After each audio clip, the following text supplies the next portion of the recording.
and ready for what lies ahead. I hope I've made clear to you today how much of a privilege and an honour it is to be leader of my party.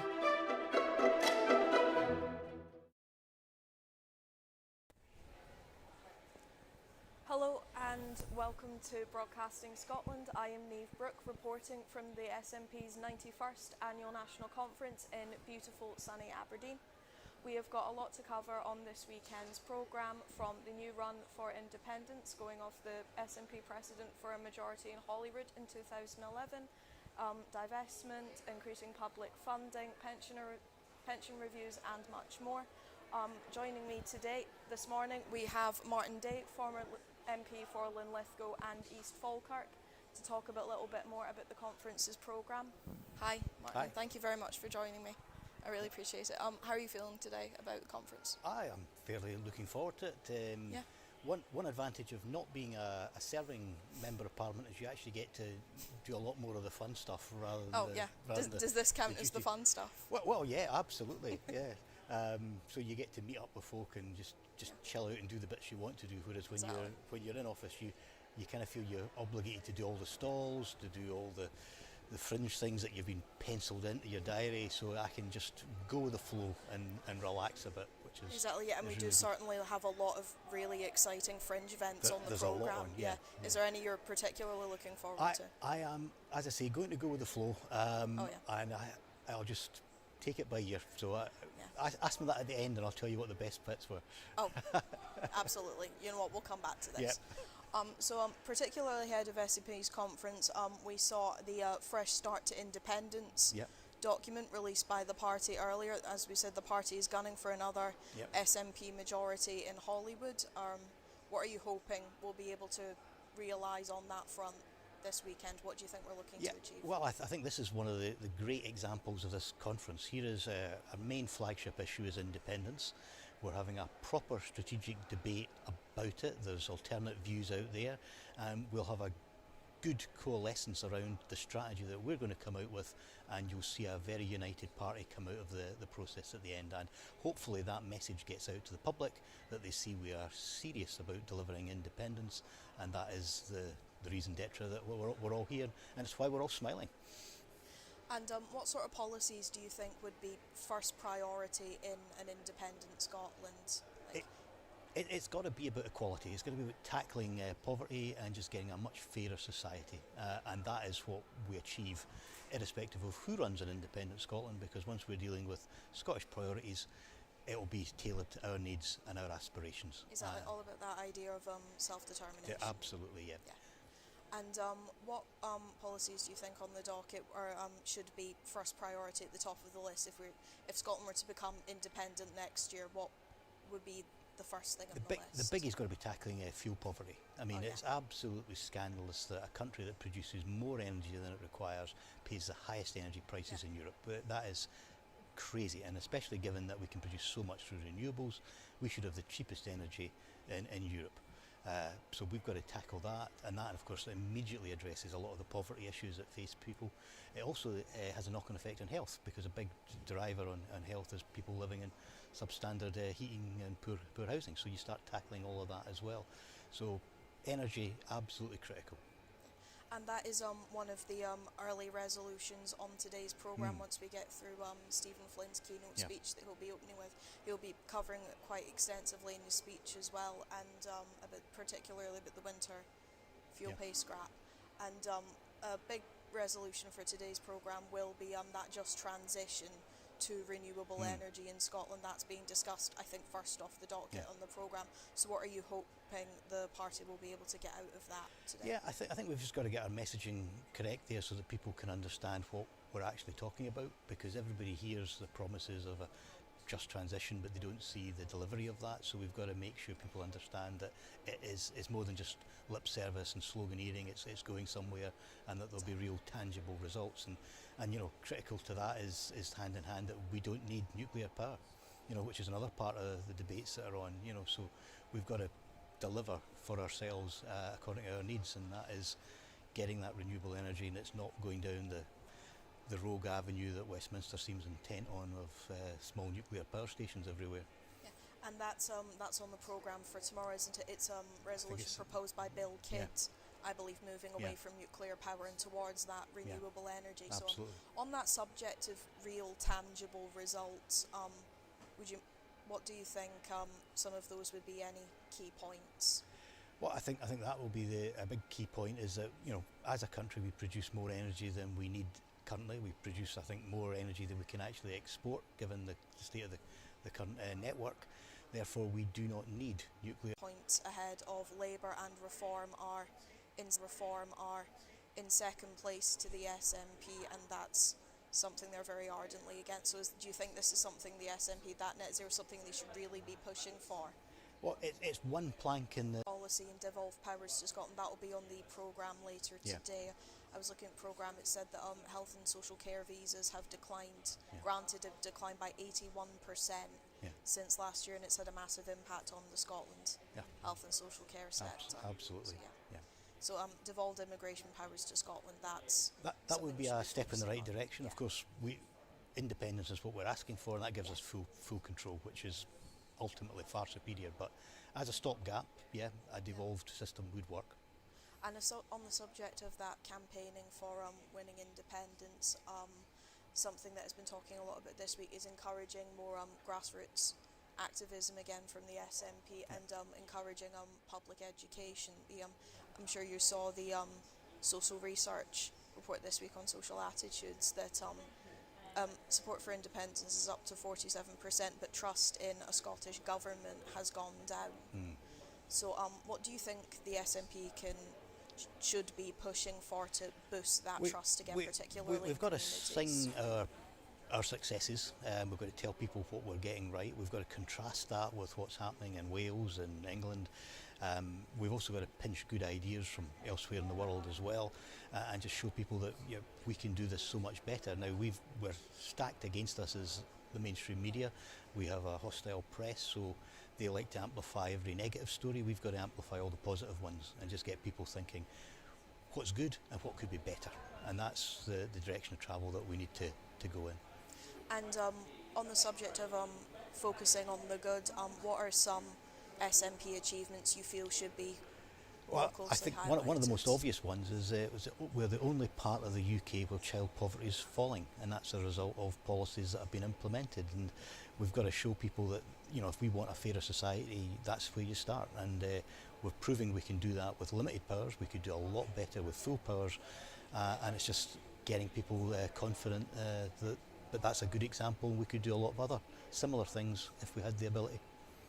So just like pushing for that independent Scotland to give Scotland the right to decide, That's what we've been seeing on the banners all over the building. Absolutely, and this is one of my mantras. I keep saying there is no Messiah going to lead us to victory. It is the individual members of the party and supporters, not even members. So we need people having the confidence to say to their friends and their family, look, this is fantastic what's happening here. Just imagine what better we could do with full powers of independence, and that's how we'll get over the line. And on that point as well, something in the motion for tomorrow about winning independence is, as well as more training and education for grassroots, there's been talk of embedding a civic knowledge strand in PSE school curriculums as well from the ages of 14 onwards. So do you think encouraging greater political knowledge among young people and more education about independence, do you think that's going to help? I think anything that improves awareness helps, and if we get people thinking and with the cognitive ability to make the decisions for themselves, as long as we've got the correct arguments, then hopefully most of them will come to the conclusion that we want them to. Of course, if we don't have the correct arguments, that's a different matter. But I think we have got the correct arguments, and we have to have the confidence to go out there and evangelise, and that's part of the job we've got to do. And to point on that as well, the programme for one of the resolutions on independence noted that since the last referendum, 1 million more people in Scotland have become eligible to vote who may not have had the say the first time around. So do you think, what could the SNP do to push? What is the SNP setting out to achieve in conference this weekend to push to that demographic, what's Yeah. the plan there? I mean, and that is the demographic that has most to benefit from independence, because they will actually reap the rewards throughout their lifetimes. Those of us in our 50s and onwards will be happy, but we won't get the full benefits of it because we're at the latter stages of life. So they've got far more to look forward to. What we have to do is engage and mobilise with that audience, because we know demographic, the opinion polls tell us that audience is much more sympathetic to Scottish independence.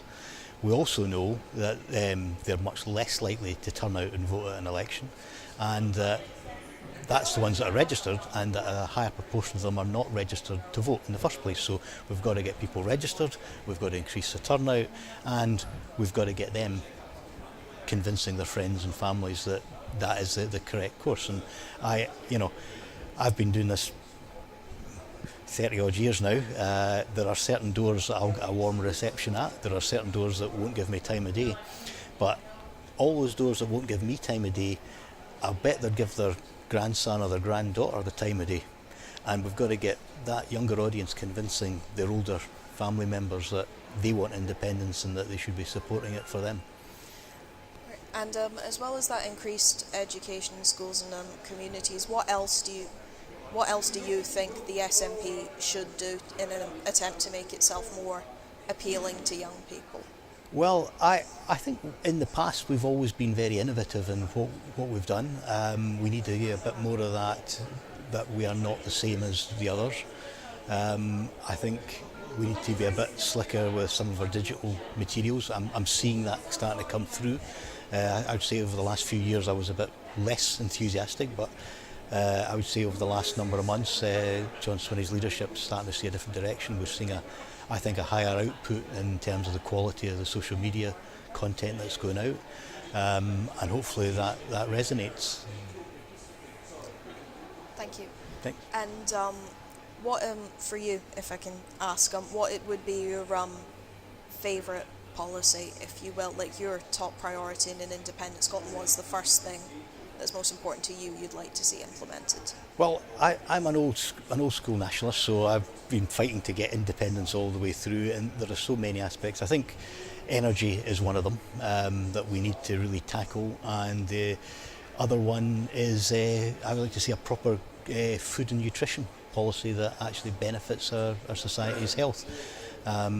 We're limited with what we can do with devolution, because if you had full powers of independence, for example, you could introduce a polluter pays tax on ultra-processed foods, and you could then use the proceeds from that to subsidise healthy foods, and in a decade's time you'd have a healthier society without it costing anybody. So there's lots of things there that we could be doing, and that would then save us money on the health service in future years. Yes, and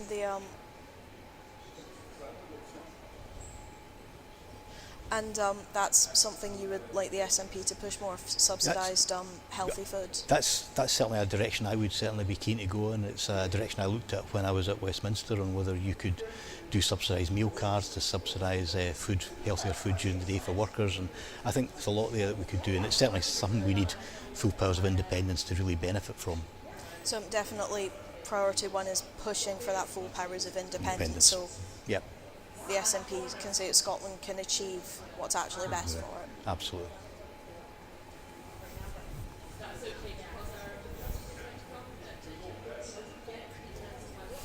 So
or as we now call it, Douglas Ross Corner.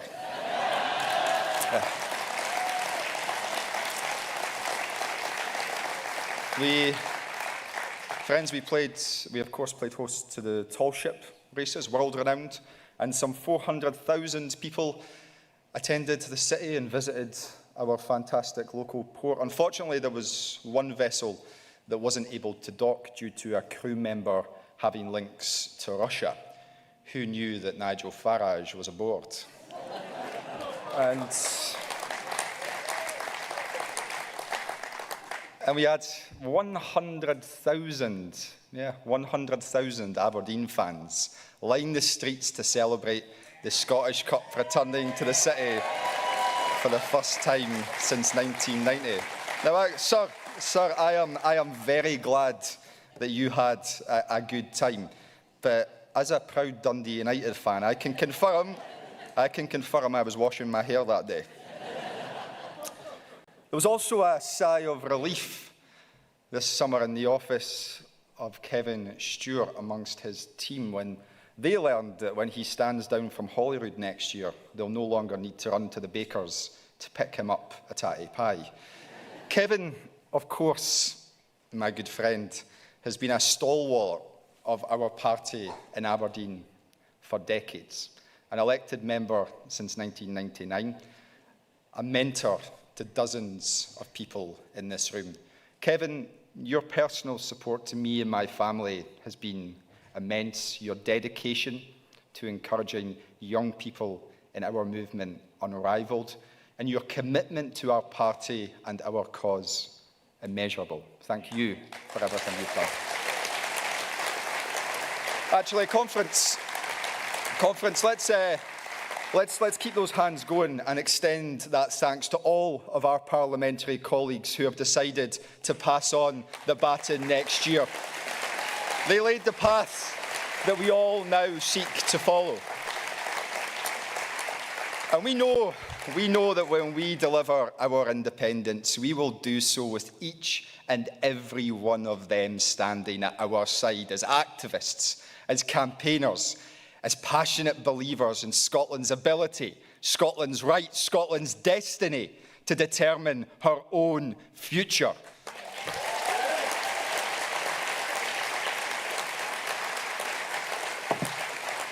And fellow nationalists, let us be in no doubt that independent future is essential. And you don't even need to take my word for it anymore, because consensus has broken out in Westminster. There's now a shared view among the public and political class that Britain is broken.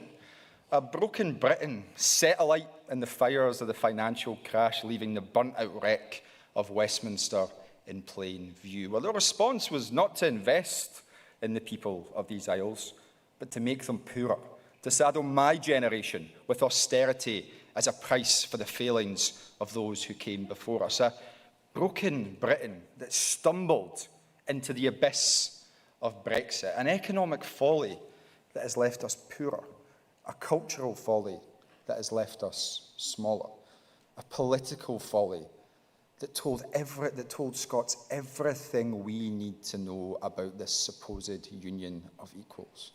Our voices and our votes do not matter. A broken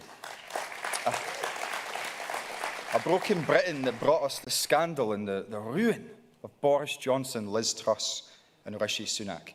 That's the same broken Britain that the Labour Party promised to rebuild. They spoke to those who are too afraid to turn on the heating, fearful of the cost of the food shop, worried that winter was coming and the kids need a new coat again. They told them that their voices would finally be heard behind the walls of Westminster. They told them that they would bring change to their lives. Conference. The Labour Party have shown their hand, and let us be in no doubt, they have failed.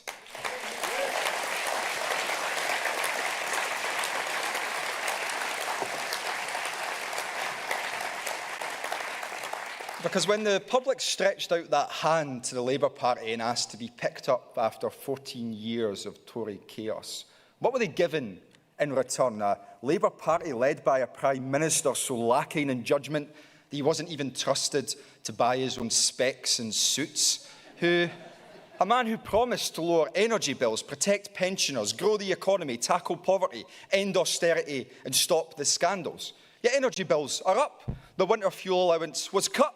Waspy women were left out in the cold. The two-child cap was kept. Businesses were burdened by a sleek-it tax rise. And the best friend of the world's most notorious paedophile became the ambassador to the United States of America. And after so many broken promises, his only response was to pull a new one out of his pocket, a Brit card. As our unionist friends long to say, no thanks.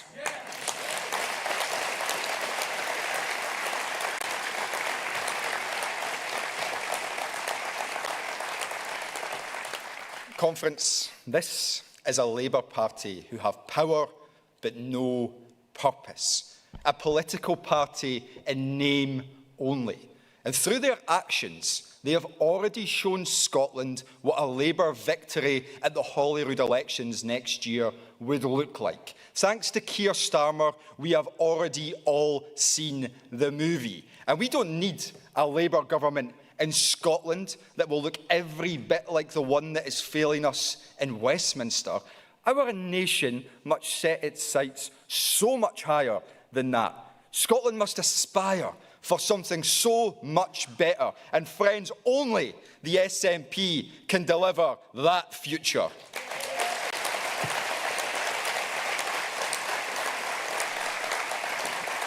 Friends, forgive me, I almost forgot the Prime Minister's judgment. It was also called into question on another occasion too. You'll remember that when he decided to fire Ian Murray, he angered almost every Labour MP in Scotland. Everyone except for one, that is, Douglas Alexander. I know. And what a warm response Douglas received from his colleagues. Do you remember it? One of them telling the Daily Record that if I had £1 for everyone who liked Douglas, I would have 50p. Ouch. That's a sore one, Douglas. But the conference, it gets better, because I'm told he's back in the role to beef up Labour's campaign for Holyrood next year. Parachuted in to keep the branch office in check. And the Scottish public, they're familiar with what a branch office looks like, aren't they?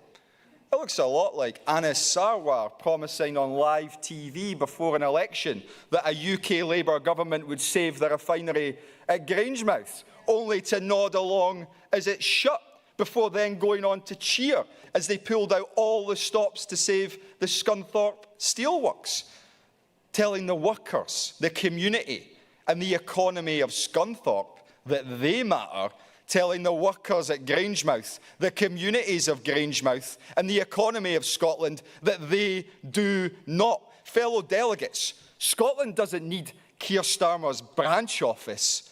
No, we need a leader and a party who will always put Scotland's interests first. And the people of Scotland know that John Swinney and the SNP will always do that.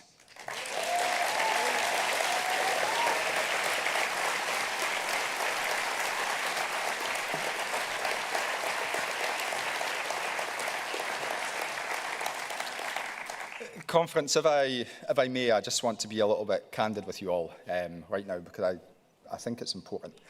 Talk of Grangemouth, it echoes in these parts. The people who built our nation into a global energy powerhouse have the very same fears and anxieties for their future as those in Scunthorpe whose jobs were saved and those in Grangemouth whose jobs were not. These folk are the engineers, the chemists, the technicians, the welders, the divers, the plumbers and plant operators who power our homes and our economy today. They are the glue that binds our nation together, and are the only people who can deliver a renewable future that will power our homes and our economy for decades to come. But there's an uncomfortable reality that we can't and we must not shy away from. The ability to deliver that future feels ever more uncertain. I've already looked into the eyes of some of those who've been told that their jobs no longer exist. And they've got families just like you and just like me. So let me speak on their behalf today. We are told that a just transition will leave no worker behind. Well, right now, on Ed Miliband's watch, that means that there is no just transition. And be in no doubt that there are those who are seeking to capitalise on this uncertainty. The wolves in sheep's clothing. The people who offer false hope and false promises that fossil fuels will last forever and that jobs will be safe forever. That offshore wind and carbon storage will never be needed. Just like the Labour government they oppose, they want to build a cliff edge instead of building opportunity. And the workers deserve better. They are right to demand better. They deserve a middle way that rejects the binary choices and instead maintains a world-class industry off our coast that can build another world-class industry at its site. Conference, let me remind you all, it's Scotland's jobs. It's Scotland's energy. It's Scotland's future. And for me, that's worth fighting for.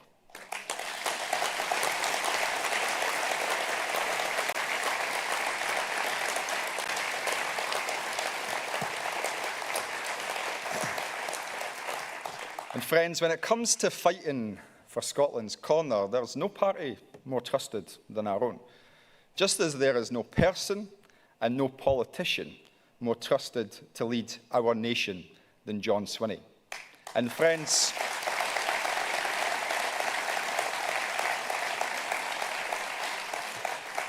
we are so fortunate to have him as our leader. At a time of chaos with Keir, we've got stability and strength with Swinney.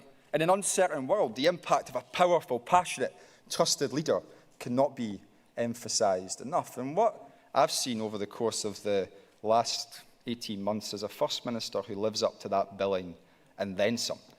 Against all the odds, he brought parties in our Parliament together to deliver a budget that cemented record investment in our NHS to cut waiting times, scrapped peak rail fares for workers across our nation, and will restore the winter fuel payment for pensioners. A First Minister who has put Scotland's interests first by driving a deal for our whisky sector in America, who saved the jobs at Alexander Dennis, and who has shown leadership on Gaza in the face of those enabling a genocide.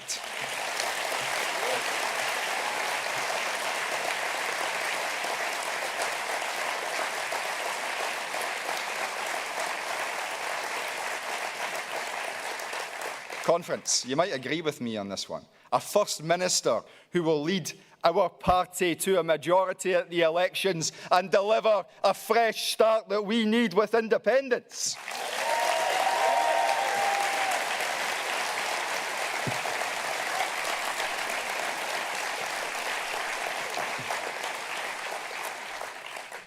Conference, he's a man with a spring in his step and a bit of hope in his heart right now. I mean, there should be after all those early morning runs, John. And friends, it's a hope for a Scotland where we grow our economy and deliver on the world stage, where the cycle of poverty that plagues our children is finally broken, where our energy wealth flows into the pockets of those sheltering from the cold, where our young people secure the future that they desire. Hope for a Scotland where our own choices determine our own future. And friends, what a tonic that hope and ambition for Scotland is to the cycle of despair from Westminster, where a poverty of ambition is now inbuilt. And it's that poverty of ambition and that inability to offer anything beyond the status quo that is opening the door to darker forces too. And that brings me to a story upon which I wish to finish. At a constituent advice surgery just the other week, I had a I had a guy come in to talk to me about his wife's indefinite leave to remain, a foreign national hailing from one of our greatest allies.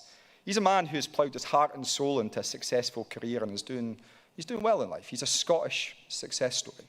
And friends, I don't think I understate it when I say that he is worried, he is scared, and he is angry about the rhetoric coming out of Westminster. Because this is personal. It's now about the right of his wife to stay in our nation, to stay by his side. Nigel Farage says that he would strip away her rights. Keir Starmer says that he will make it harder for her to gain them. What has become of Westminster, where it spends more time trying to split up successful families than making sure that those families across these aisles can afford a home, can afford their heating, and can afford their shopping and secure a good job? So to all of those who work in our hospitals, build our homes, drive forward our local businesses, teach our kids, who look after our parents and our grandparents, our neighbours and our friends, know that this wonderful wee nation of ours belongs to all of us equally. Know that this is your home, and know that this home will always be big enough and broad-minded enough to include you too.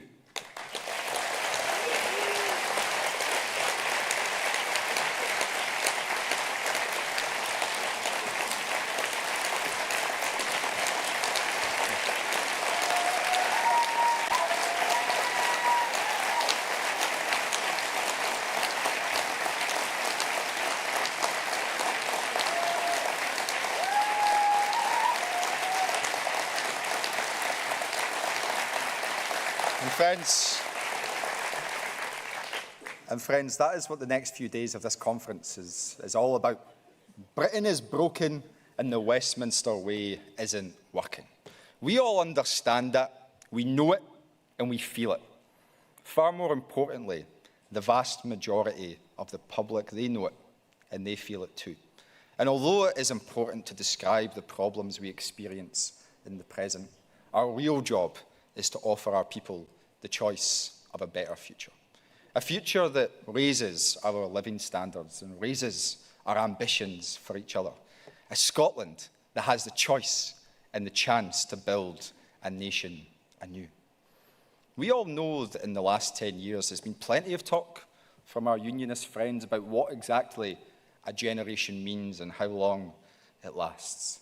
But while all that talk has been going on, what they've completely missed is that an actual generation, my generation, has been forced to live through the worst of the Westminster way. Our generation has lived through higher bills, found it harder to find a home, been through Boris, Brexit and a Liz Truss budget. They've seen chaos with the Tories and are now seeing chaos with Keir. They see the threat of a Farage future.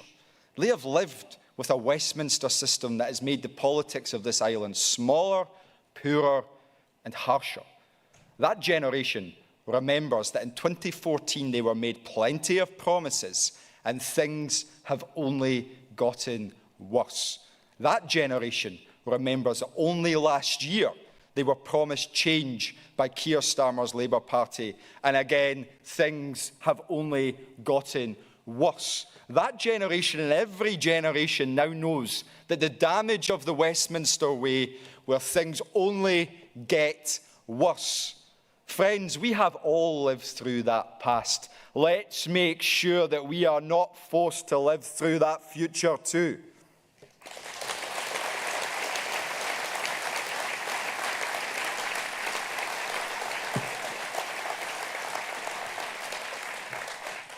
So, conference, the choice for every single one of us is this.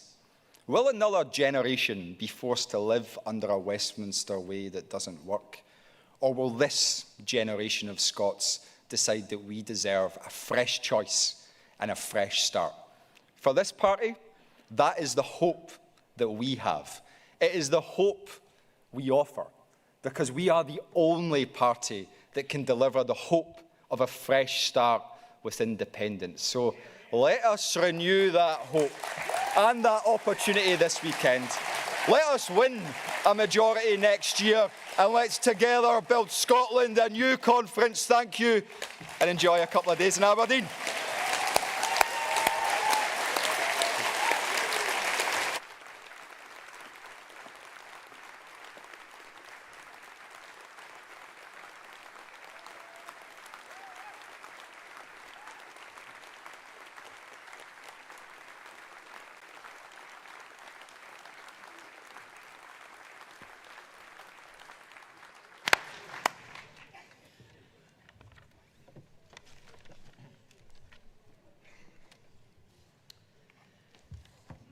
Right, conference, that's got you all well and truly kick-started for today's proceedings. Thank you very much, Stephen, for that inspiring and all-round awesome speech from the podium here in Aberdeen.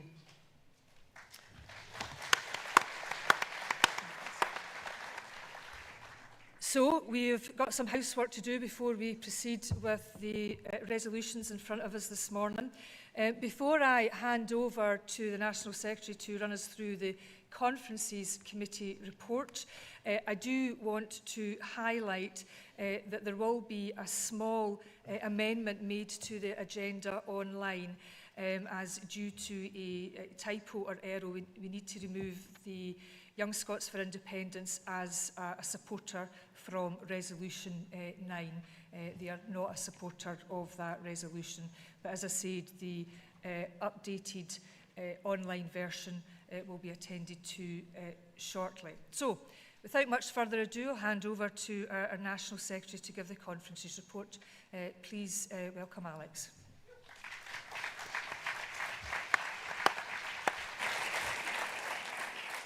Good morning, Conference. To allow us to get into the debate, your Conferences Committee report will be on page 120 in your booklet. So what I'm not going to do, given we've got no cards in to speak against, I'm not going to go through the whole thing, but simply make a note about, I guess, the increase of AI that has been used in the generation of them, which can be helpful, but please make sure you're fact-checking what you sent in. And also to thank folk, particularly the staff at headquarters, for their work and support in the Conferences Committee and organising the logistics behind our conference, particularly to Ian McCann, Shannon Donnelly and Robin Graham. I'd also like to thank the members of the Conferences Committee for all their help and support over the past year. It's been an absolute pleasure to work with you all. Crucially, the Policy Development Committee, who have helped members put resolutions in to get them to a really good space before they arrive at the Conferences Committee, and therefore they're more likely to be accepted. And to all of yourselves as members and delegates, because you guys create all the content that we use for the conference to help us reach these decisions. So thank you all so much for taking part, and please pass the Conferences Committee report so you can get on to the exciting debates. Thank you.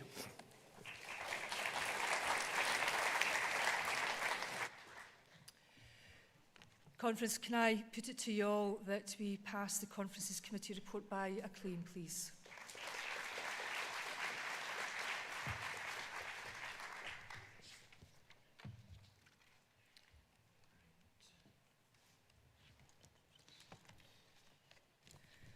Okay, now we're moving to Resolution 1. Can I invite Jackie Dunbar, MSP, for Aberdeen Donside, to come to the stage. Jackie will be followed by George Bruce, who will also second the resolution. Over to you, Jackie. Welcome. 5 minutes max. Thank you, not Cabinet Secretary today, Angela. Good morning, Conference, and welcome to Aberdeen, and welcome to the future net zero capital of the world. At least it will be if we can secure a just transition for the city and for all of Scotland. As much as oil and gas has been our major industry in the city for 50 years, there has always been a recognition that oil is finite. I'm sure you'll all remember in the run-up to the last referendum that our oil reserves seemed to dry up rapidly as support for independence grew. But whether our oil runs out, is phased out, or the industry is forced out, we need to plan for a future beyond oil. and that is the transition this resolution talks about. We know Scotland has a huge renewable potential, whether that be tidal, hydro, wind, so much wind sometimes in Aberdeen, and occasionally even some sun. But our most valuable resource has never been in our geography. It has always been in our people. To borrow a phrase from Jimmy Reid's rat race speech, the untapped resources of the North Sea are as nothing compared to the untapped resources of our people. Over the last 50 years, the North East has been building something remarkable, a workforce that is world-leading in so many ways. Some of those folk were born and raised here in Aberdeen and have spent their whole careers here. Some learned the skills here, travelled the world, gained experience and came back. Some moved to Aberdeen because of the industry and have put down roots. Wherever they are from, they are some of the best in the world, and we are lucky to have them in Aberdeen. Those are the people for who this transition needs to be a just transition.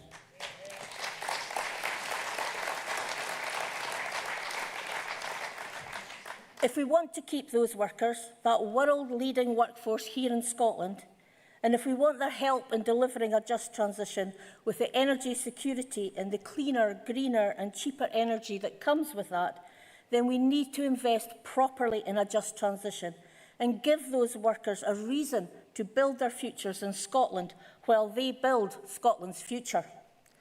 Of course, energy is meant to be a devolved issue, and it's the Scottish Government that has led on this, with a £500 million Just Transition Fund. We can do a lot with that money. Just look at the £4.5 million from the fund that supported the opening of the brand new Energy Transition Skills Hub, which our First Minister opened here in Aberdeen just 2 weeks ago.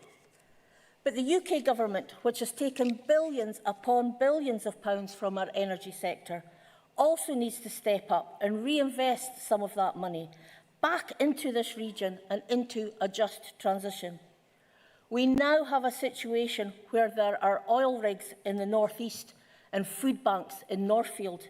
And across the North East, it feels like our Labour UK Government only wants to get rid of the oil rigs.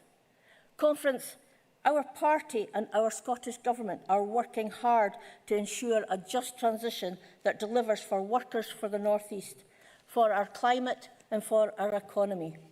And I think we are showing this as a priority for our party by having this as the first resolution at our annual conference. But so much of that work has been undermined by successive UK governments who have continued to milk our oil industry while failing to invest in our future. We've been undermined by the Tories that introduced the windfall tax on our energy industry. We're being undermined by Labour, who extended and increased it. And does anyone expect Nigel Farage to invest a single penny in renewables? Delegates, we know Scotland will always be an afterthought for the Westminster parties. We can pride ourselves in always putting Scotland first. That is why we are focused on delivering the best deal for Scots, whether that be lowering energy bills or protecting energy workers. But if we want to have a real, fresh start, if we want to build the best possible future for Scotland, we can only do that with the full powers of independence. We have the people, we have the energy, we just need the power. Please support the resolution. Thank you.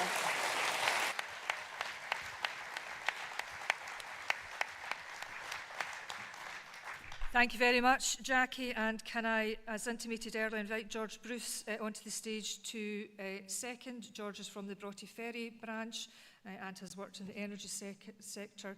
And then we'll hear from Karen Adam, MSP. So if people can make their way to the stage to prevent delay, please.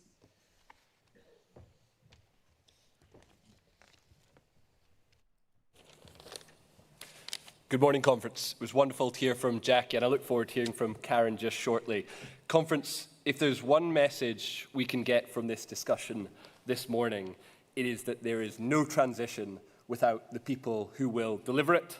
There is no renewables revolution without the folk in the North East, and the renewable energy workers of tomorrow conference are the oil and gas workers of today, and that's so important to remember.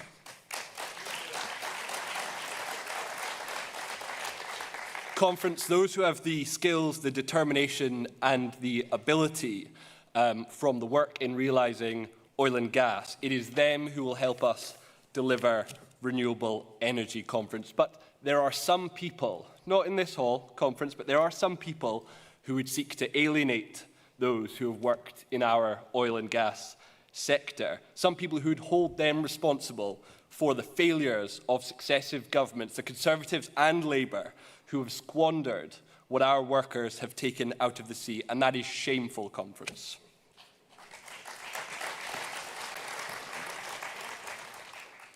It is also shameful that the fruits of the North Sea that have not been used for more, and that is not down to the workers, but down to those in Westminster. It has not been used to create an oil fund. It has not been used to build a better nation, Conference. No, instead, it was used by Thatcher's Conservatives to pay the bills while she deindustrialised other parts of our country. Conference, at a time when oil and gas was first being brought up from the depths of the North Sea, the lives of workers across this country were being thrown into devastation. And Conference, you know where? In Bathgate, in Linwood, in Methil, in Irvine, across this country. And there is a lesson in that, Conference. Under our watch here in this room, we cannot let workers of this country be treated with such inhumanity again, Conference.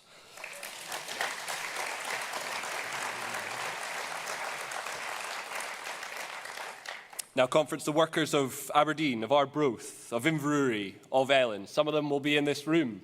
Any hands? Yep, got a few there.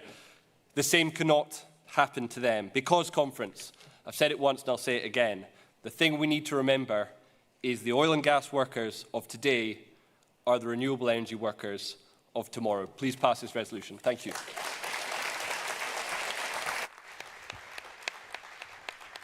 Thank you, George. And can I invite Karen Adam, MSP, onto the stage, please? And Karen will be followed by Councillor Lynn Jardine.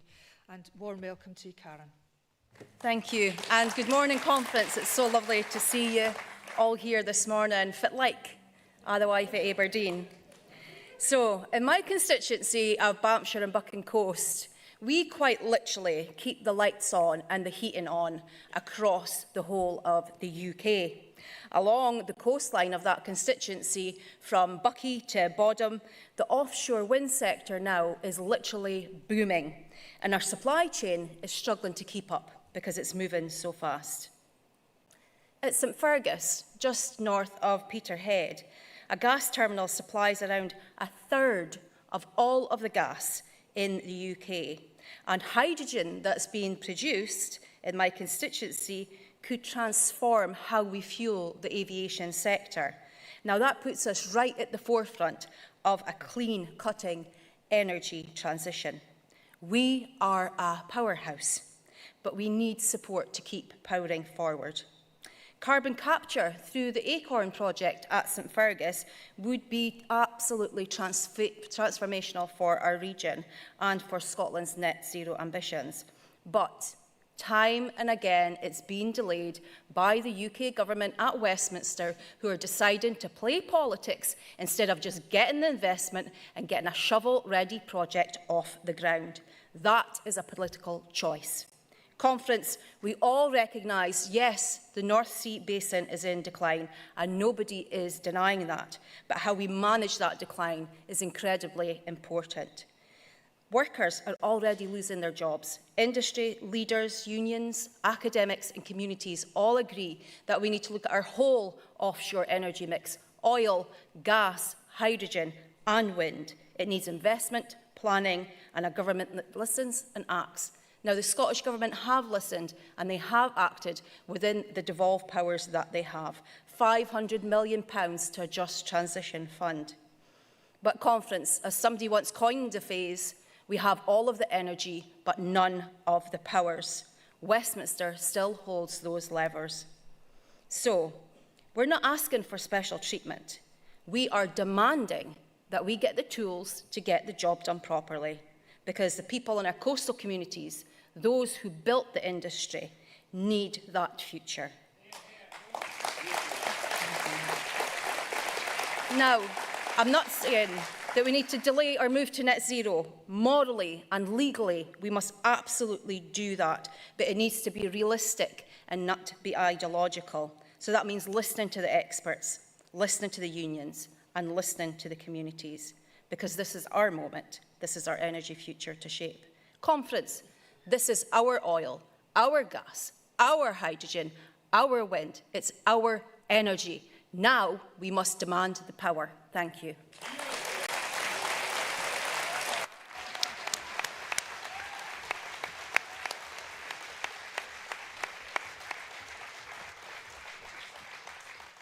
And can I invite Councillor Lynn Jardine onto the stage, please, who's going to speak for the resolution. Good morning, Conference. I don't think anyone in the room can possibly speak against everything that our previous speakers have said, but I want to add a little bit of additional colour and context.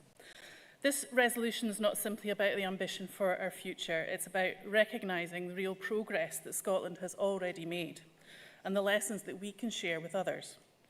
Across Scotland, communities are already deeply experienced in hosting renewable projects. From the Borders to the Highlands, from offshore wind in the Forth to local solar and hydro, we've got decades of practice in ensuring that the clean energy transition delivers not only power, but tangible benefits to the people living closest to it. And the results are clear. Community benefit funds linked to renewable projects have transformed local areas.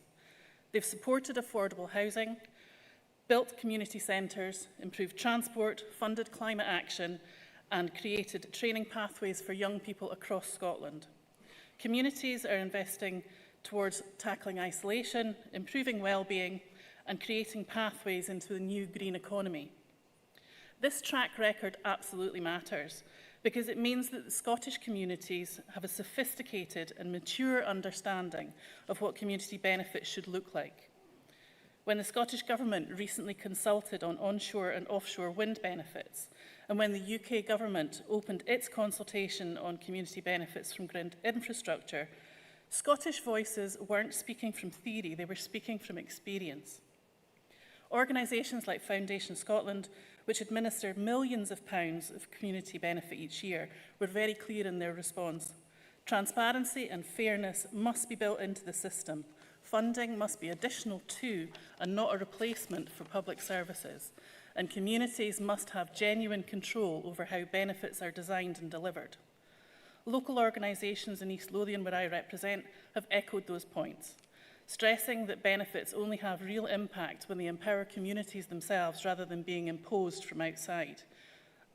This is what a just transition looks like in practice, a transition where communities aren't just passive recipients, but active partners. It's about building trust, embedding fairness, and ensuring that the transformation to a net zero leaves people better off, not left behind. So, Conference, when we support this resolution, we're not simply endorsing an aspiration, we are affirming Scotland's leadership.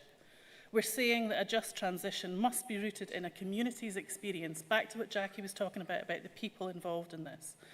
Scaling up what already works and delivering in partnership with people who know their areas best. That's how Scotland delivers not only for its own people, but sets an example of fairness and vision for the rest of the world. Thank you.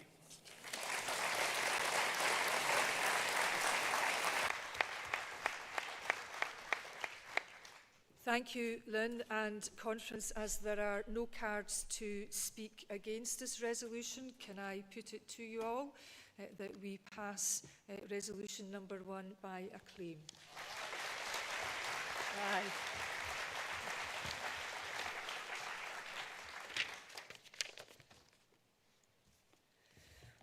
Okay, in terms of resolution 2, can I invite Councillor Rory Kelly from Provan, to come and move resolution 2, please. which is about getting Scotland building. 5 minutes, Rory. Thank you. Conference, building houses isn't that difficult. Sure, the tech that goes into them has changed over the years, it's evolved, but the basic mechanics of building a house is much the same as it's been for generations. What has changed, though, is everything else around it, some of which is beyond our ability to impact, and some of which sits very much with national and local governments. The last 6 years has seen an increase of over 50% in the cost of delivering a social house, up to an average of over £250,000 per unit, but the equivalent home in the private sector costs about £190,000 to build. The drivers of this cost increase, such as rapid inflation, COVID, Brexit, the war in Ukraine, they're all the macroeconomic storms which everybody has to weather, but there's many aspects of the cost increase which have been driven by national and local policy making, all done with the best of intentions and often before the world was turned on its head over the last 6 years. It's here, though, that I think we need to have an honest and frank conversation about what is necessary and what's nice to have. The automatic response to any relaxation of standards, regulations or developer contributions is usually a flat no. What would the public say? What if something goes wrong? Sure, aren't they making great profits anyway? But when we look at some of the building regulations around social housing, they far outstrip that of private housing. And I'm not saying that's a bad thing per se, not at all. But if I can build 3 houses of good quality for the same amount of money that I'm currently spending to build 2, then in a housing emergency, I think that's the sort of emergency action we have to look at. And that's not to say that Scotland isn't already doing much better than comparator parts of the UK. We build 40% more than England, 70% more than Wales, and in Glasgow in the last 5 years we built more social housing than Manchester and Liverpool combined. We've also been very proud of the Glasgow standard, and we've resisted any dilution of it so far. But is it morally conscionable to see families in temporary accommodation while building homes to larger space standards than those in private new builds in the estate next door? With a finite budget, the result is fewer houses being built and more families in homelessness. Would an ever-increasing budget to build to ever-increasing standards be nice? Of course it would. Is that a credible position in the face of such mounting need? I don't really think so. The idea that the public sector alone can solve this crisis is not really a serious position either. Of course, with private sector house building suffering hugely from the 2008 financial crash, it hasn't really recovered, and COVID has just compounded that. But there's an absolute wealth of private investment out there just looking for a place to invest in bricks and mortar, and we have to be in a position to give it a home. But if we make it more expensive to build homes than they can be sold for, nobody's going to build homes. It's quite simple. The big moves we could make here to support this and incentivise this type of institutional investment would be the creation of housing investment funds. These could take equity stakes in developments which align with local priorities and offer loans to support the delivery of strategically important projects. This wouldn't have to just apply to new builds only. Many of our towns and cities are filled with vacant upper floors which were once residential and could be again. The difficulties of current planning guidance and heritage and viability gaps might well make it difficult but not impossible. Supporting this type of redevelopment and making it not only viable but an attractive investment proposition would unlock thousands of properties across the country and also help to rescue parts of our important built heritage. Much of this will require intervention and support from both governments, UK and Scottish, on things like VAT equalisation with new build or the reintroduction of incentives such as BPRA and spruce funding. We should not let the perilous financial position that we find ourselves in today limit us to short-term thinking on these matters. Difficult decisions now to realise benefits further down the line are just part and parcel of governing. The main thing I would like you to leave with is that if we accept that this is a housing emergency, then we have to act like it's an emergency. That means that nothing should be off the table. There are no sacred cows, and if conventional practice has got us to where we are today, then maybe we need wholesale change. If we want a country where nobody worries about where they lay their head at night, then, Conference, we need to build it. Please support the motion.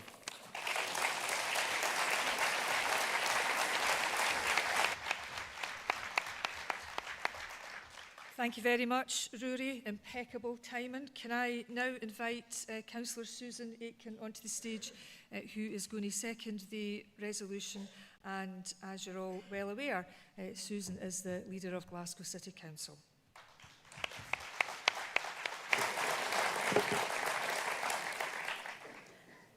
Thank you, Convener, and good morning, Conference. It's fantastic to be back here again. Conference, I've had the great privilege this week of just coming back from Geneva, where I chaired the 5th edition of the United Nations Forum of Mayors, which brought together 80 global cities to discuss the challenges and the opportunities facing cities around the world, and to report back to the member states of the United Nations, and to get them to work more closely with local governments to address the challenges that face us globally. And the main topic that we talked about was the global housing crisis. And I use that word global deliberately because this is something that's happening right across the world. There were cities there from Heidelberg in Germany to Lusaka in Zambia, and they all told the same kind of story, albeit at different scales. Rising costs, supply that isn't meeting demand, existing stock that needs to be retrofitted, and pressures, particularly in cities, from the displacement of people, from urbanisation, from inflation, and from stock being lost to climate disasters and events. So Scotland is not alone in facing challenges around housing. We do have a record to be proud of here in Scotland. The scrapping of the right to buy was transformational for our social rented housing stock, and the Scottish Government's investment in affordable homes consistently dwarfs that found anywhere else in the UK. Do not let anyone tell you otherwise.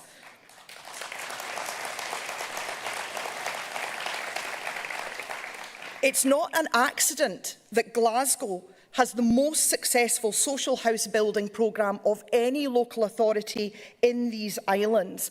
As my colleague Rory's just told you, we have built more homes for social rent, not only than our comparable English cities, but our comparable English cities put together. And that's because of the investment that has come from the Scottish Government and the partnerships that we have with our brilliant housing association movement here in Scotland. But Conference, housing pressures are now greater than they've been in a very long time, with those global issues made worse by Brexit and the bin fire that is the UK economy, making more homes more expensive to build and to live in, and hugely increasing vulnerability to homelessness. So in the face of those pressures, Conference, we need to use every tool at our disposal to build more decent hooses of all kinds for all kinds of people. For young folk leaving home for the first time, for growing families, for older people, for key workers, for students, for graduates, for people living in insecure accommodation, for people worried they might lose their homes, and for people who already have. And yes, Conference, for the people who have fled to our country as refugees from war and persecution, who deserve better than to be pushed into homelessness and poverty by UK policies that are more interested in pandering to the far right than doing the right thing for all of our communities. Time, Susan.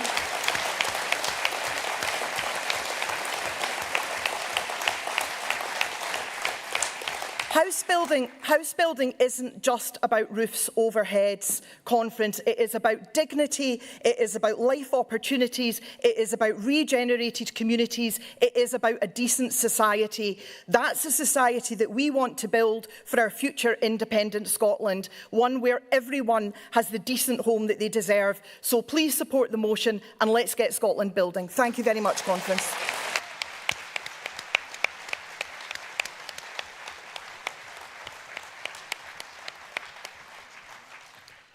Thank you very much, Susan. And in terms of the amendment for Amendment A for Resolution 2, can I invite Derek Glenn from West Fife and Coastal Villages, onto the stage to move Amendment 2. Derek, you will have up to 3 minutes, and then the amendment will be seconded by Chris Hanlon.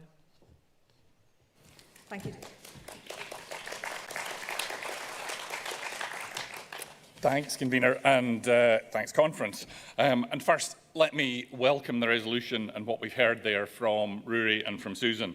Scotland must build more homes of every type and tenure in the right places and with the right infrastructure to support communities. Secondly, let's recognise our record in government. Since 2007, we've delivered 325,000 houses across Scotland. We've ended right to buy, prioritised social and affordable housing, and used planning as a tool for the public good. And that's a platform from which to do more at pace and at scale. Third, we also welcome the Housing Scotland Bill 2025 and the leadership shown by Mary McCallan in facing the housing emergency head-on. And with enhanced tenants' rights and preventing homelessness, that bill gives us new levers. Now we must pull them, confidently and with compassion. But the stats tell us that building more on its own is not the answer. Since 2007, the number of households, in other words, the demand for houses, has risen by 257,000. Now that's far less than the 325,000 homes built in that time. So there shouldn't be a problem. And yet too many still lack a permanent home. Why? Because over 112,000 properties sit empty, or are second homes, or are used for short-term lets. We absolutely should build more, but we also need to unlock what already exists. That is financial good sense and social justice.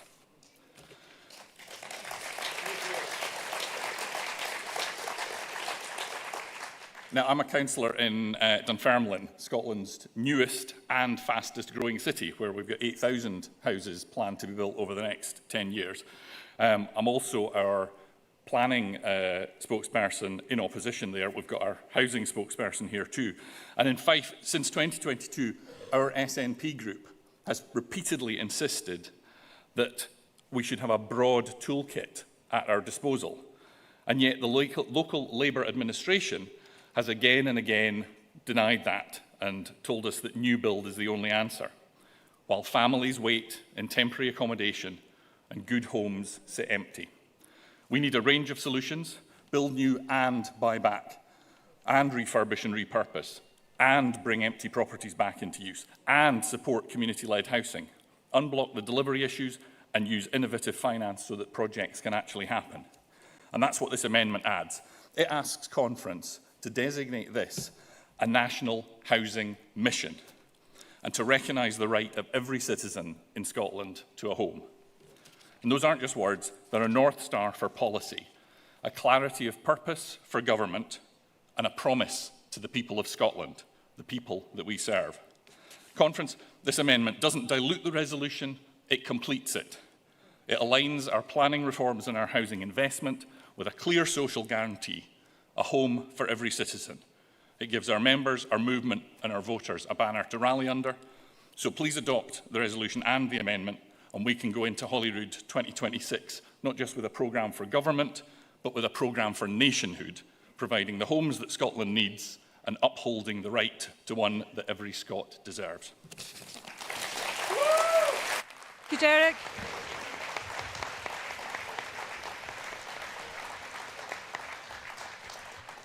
And can I invite Chris Hanlon to the stage, please, and strict 3 minutes, please. Conference. I welcome wholeheartedly the words of Susan Aiken and my good friend Councillor Glenn. I would urge you to support this amendment to the resolution, which I would also urge you to pass unanimously. But I want to come here today to sound a note of caution.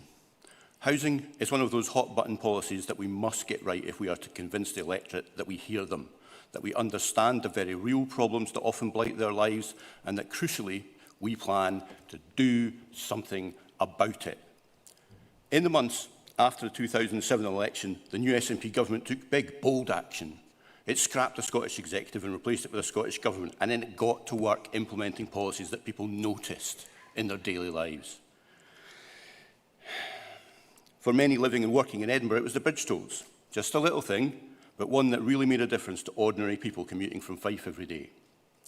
Many ordinary voters in Scotland today are disillusioned and frustrated with politicians that do not seem to have answers to the very real problems they have. A cost of living crisis, precarious employment, 0 hours contracts, and energy and housing costs that are adding more and more a month to the end of their pay packets. It's not enough for us to come here and pontificate and pass well-meaning policies to address some of those issues. Those policies must make it into our manifesto for next May. They must be front and centre of our rhetoric whenever we talk about that election or about independence. And crucially, voters must feel like we are actually going to take real effective action to implement them. We must start now, not next month, not next year or in the next Parliament, but now, taking action to implement the bold, ambitious policies that we are offering to the public in our manifesto. Voters must see us fighting for them, fighting to implement tangible improvements to their lives, or they will lose faith in us and in the system. And then they will be easy prey for the charlatans and populist liars that seek to use our disaffection to increase their own power and wealth. So if we want to roll back the tide of right-wing populism that is rolling up over our borders as England sinks beneath the waves of despair that are downing a Keir Starmer cosplaying as King Canute, we must start to make good on our promises. 4 years ago, we pledged, amongst other things, to transition to a system of existing use value for compulsory purchase. A simple change that would have transformed the ability of councils to build social housing cheaply and at scale. Just last year in Edinburgh, we committed to helping councils form a housing land corporation to do almost everything described in this resolution and this amendment and more. It was to be funded by a new tax on land that would have the additional effect of stopping rampant speculation driving up the price of land across Scotland, which is what fuels the financial bubble that is making housing across our fair country unaffordable for many people born and raised in rural communities. And what have we done about either of those things since? Precious little. Nothing, as far as voters are aware.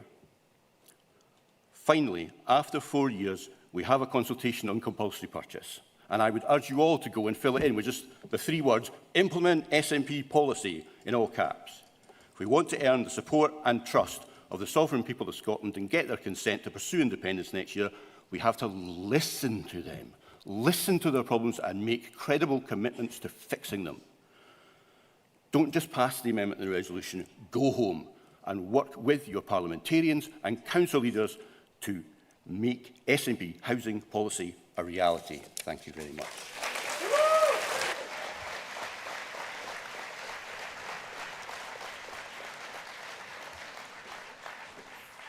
Thank you very much, Chris. There are no cards in against the amendment to A, and I am told that Councillor Rory Kelly is supportive of the amendment.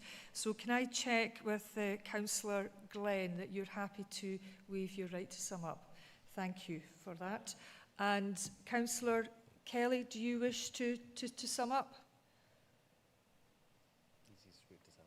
Okay, thank you. Okay, thank you very much. Conference, can I put it to you all that we pass Resolution 2 as amended by 2A, that we pass that by acclaim?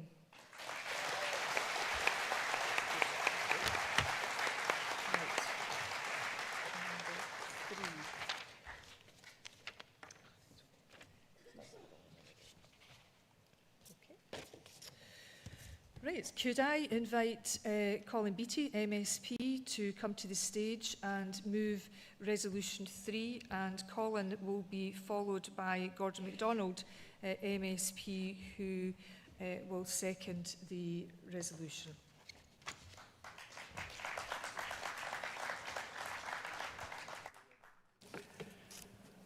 Conference, the minimum standard expected of any government is competence in growing the economy and in creating jobs.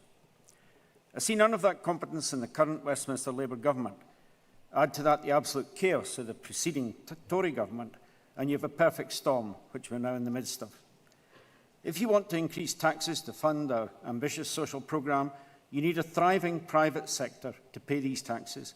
Without that, you end up in a classic doom spiral. Labour has shown a total lack of understanding of the economy. The Chancellor, by increasing employers' NIC contributions, has placed a direct tax on jobs, and the chance of economic growth is hopelessly stunted. I'm sure the Chancellor saw this as a painless tax, which would impact very little. The reality is very different.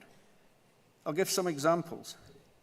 The cost to the Scottish Government, if we include GPs, dentists, social care, as well as public sector staff, is around £700 million.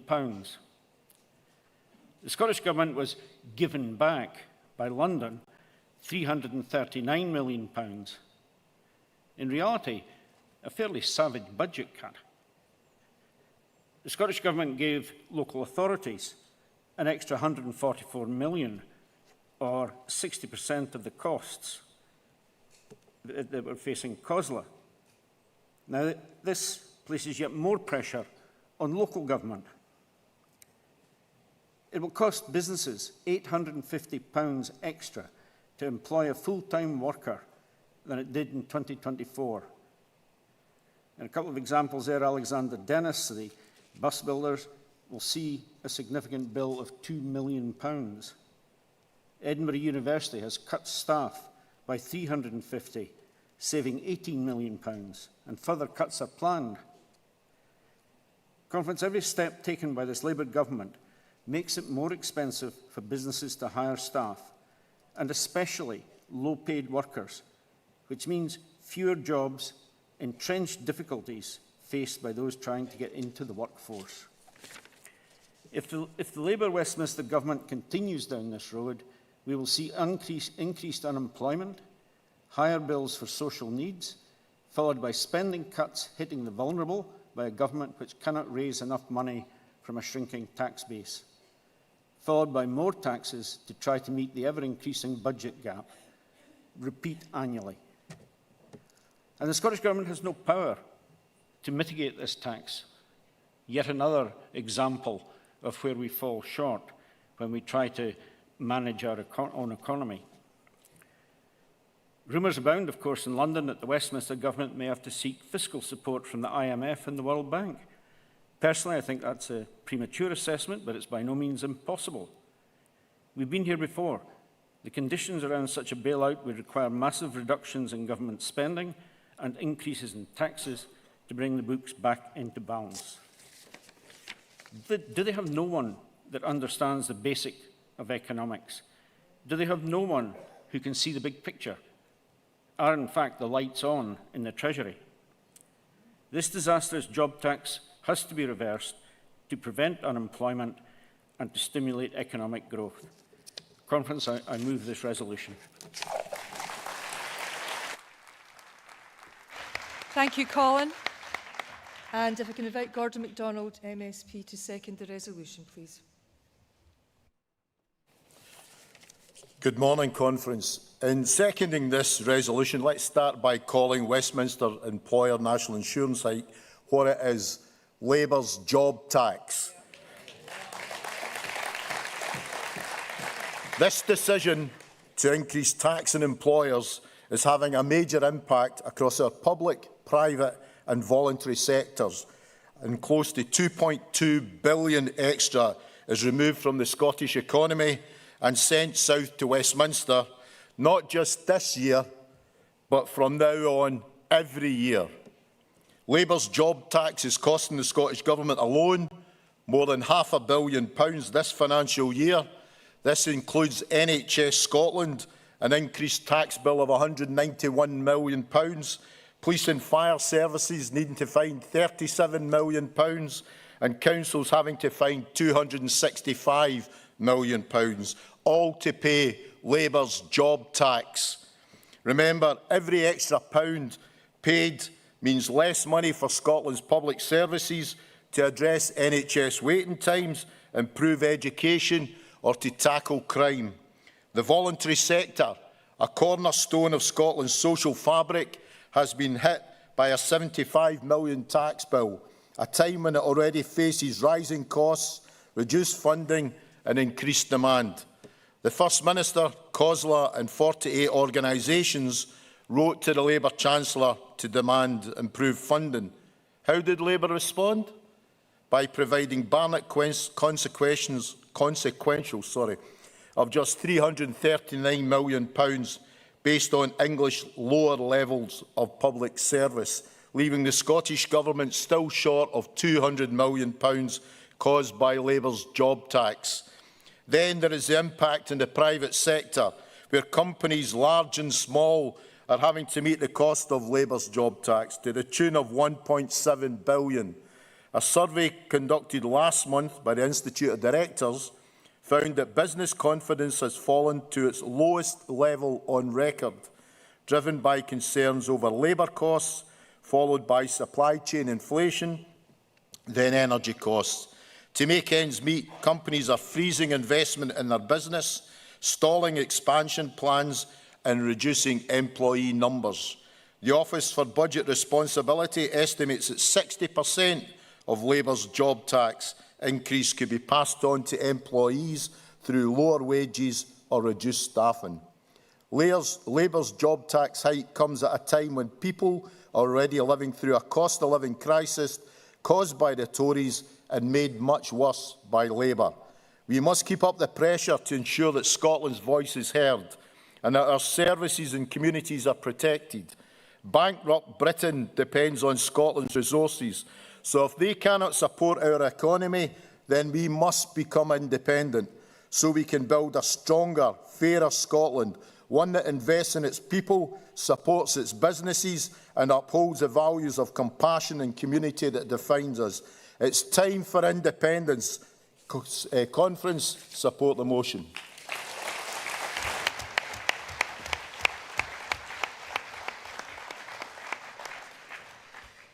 Thank you very much, Colin and Gordon. There are no cards in to speak against or otherwise, and can I therefore put it to conference that we pass Resolution 3 by acclaim?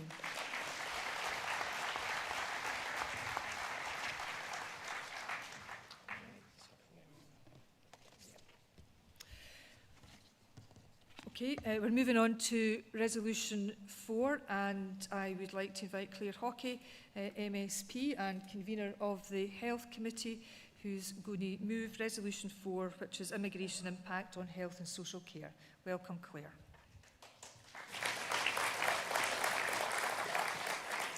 Thank you, convener, and good morning, Conference. Conference, I visited a secondary school in my constituency earlier this week for a Q&A session with S1 Modern Studies pupils. One of the young people asked me about hate crime, and we were talking about the rise in far-right rhetoric. It struck me that these bright, articulate young people were toddlers when the EU referendum bill was laid, and were not yet born when Theresa May introduced her suite of hostile environment policies. They've grown up in a world where immigration has sadly become weaponised, largely based on factual inaccuracies and dangerous misinformation. These pupils are learning about politics in a time where opposition parties are shamefully trying to outdo one another with grotesque far right-wing rhetoric, blaming immigration for their failures rather than looking at their own damaging policies like austerity and Brexit.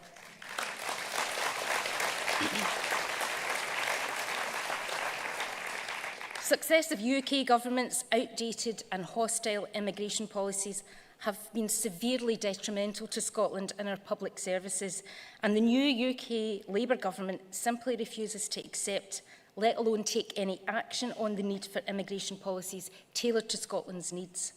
Scotland has significant population challenges, and we're quickly approaching the point where we will have too few working-age people available to support our ever-increasing older population. Scotland's future depends on people, and we need people to staff our NHS and care services. Conference, we know that our NHS has been facing pressures over recent years due to the effects of COVID, but our SNP government are determined to tackle these challenges. And under John Swinney's leadership, we're delivering record levels of funding to our NHS, and through this, waiting times are coming down. And our SNP government has delivered 13 consecutive years of workforce growth. Since September 2006, we've seen almost a 60% increase in medical staff and almost a 20% rise in nursing and midwifery staff. And Conference, I'm proud that Scotland's NHS workforce continues to be the best paid in the UK.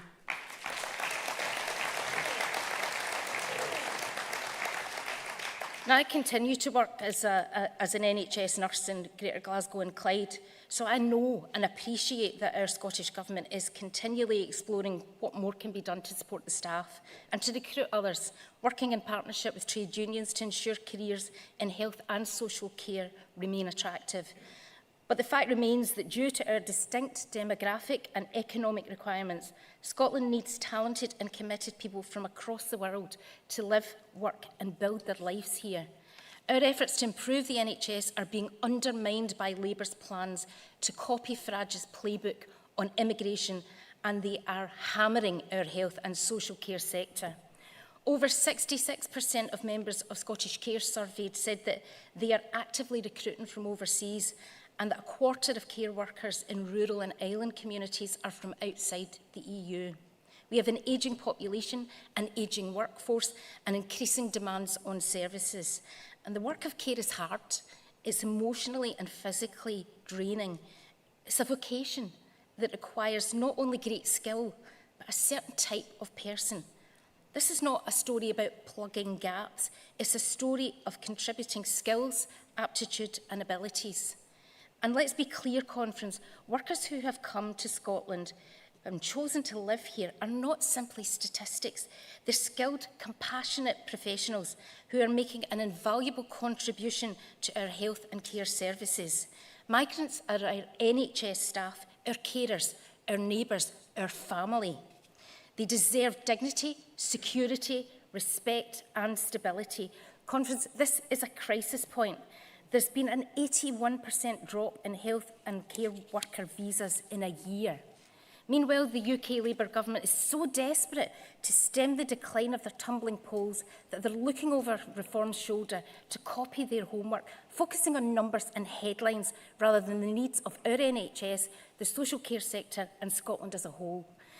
But don't take my word for it. Professor Nicola Ranger, General Secretary of the RCN, said that services would cease to function without migrant nursing staff, and adding that while other countries offer immediate paths to settlement for nurses, the UK is going in the opposite direction. Scottish Care CEO Dr Donald McCaskill has said that the UK Government's direction of travel on immigration continues to reflect a hostile and dehumanising culture that fundamentally contradicts the values of compassion and care that underpin our sector. Let's be clear, friends, the UK Government must end Westminster's ban on health and care workers bringing their families to the UK and devolve the powers of immigration to Scotland.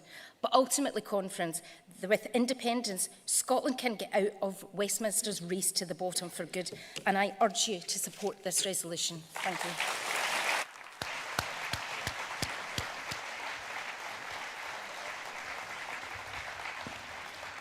Thank you, Claire. And it's not only Claire Hockey that continues to work as a nurse. Our next speaker, Emma Harper, MSP, also is still a nurse. And Emma is going to second Resolution 4. Welcome, Emma, and 3 minutes max. Thank you, Convener. Hey, good afternoon. I think it is almost afternoon conference. I absolutely endorse what my friend, my colleague and my fellow nurse Claire Hockey has just proposed in this resolution and in her speech to conference. Scotland's health and social care services are under immense pressure, and Westminster's outdated and hostile immigration policies are making that pressure unbearable. We all know someone, our families, our friends, our neighbours, that has been cared for by someone from out with Scotland. We've seen an 81% drop in health and care worker visa applications in just 1 year. And that's not just a bureaucratic shift, that's a direct threat to the well-being of our communities. It means fewer carers, longer waiting times and exhausted staff stretched beyond their limits. Conference, a recent survey by Scottish Care tells us that the international workers make up 32% of Scotland's workforce in the care organisations, a third. In some cases, they represent over 90% of the staff. These are people, dedicated professionals who come here from many other countries to care for our loved ones, often working in remote and rural areas like my home in Dumfries and Galloway, and recruitment is really difficult in these remote and rural areas already. And yet the previous UK Tory government has responded by banning these workers from bringing their families. Imagine being told that you're welcome to care for others, but not to live with your own children. That's not just cruel, it's completely counterproductive. Conference, this is the fallout from Brexit. Scotland voted to remain, but we were dragged out of Europe against our will. And now both the Tories and Labour, because you can't tell them apart, the Tories and Labour support the consequences: a shrinking workforce, a broken care system, and a hostile environment for those who want to help. So today, I call on the UK to do what they do best. UK Labour, do a U-turn. Of course, that is what they do best.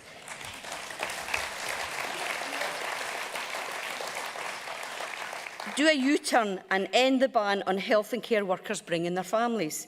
Devolve immigration powers to Scotland. Devolve the powers immediately so that we can build a system that reflects our values and meets our needs. Because we know what kind of country we want to be. We want to be a country that welcomes people, a country that values care, a country that sees migration and immigration not as a threat, but as a strength. Let's fight for that, Scotland. Let's demand the powers to make it real. And if they don't want to devolve immigration powers to Scotland, then let us get on with it and with delivering independence. Thank you.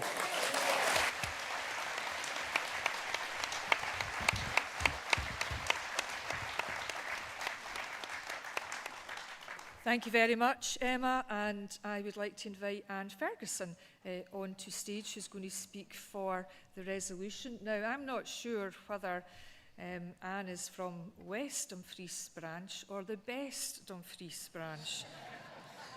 I'm sure Anne will clarify. Over to you, Anne, and welcome. Thank you, Convener. Conference. We all know Scotland's population is getting older. Those aged over 75 will be increasing by 65% by the year 2045. Those over 90 almost doubling. These Westminster policies are designed to end the adult social care sector's reliance on overseas staff. This has serious implications for adult social care in Scotland and consequently our NHS. A Scottish survey, it's already been mentioned by Emma, conducted in May this year, involved 225 social care organisations.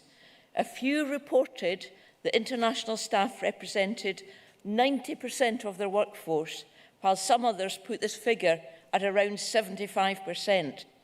Nearly 7,000 of the 11,500 international staff were working on a visa.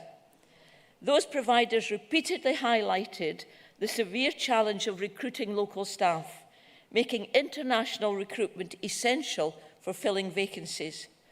These findings send a clear message, Conference. The Scottish adult social care sector is hugely dependent on international workers.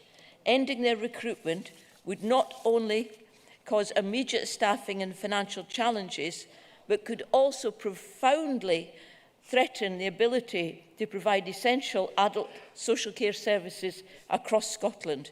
We need more, not fewer, social care workers. Without an increase, more people will be stuck in hospital, elective patients will be on waiting lists for much longer, and fewer people will get the care they need in their own home and in care settings. These Westminster policies are devastating for adult social care sector in Scotland, devastating for our NHS, and most importantly, devastating for the many older people and others who will be deprived of the quality services they deserve. I wholeheartedly support this resolution.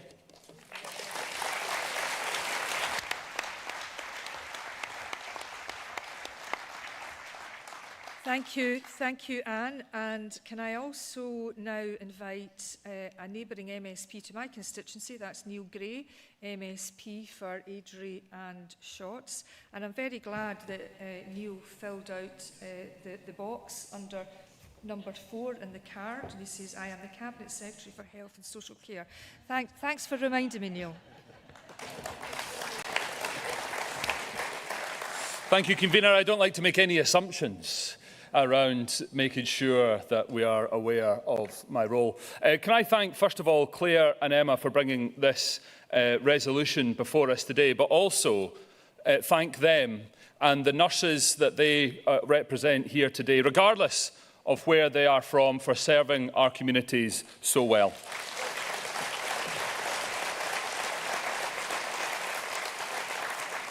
Conference, we know the value of our health and care workers.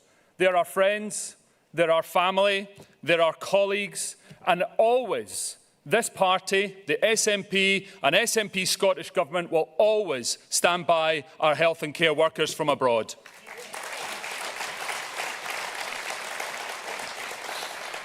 Because this is personal for all of us. This is my dad who receives social care. This is my 4 children who are born in the NHS. This is my mum who was provided life-saving care when she suffered a stroke. And a Labour government wants to make it harder for us to recruit those staff so critical for our communities. Shame on them.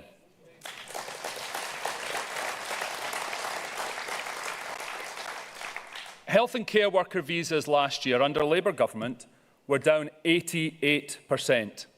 Nursing visas from abroad were down 80%. And shamefully, Conference, they have closed entirely the social care visa route for people to come to this country to work in our social care sector entirely. Shame on them, Conference.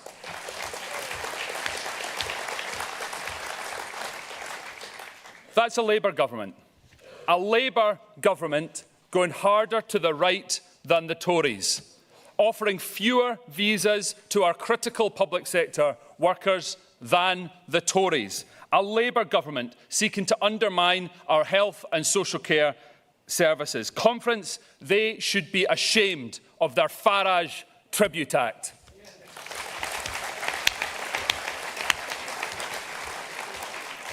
Conference is becoming absolutely clear that the only way that we can protect our NHS, the only way that we can protect our social care services, the only way that we can deliver a migration system that works for the people of Scotland, that works for our public services, is to deliver the fresh start that independence offers us. And I urge you to support the resolution.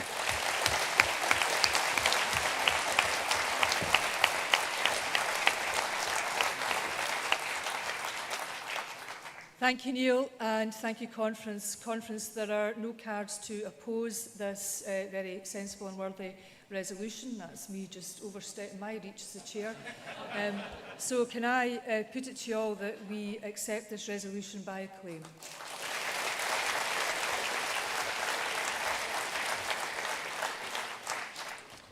Now, Conference, before we move on to Resolution 5, I've got a wee announcement to make.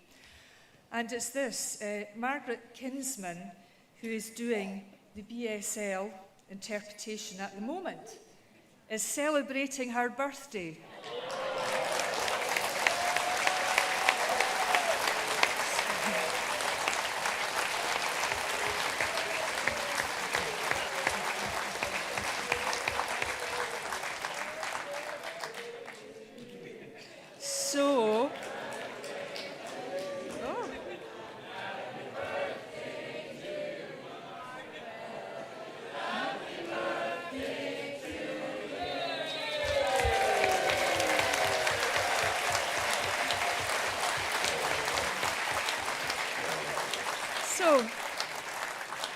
So whatever the signing is to indicate, suitable embarrassment.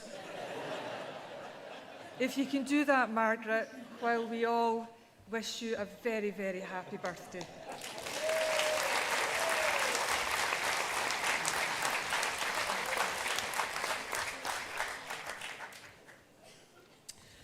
Right, now, who's next?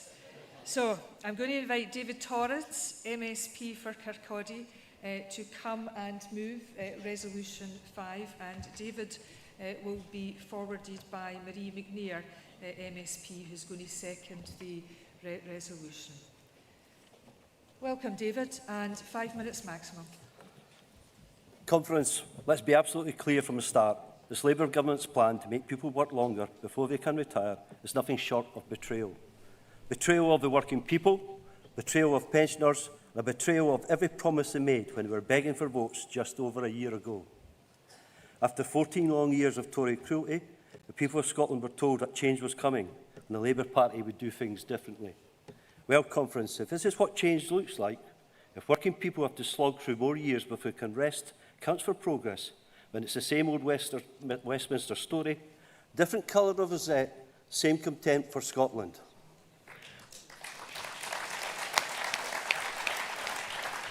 The so-called review of pension system is nothing more than another Westminster cost-cutting exercise to balance the books on the back of at least able to pay after the disastrous first year of Labour rule. A year marked by broken promises, economic drift and a willingness to throw Scotland under a bus at every single opportunity. This so-called review completely ignores the reality of Scotland's demographics. We live different lives. In part of Scotland, life expectancy is still lower than state pension age. People are dying before they ever receive a single penny of pension they've paid into all their working lives. And that's what Labour's response is, to make them work longer. It's an outrage, Conference, an outrage and a moral failure. Yet are we surprised? This is the same Labour government that scrapped the winter fuel payment, leaving thousands of elderly Scots to choose between heating and eating. The same Labour government that refuses to pay 331,000 Scottish WASPy women the compensation they are owed. These women are our mothers, our sisters, our friends, and they did everything right. They worked hard, paid in all their lives, and were told the state would look after them when their time came. Instead, the Westminster system pulled the rug from under their feet, and now Labour has the audacity to turn its back on them once again. Left feeling abandoned and forgotten after bold promises of Anna Sarwar, who promised, "Under my leadership, WASPy women will finally receive the justice they deserve." The very same Anna Sarwar who says he would stand up to Keir Starmer. Conference, and then there's Jackie Baillie. I'll say that again, Conference, and then there's Jackie Baillie. A woman who spoke with conviction and stood shoulder to shoulder with WASPy women, promising justice and compassion. But now, voices that once thundered were outraged have been replaced by cautious statements and political distances, leaving thousands of women feeling utterly betrayed. Keir Starmer talks about fairness. He talks about responsibility. But what is responsible about punishing the very people who built this country? The UK already offers one of the lowest state pensions in the developed world, a disgrace in itself. And now, instead of giving pensioners the dignity and security they deserve, Westminster wants to cut even deeper and make them pay yet again. Conference, we in SNP reject the cruel, unnecessary and deep unjust review. Scotland will not stand by while Westminster punishes our pensioners to fix the mistakes of their failed governments.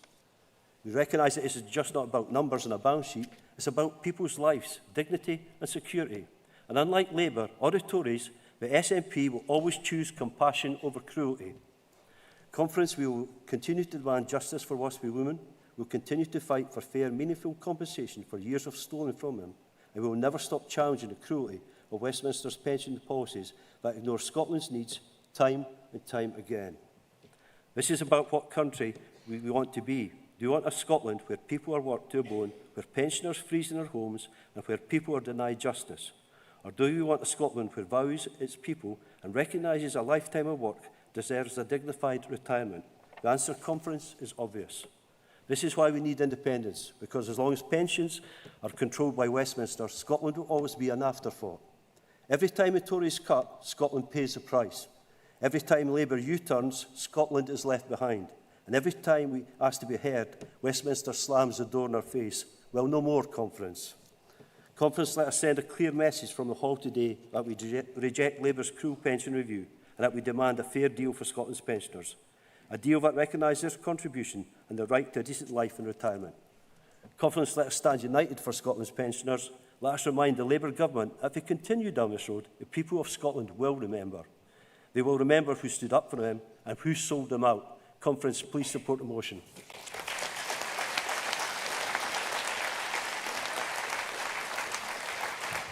Thank you, David. And can I invite Marie McNair, MSP for Clydebank, to come onto stage? And after Marie, we'll hear from Katrina C. Clark. You've got 3 minutes, Marie. Thank you, Convener. Good morning, Conference. Actually, good afternoon, Conference. Friends, I'm pleased to second this motion. Westminster have failed pensioners and will continue the same path. Under their watch, the UK has the worst state pension in the developed world. And to make matters worse, Labour's pension review will force people to work longer before they access the state pension, an inadequate pension and forced to work longer to receive it. No compassion, no vision, no answer to the needs of the older people in Scotland. A UK system with no ideas and out of time. An establishment that views pensioners retiring as a burden and not a right. We only need to look at how they've treated WASPy women. Thousands of women across Scotland who have failed by the Labour government that promised security but delivered silence. The WASPy women born in the 1950s, they worked hard, paid hard and planned for retirement only to have the rules changed with little or no warning. In Scotland alone, over 330,000 women were affected. The Labour government betrayed the WASPy women who have worked tirelessly their whole lives and who have left struggling to make ends meet. Over 300,000 WASPy women in the UK have died waiting for compensation, and they just don't have time. That's one woman every 13 minutes. Every 13 minutes, another life ends without justice. And that's not just a statistic, it's a Westminster-made disgrace. It's the very definition of justice delayed is justice denied. And Labour made promises to them. We all remember that. We saw the photos spewed out by the Labour spin machine. We saw their friends in the media lap it up.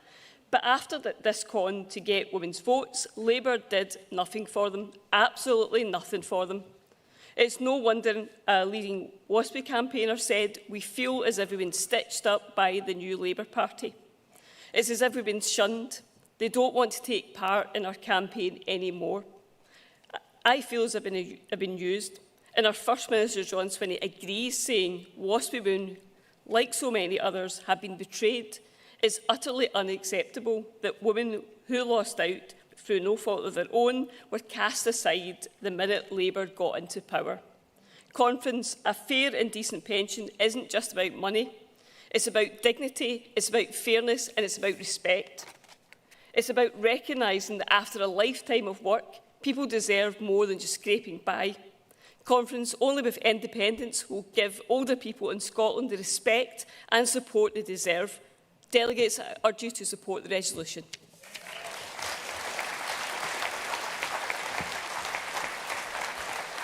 Thank you, Marie. And can I invite Katrina Clark, who's from the Bonnybridge and Larbert part of the world. And I'm reliably informed that Katrina's a WASPy woman. So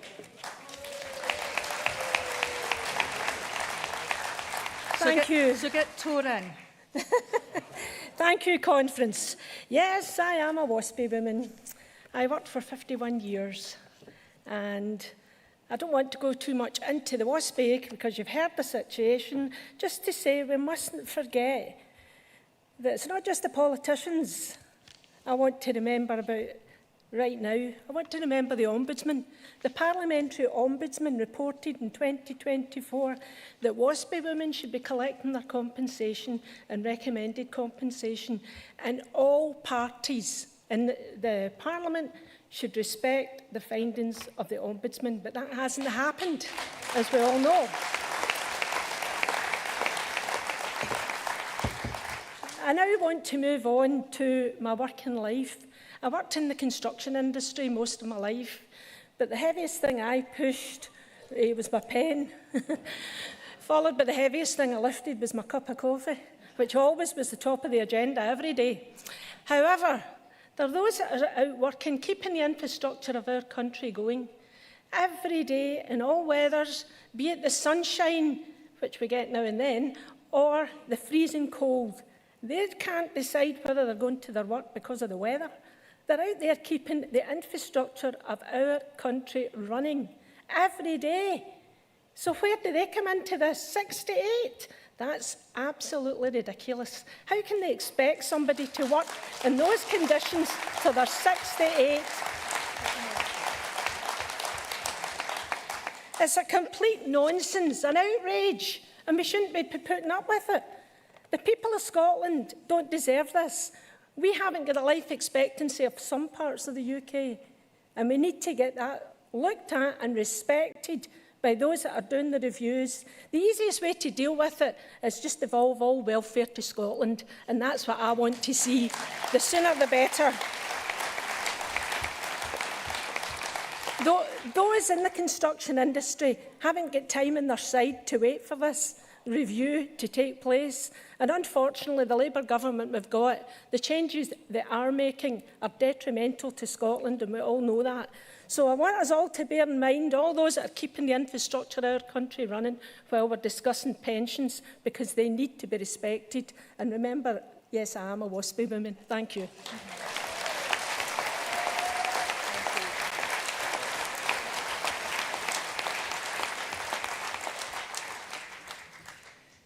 Conference, there are no cards on against Resolution 5, and can I put it to you all that we pass Resolution 5 by acclaim, please?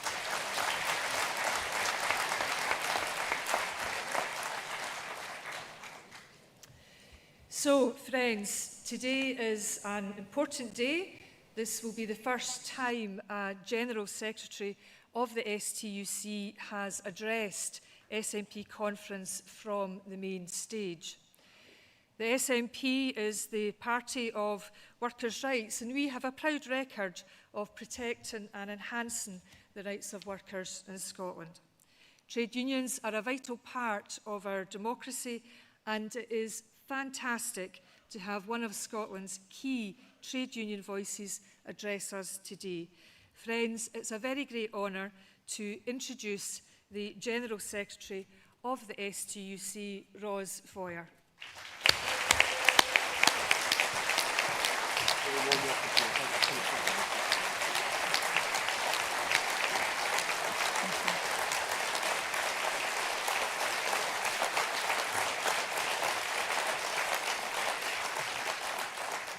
Thank you. Conference convener, Ros Foyer, General Secretary of the STUC, first time speaker at this conference. And friends, I want to start by thanking you for inviting me to address your conference today. And I address you as a representative of over 550,000 workers who belong to Scotland's trade union movement. And on behalf of those workers, I welcome the approach from every single SNP First Minister since you formed the Scottish Government to treat trade unions as critical, respected partners in the business of that government. And I also welcome that one of the first actions of your current First Minister, John Swinney, when he took up office last year, was to engage directly with the STUC. He wanted to hear firsthand what issues mattered most to the workers of Scotland, from public sector pay to the cost of living crisis to Grangemouth. And for us, that's really critical, to have a First Minister who understands the role trade unions have in the tapestry of Scotland, one who understands that trade union issues are the issues that matter to the people of Scotland. And over recent years, your government has addressed many of those issues. The government has increased the Scottish Child Payment that's lifted thousands of people out of poverty, and that is a trade union issue. You've taken a rail operator into public ownership and ended peak fares, and that is a trade union issue. Last month, you introduced an absolutely groundbreaking furlough scheme at Alexander Dennis to protect jobs and protect our industry, and that is a trade union issue. And your progressive income tax changes have raised an additional £1.7 billion in revenue to spend on supporting people in poverty and defending our creaking public services, and that too is a trade union issue.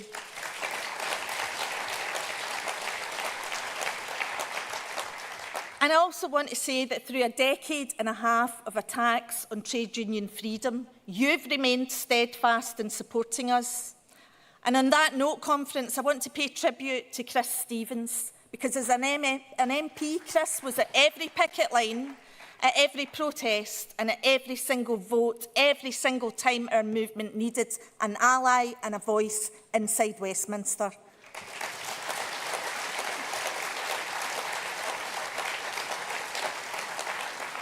And now, with Scotland's long-standing commitment to fair work and the UK Government's new Employment Rights Bill coming in, we can look forward with some hope to a country where decent rights for workers can again become a driving force for dignity and economic growth.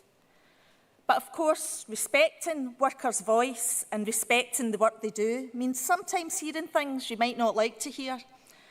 And the key messages we're sending today to both our Scottish and our UK governments is that we need rapid action and more rapid delivery on the priorities of working class people. Because the UK government has so far failed to deliver on too many of the changes they promised. They failed to lift the two-child benefit cap. They failed our pensioners by cutting the winter fuel allowance. They failed those in need by trying to decimate our welfare system.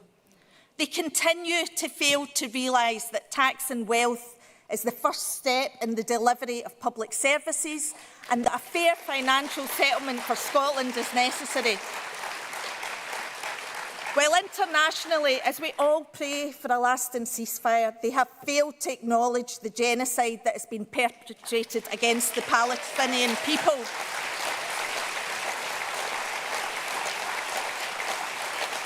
In Conference, when governments fail to act, there are consequences. The people of Scotland are demanding better. They want to see the changes that were promised to them. And we in the trade union movement will not stand silent while austerity continues to cause carnage in our working class communities and working people are feeling forgotten and betrayed.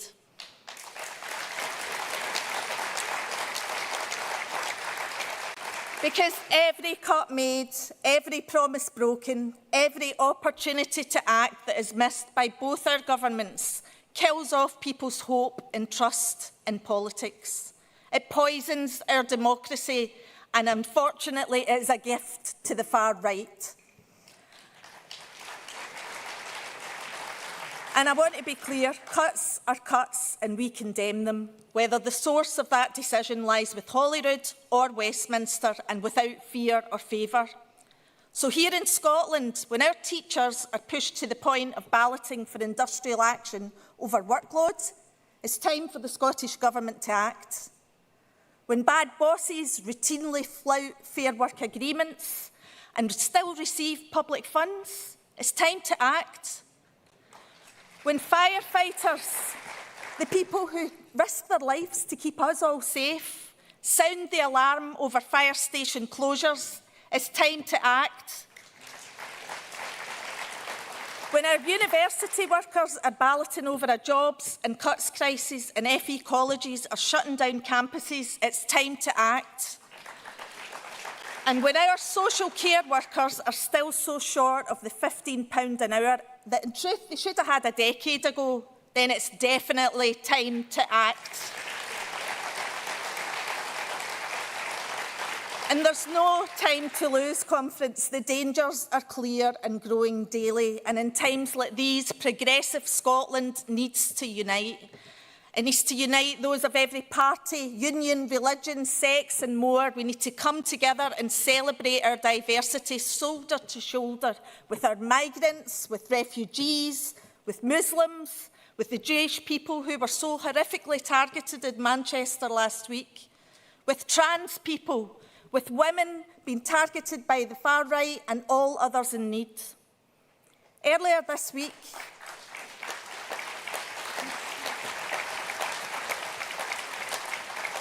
Earlier this week, Conference, I was proud to join a platform of women from across Scotland, including Councillor Nadia El Nakla and former First Minister Nicola Sturgeon, at the launch of the Women Against the Far Right campaign.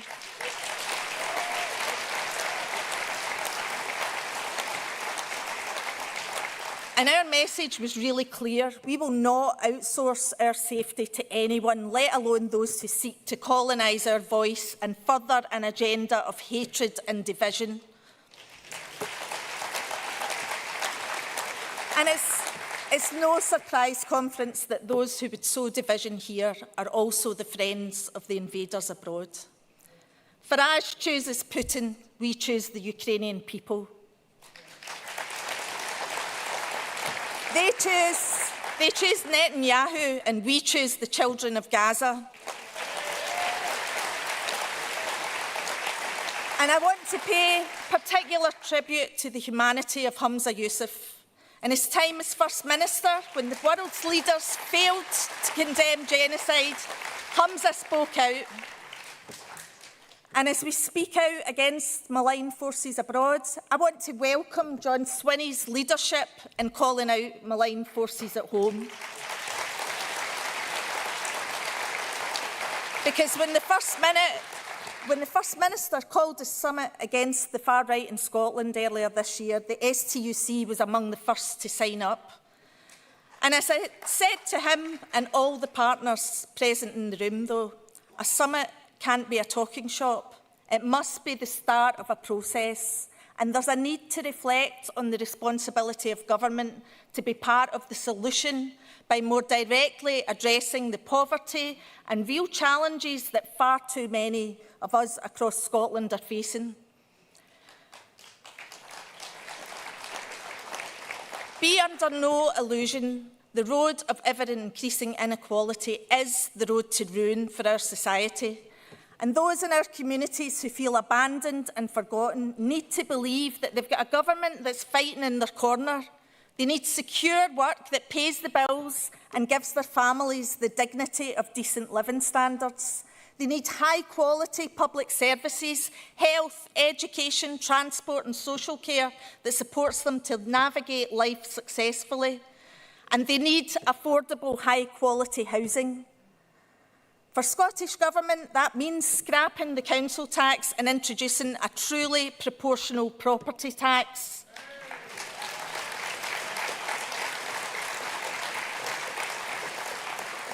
And it means introducing specific wealth taxes that can happen here and now within the current powers of the Scottish Parliament.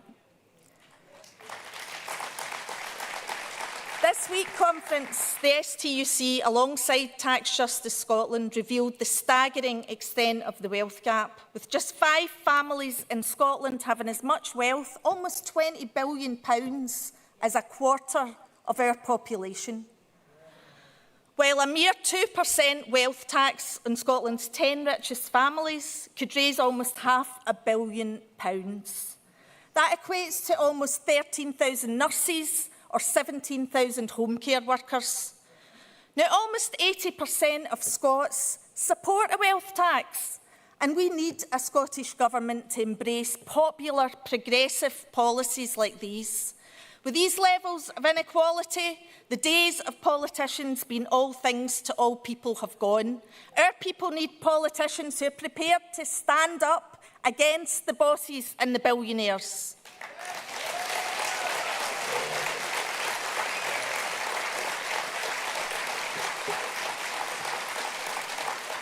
And that's where I want to pay tribute to the SNP's trade union group, who for years, alongside members right across this hall, have secured progressive policies on tax, on public energy, on achieving a just transition, on a truly public national care service, and much more besides.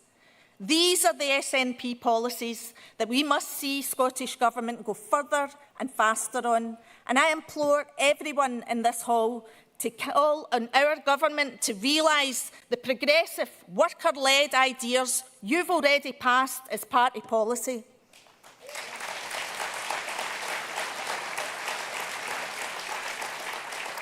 Because if we do that, we realise a just transition for Scotland's workers, based on a fully formed industrial strategy that strengthens our supply chain and prioritises domestic manufacturing. That means boats and ships built in Scotland, forged in the steelworks of DL by the people of Scotland. It means fully backing nationalised industry and giving a direct award such as the Lord of the Isles ferry contract to Ferguson Marine, which will bring longer-term benefits for the wider community in Inverclyde.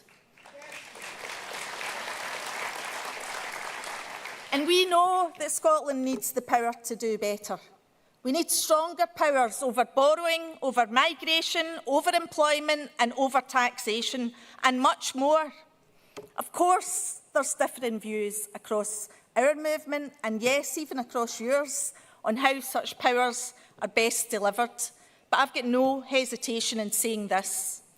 Whatever the constitutional future of Scotland may hold, it must be the people of Scotland who decide.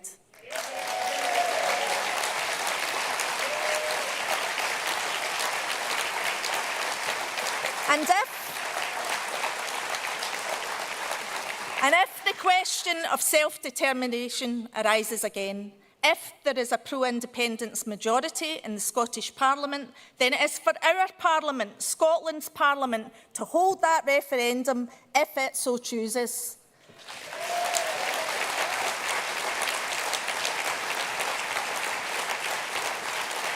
Because that is democracy. And if that's the will of Scotland's people, then no Westminster government should deny that wish.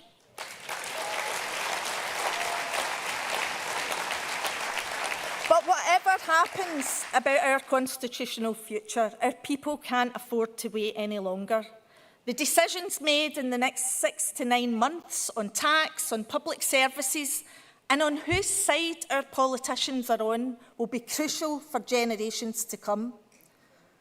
To borrow a phrase, we must work as if we live in the early days of a better nation, and that work needs to start now.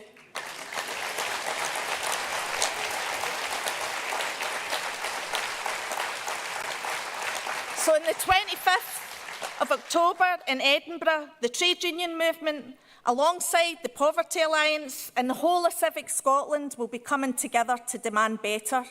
In our Scotland Demands Better march and rally, we're uniting the people to demand the changes that we need to build a society where everyone can thrive and prosper. This powerful coalition will reject the politics of hatred and division, but we are absolutely demanding radical change and an urgent shift towards the politics of delivery. And we need you too. We need everyone in this hall and everyone across Scotland to rally together in unity against those that want to divide us. And that's my closing message to you. When we come together, working people possess more power than we dare to realise.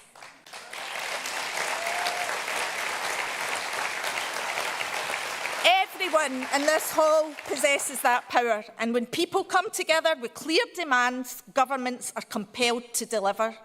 Scotland already has the wealth, we already have the talent, we have the resources to build a fairer, greener and more equal nation. If you share in that vision, then get involved. Let's make October the 25th the day that we unite all working people across Scotland who want a more progressive Scotland, where every person and every community prospers, and let's march forward together. Solidarity, and thank you, Conference. Thank you.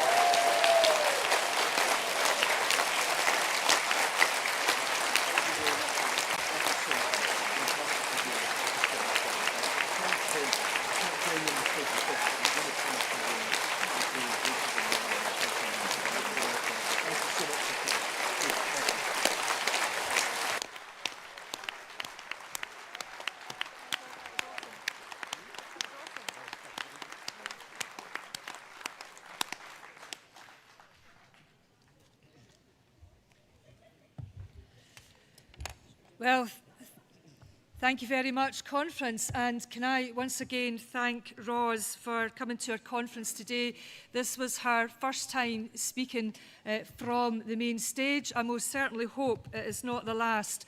And we're all very grateful to Ros, both for the common cause that we share, but also for our challenge. Please put your hands together again for Ros.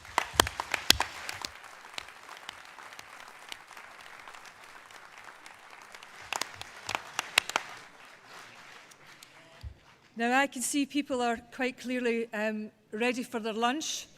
I just make one plea. Please be back 2 p.m. sharp. We've had a great morning and we're looking forward to an excellent afternoon. Thank you.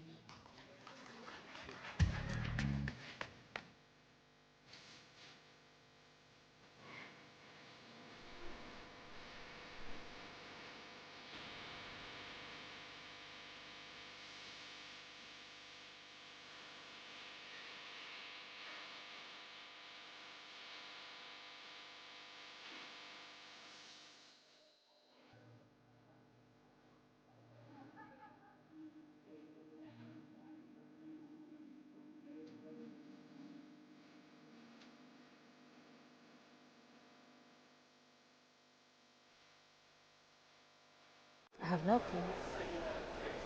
Hello and welcome back to Broadcasting Scotland Couch. I'm joined today by Nadia Chand. We have been spending our time observing the conference and we've noticed a lot, haven't we? So, yes, yeah.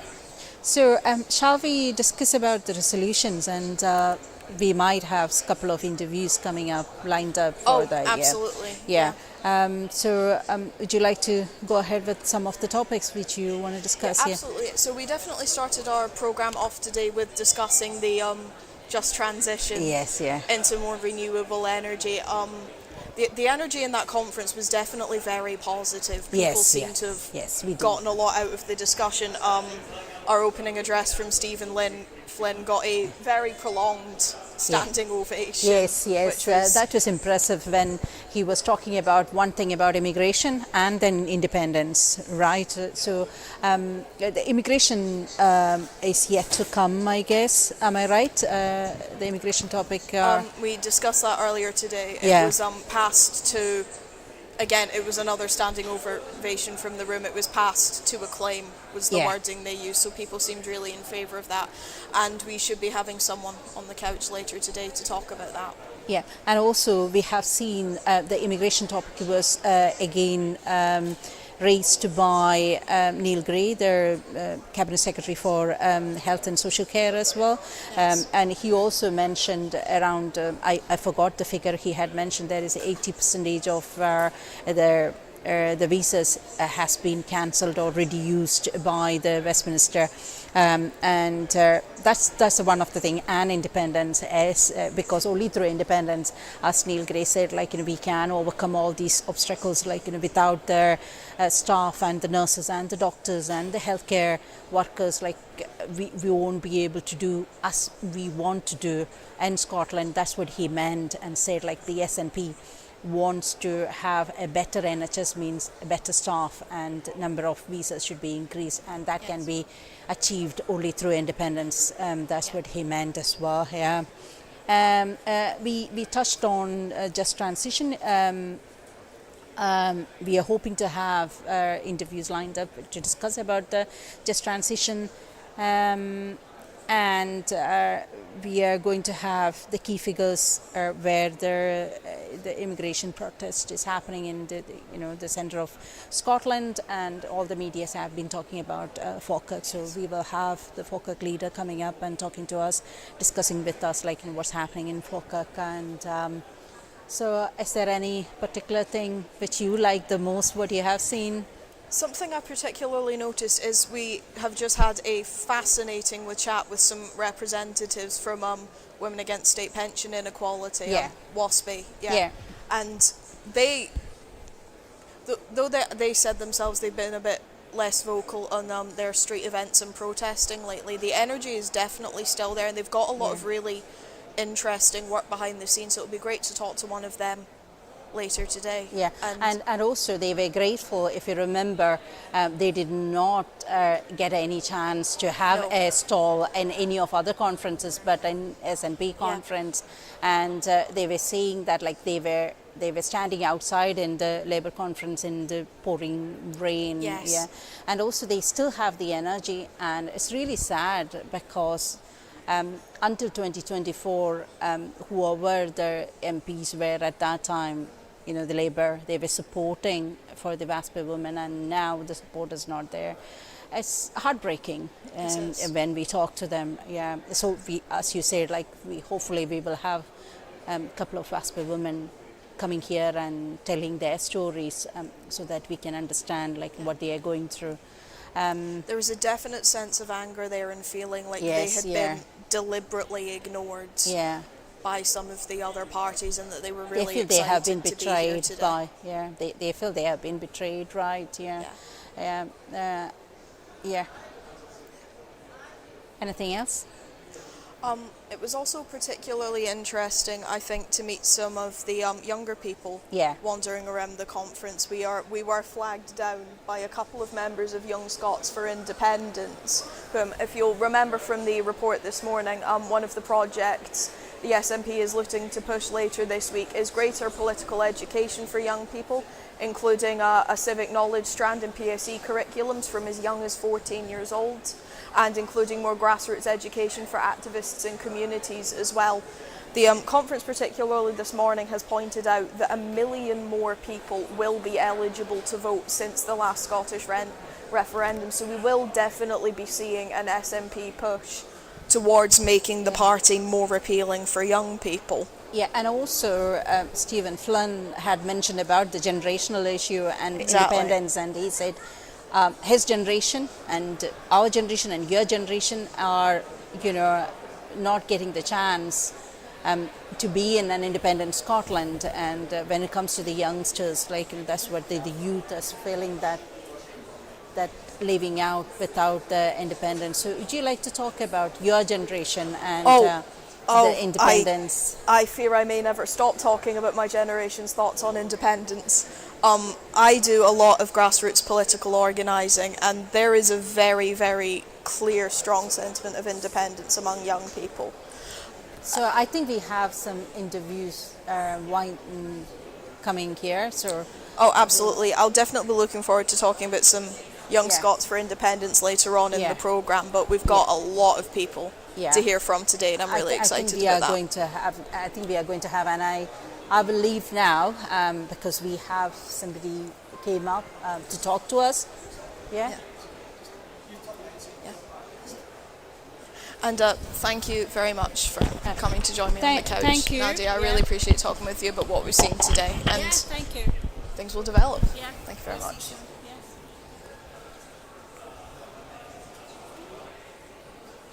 That was Nadia Chand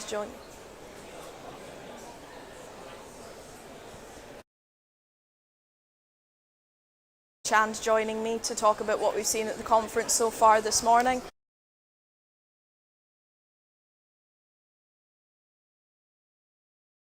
Today, and we're looking forward to hear a bit more.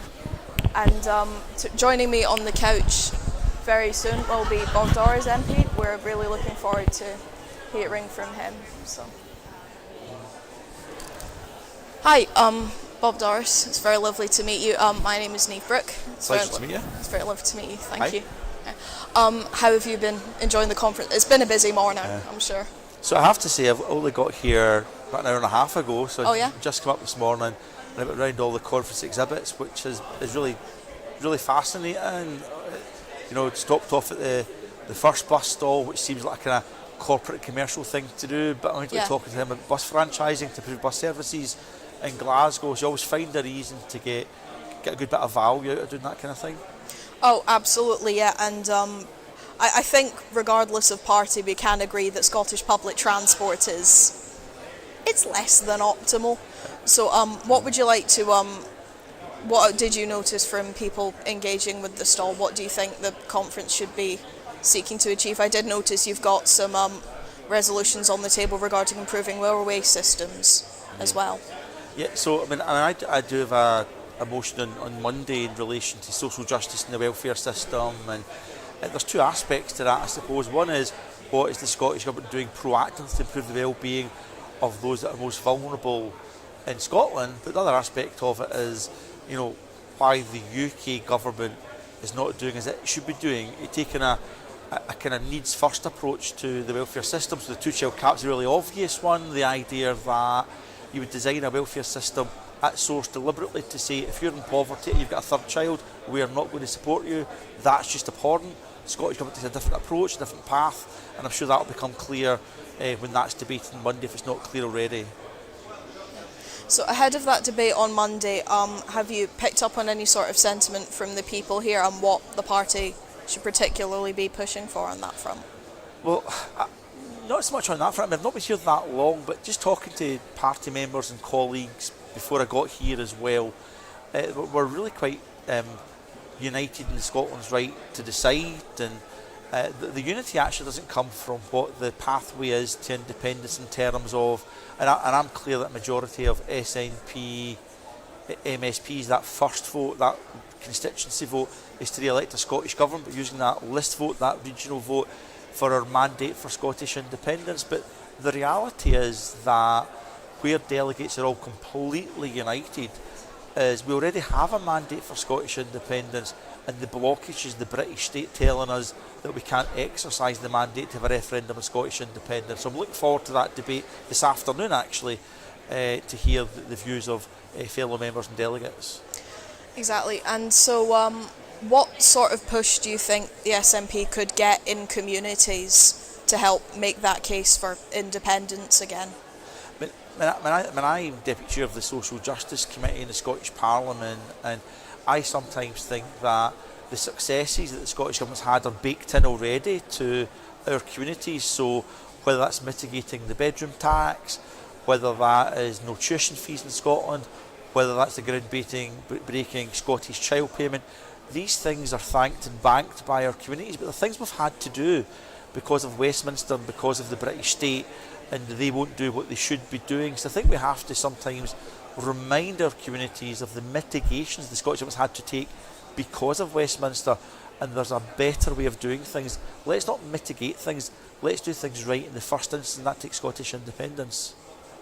Exactly. And excuse me. The resolution also notes that 1 million more people will be eligible to vote since the last referendum. So what sort of things would you like to the resolution and the conference to come to the SNP pushing to appeal to those people? What do you think could be done there? Well, I think we talk about, so I'll be slightly tangential for a moment. I changed legislation in the Scottish Parliament to try and get progress on dealing with spoiled ballot papers and deprived constituencies, unintentionally spoiled. So people casting their votes and their votes simply not counting because they didn't fill in the ballot paper correctly through no fault of their own. We've changed legislation on that, but those people at least had the opportunity to cast a vote. The idea there's 1 million people in Scotland who have never had the opportunity to have their say, whether they're for it, whether they're against it, whether they remain to be convinced that Scottish independence is an affront to democracy. Democracy is not a snapshot in time. That's why we have Scottish elections every 4 or 5 years, and it's the same for sovereignty of the Scottish people. Scottish independence is not a snapshot decision to be made by one group of the electorate. 1 million people disenfranchised because of Westminster. Their voice should be heard irrespective of how they vote. And that's something that will be in discussion later today, isn't it? Embedding as part of school curriculums, as well as how basics of how government works, how to actually register and correctly fill out a ballot paper. There's someone's proposed including that information in libraries and community centres as well, haven't they? Well, yes, and I suppose that kind of should be happening already. Maybe Glasgow's a little bit different because we've got an elections office in Glasgow all year round, so they can be proactive. I would like to think that happens already, but if it doesn't, of course, it should just happen. Now, whether that requires legislation or just really firming up what the Electoral Management Board for Scotland does in partnership with the local authorities, let's just make it happen. Absolutely, yeah, because I grew up in Ayrshire, and it's not something that we got, so I think Glasgow definitely definitely set apart from Ayrshire in that front. Would you mind expanding on that education that's available in Glasgow and So, what it to be involves. fair, I have to be honest and say I'm not sure what's available in Glasgow. I think the point I'm making is because there's a standing elections office in Glasgow all year round, they don't just form or come together at election time, there's a real opportunity to excel in that area. I'm not sure what's happening in Glasgow, but actually, ironically, it's amazing the conversations you have, because the fact that we're having this conversation just now and that idea come up in my head means that I've now got a responsibility to go and reach out to the Glasgow Elections Board and find out what is happening. And hopefully there's good stuff, but if not, let's just change it. Exactly, yeah. So this conversation has inspired you to reach out on there. That's nice. Well, I have to say that I've been doing a bit of work on trying to drive up voter turnout already, trying to make sure that votes count when they're cast already. But what I've not looked at is internally what the elections office in Glasgow is doing.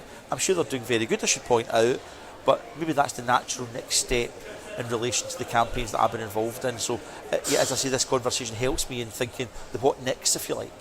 Yeah. And would you mind expanding a little bit more on that work you've been doing about increasing voter turnout? Okay, so there's a ward in my constituency called Canal Ward.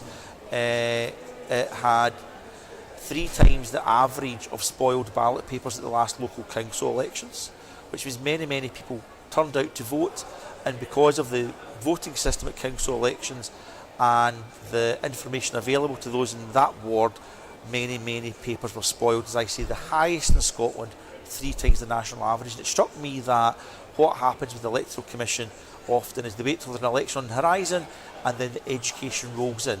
So if we can identify there's an ongoing enduring issue, whether that's low turnout or unintentionally spoiled ballot papers that are not counting, then the Electoral Commission for Scotland should have a strategy to deal with that, irrespective of whether there's an election on. So the Electoral Commission is now actively looking at an information campaign, a pilot, hopefully in my area, to see what that would look like in practice. And then once they've got that, let's roll it out across Scotland. And that was a statutory change in the law that we got through the recent elections bill in the Scottish Parliament. That's fun. Well, that's a very interesting bill to get through, and that sort of initiative, that pilot scheme, that's something you'd like to see rolled out across Scotland. Yeah. So I don't know where in Scotland you're most likely to have the lowest turnouts, or where you're most likely to have the highest degree of spoiled ballot papers, except when it was in my constituency. But a data analysis will show not just where there are entrenched issues, but where the next issue might be.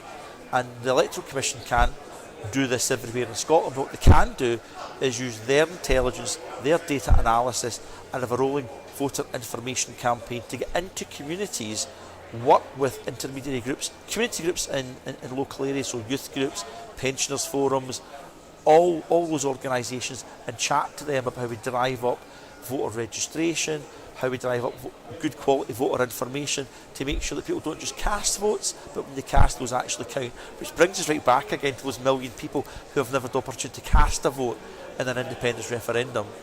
Yeah. Well, that's really interesting to learn about, and thank you so much for joining me. No, you're welcome. To talk about Thank you. It was great Good to meet you. Take care. Thank you. Hope you enjoy the rest of the conference. And you. Thank you. Thank you.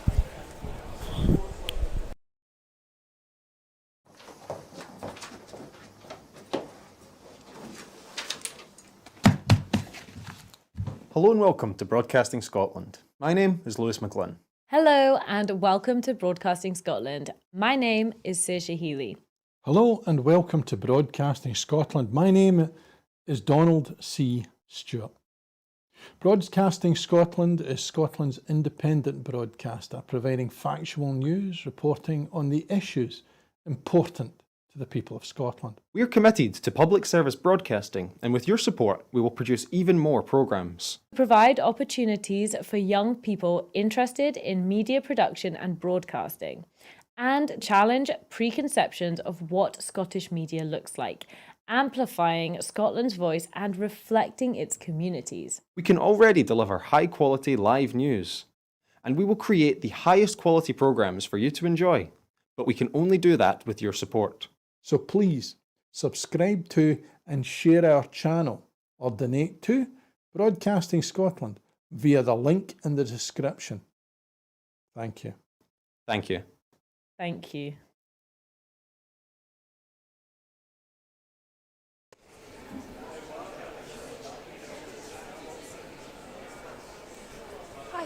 Hello and welcome back to Broadcasting Scotland. If you haven't tuned in before, I am Niamh Brooke, following along at the SNP's 91st Annual Party Conference in Aberdeen. I said it was beautiful and sunny this morning. I'm afraid it's not anymore, but that doesn't mean that the energy in the venue still isn't very positive, with a lot of interesting issues being discussed. Joining me on the couch just now is Councillor Abdul Bastani for Glasgow, Maryhill and Springburn. Thank you very much for joining me. Thank you. So how have you been enjoying the conference so far? I think we have arrived this morning. So far, I have very positive energy, really enjoying the conference. I have been to almost every conference in the past as well. I am looking forward to have a busy conference and with lots of new ideas, new resolutions and a lot of things to talk. Particularly very important for me is the bit about asylum seeker.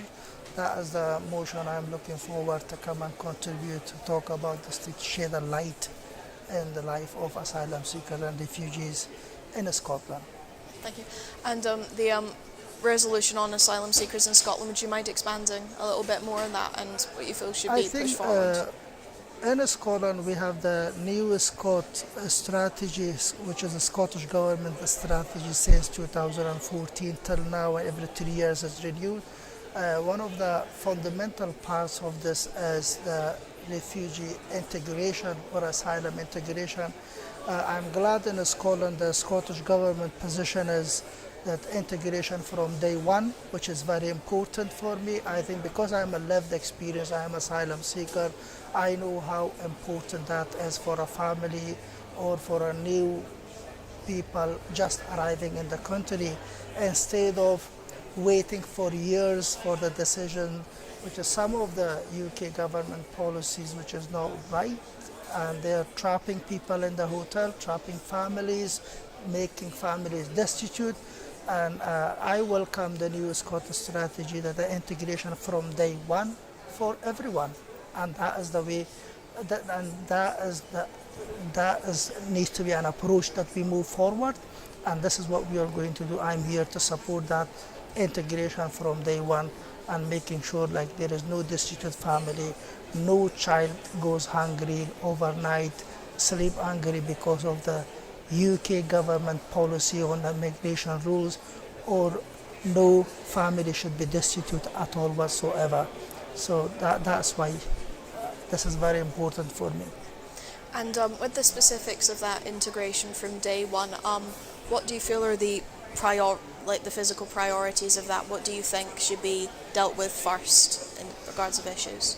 I think we have a model new Scottish strategy which talks about education, housing and health, participation, employment, every aspect in a society, and that needs to start from day one, where the UK model is you need to wait for years as either in the hotel or in a temporary accommodation until there is a decision on your case, and after that, because you don't know how long would that take, and after that then you will have, if they have a positive decision, then your integration a kind of a start. You are allowed to go for education, higher education, or for employment. These are the things. But in Scotland we say no, when you arrive in day one you are welcome to be part of the society and you have every right to integrate, and that is both way, and it is working both way in Scotland, and I have seen that. And thank you for that. And how are you feeling so far about the discussions you've witnessed at the conference today? Are you feeling positive, negative, noticing anything that should still be carried forward? I think I'm feeling very positive because the Scottish National Party and the Scottish Government approach is very positive. Many years ago we passed the asylum bill here in this conference, and now we are talking about asylum integration policy, which I am feeling very positive, because what we have designed, what we have in the strategy, it is very promising, and it is something that is working. And it's not just I am saying it is working, the United Nations have acknowledged this, it is working. Other countries in Europe, they have acknowledged that this system is working and they're picking up or adopting this approach. And I think overall I'm positive and happy about this. And as you say, this is something you say you've seen working in other parts of the world, and it's just a matter of establishing it in Scotland. No, it is working in Scotland because my conversation with people from UNHCR, and they were very happy.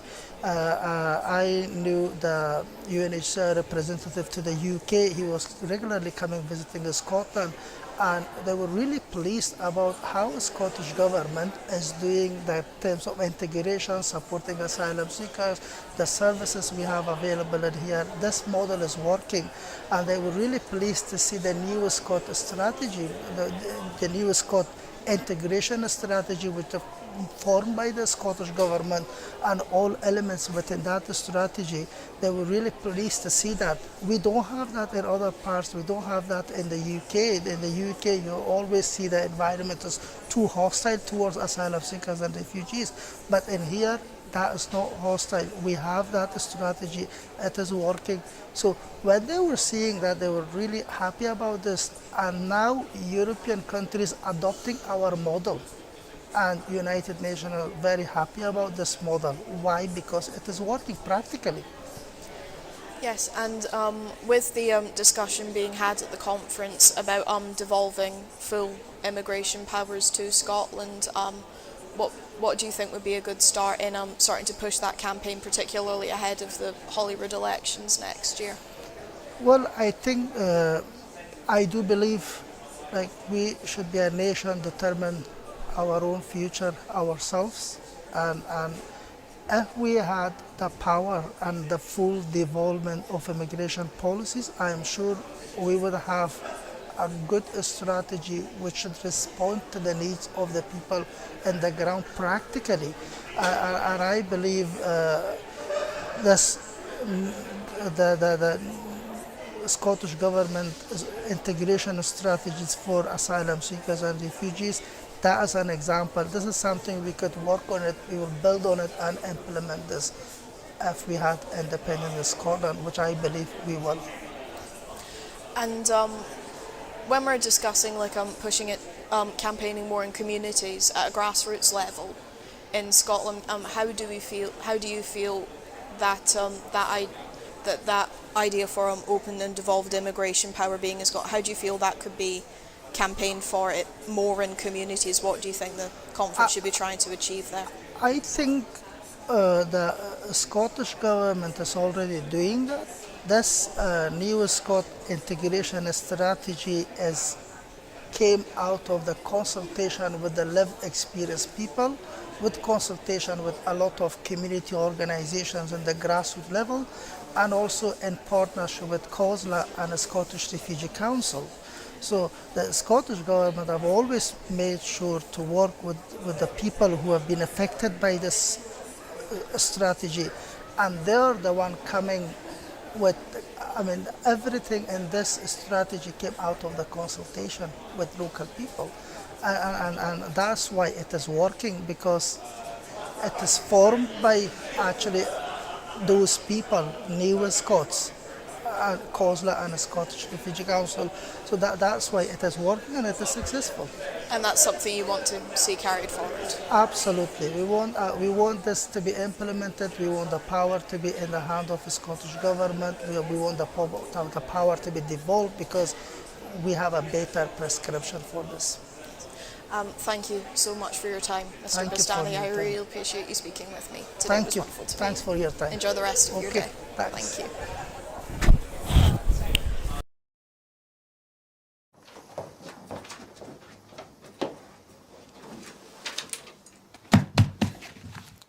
Hello and welcome to Broadcasting Scotland. My name is Lewis McGlynn. Hello and welcome to Broadcasting Scotland. My name is Saoirse Healy.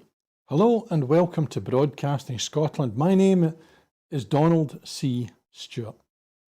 Broadcasting Scotland is Scotland's independent broadcaster, providing factual news, reporting on the issues important to the people of Scotland. We are committed to public service broadcasting, and with your support, we will produce even more programmes. Provide opportunities for young people interested in media production and broadcasting, and challenge preconceptions of what Scottish media looks like, amplifying Scotland's voice and reflecting its communities. We can already deliver high-quality live news, and we will create the highest quality programmes for you to enjoy, but we can only do that with your support.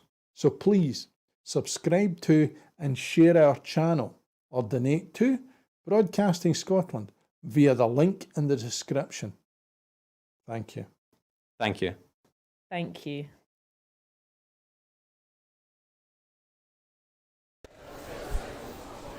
Hello again, everybody. It's lovely to see you all again. Joining me on the couch just now is Cecil Mako-John, Leader of the Council for Falkirk North. Thank you for joining me. It's really lovely to see you. Nice to meet you as well, May. So, how have you been feeling about the conference so far? It's good to be back in Aberdeen. It's good to see a full conference hall and a real buzz around the conference this year, and the fact that the SNP are making progress and people are seeing that we need to be talking about independence. Yes, and you're the Leader of the Council for Falkirk. Would you mind telling me a little bit about some of the sentiment in the area about independence, like what you've noticed? People are very dissatisfied in general right now. They're feeling the pressures around the cost of living, energy prices, the fact that social care is under pressure, and they want answers to that. And I believe that the SNP can give answers to that by showing the way that independence would give us the powers to be able to address those, having all the levers, the policy and the financial levers that could make a difference to people's lives. But it's about having the confidence that that is the right step, and we need to make sure that happens. And that's something you're looking for the party to get out of this conference, is providing that boost in public confidence. Absolutely, that the SNP are the right ones, and they are the only people that can actually deliver that change that people desperately want. We've had the experience of the Westminster Parliament elections just over a year ago, and the promise of change, and that's not made the difference that people want. In fact, it's actually got worse, but we can definitely show the people of Scotland that through independence we can make that change, and change for the better. Absolutely. And what do you think some of the primary benefits would be of independence for you and the people in your constituency?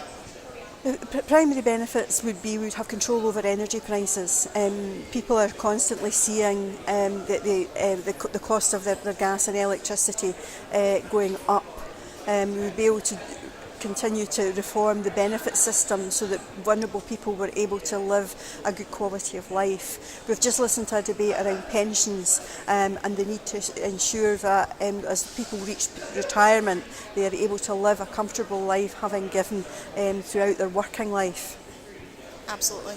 And if I can ask as well, in Falkirk, you are it's a centre for immigration there, and we do have some resolutions on the cards today to discuss immigration policy under an independent Scotland. That would be fully devolved to Scotland in the event of independence. Yes, we would want immigration devolved because immigration can be positive, particularly for Scotland. We have a declining population. We have a deficit of workforce in areas such as social care because of Brexit. And we need to be able to fully staff that in order to be able to deliver the quality service that we expect our residents to have. Therefore, immigration is one way of doing that.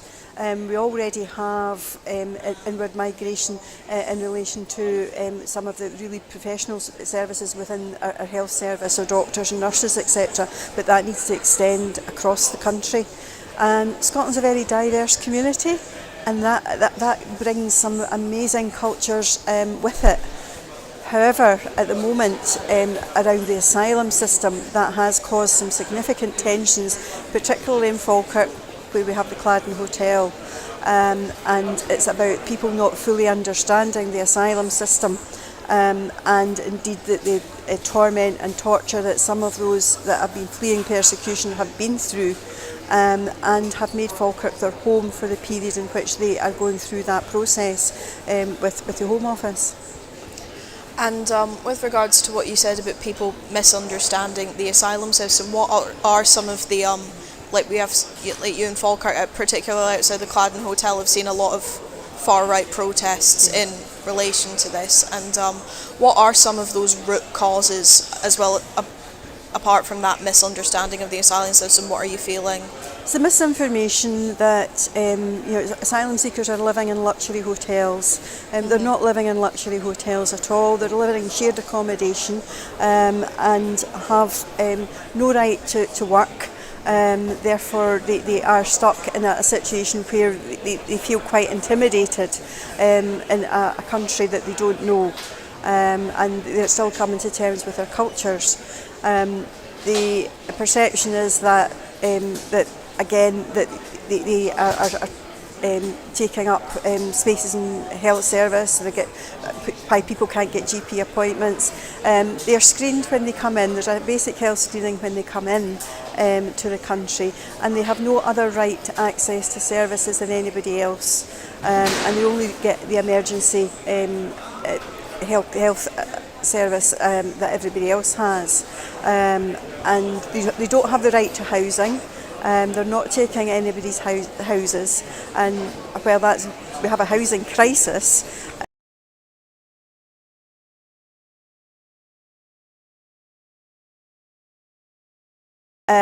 it's not caused by asylum seekers, and these are a number of the myths that are out in the community that are being portrayed by the far right in order to create fear and anxiety amongst the communities.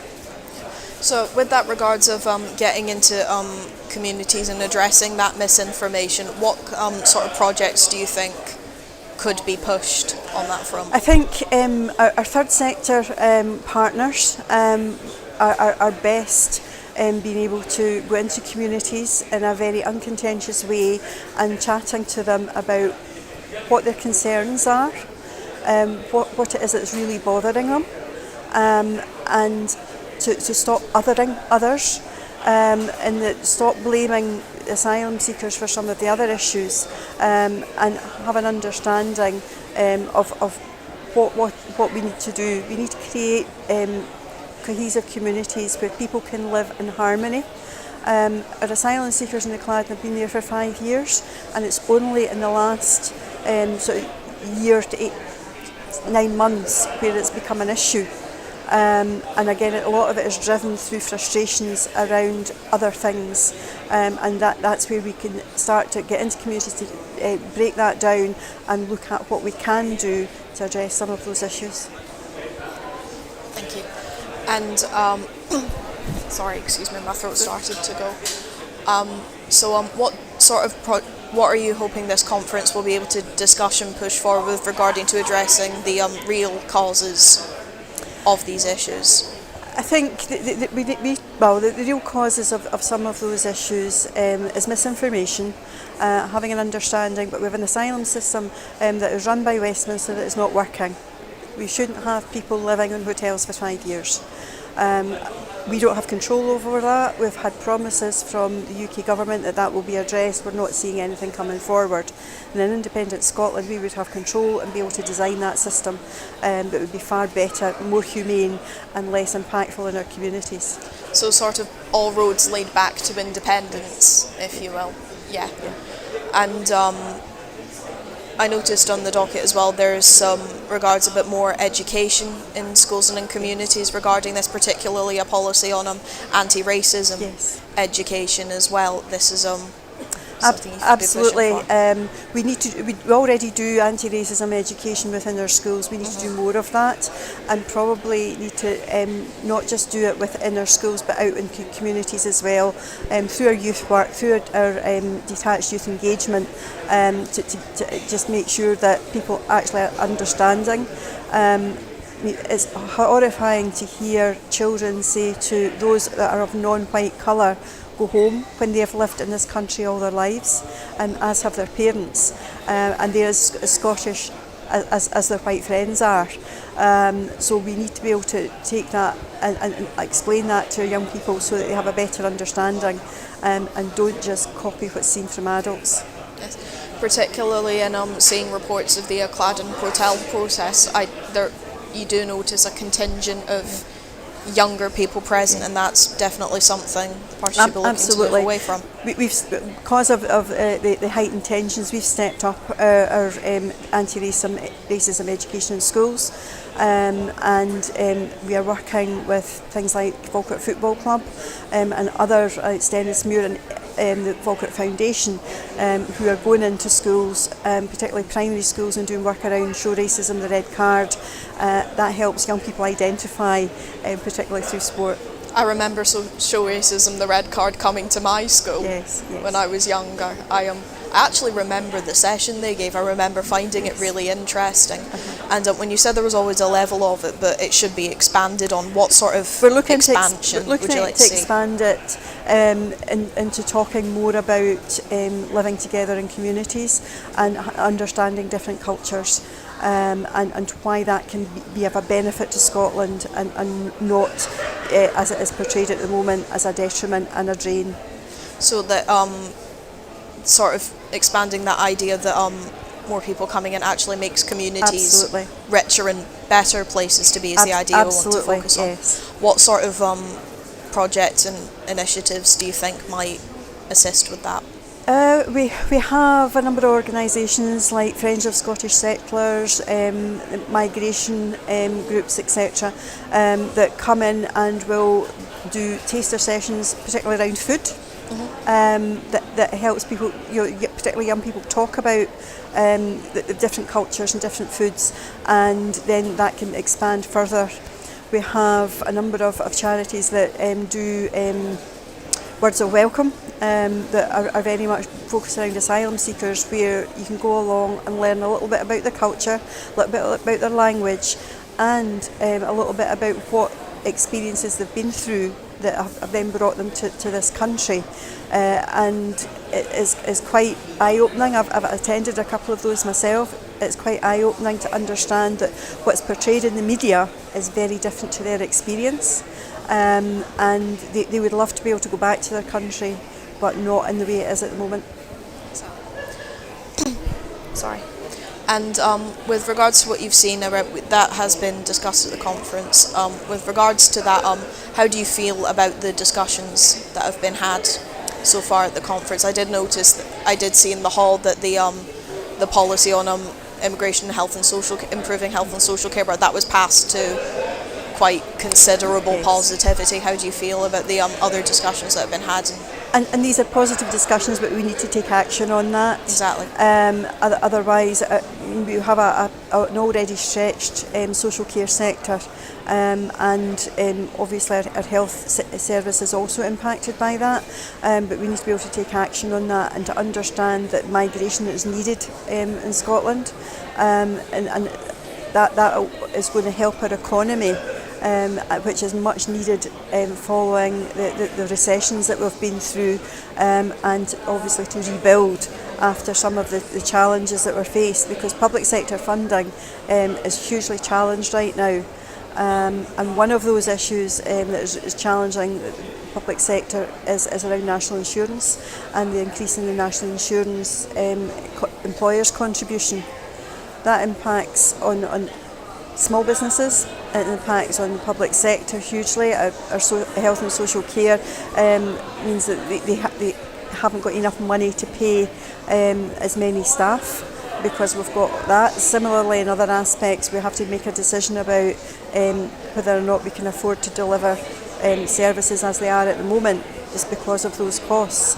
But again, in independent Scotland, we'd be able to have our own tax regime, and that would be designed to be very progressive and indeed supporting workforce, good quality jobs, and indeed the economy.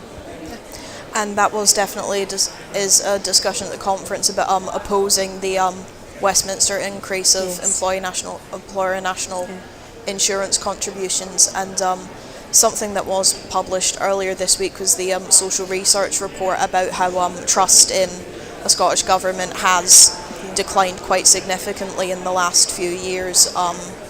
With that less trust in communities, how do you feel going into the conference and what the party could do to address that? I think we need to be clear to the public about what is the barriers to actually being able to make the changes that we need. One thing being is that the Scottish Government's got a fixed budget from Westminster, and the biggest spender within that is obviously the health service. The next is education, and then local authority, which leaves something like 20% for the rest, for everything else in the Scottish budget. And people understanding that is how constrained the SNP government currently is. And within that, we have to be able to set our priorities. And we want to be able to reflect the priorities of the people. And then that's something that I think needs to be quite able to be demonstrated from this conference, that our priorities are the same as the people's priorities, and we'll continue to deliver on those with the devolved powers that we've got and the finances that are available to us. But recognising that's not enough, it doesn't go far enough. Devolutions work for Scotland. If we look at the differences between Scotland and the rest of the UK, prescription charges, free education, bus passes, etc. All of that is what's at risk right now, particularly by the far right, and it's only the SNP that will retain that, and it's only through independence can we build on that.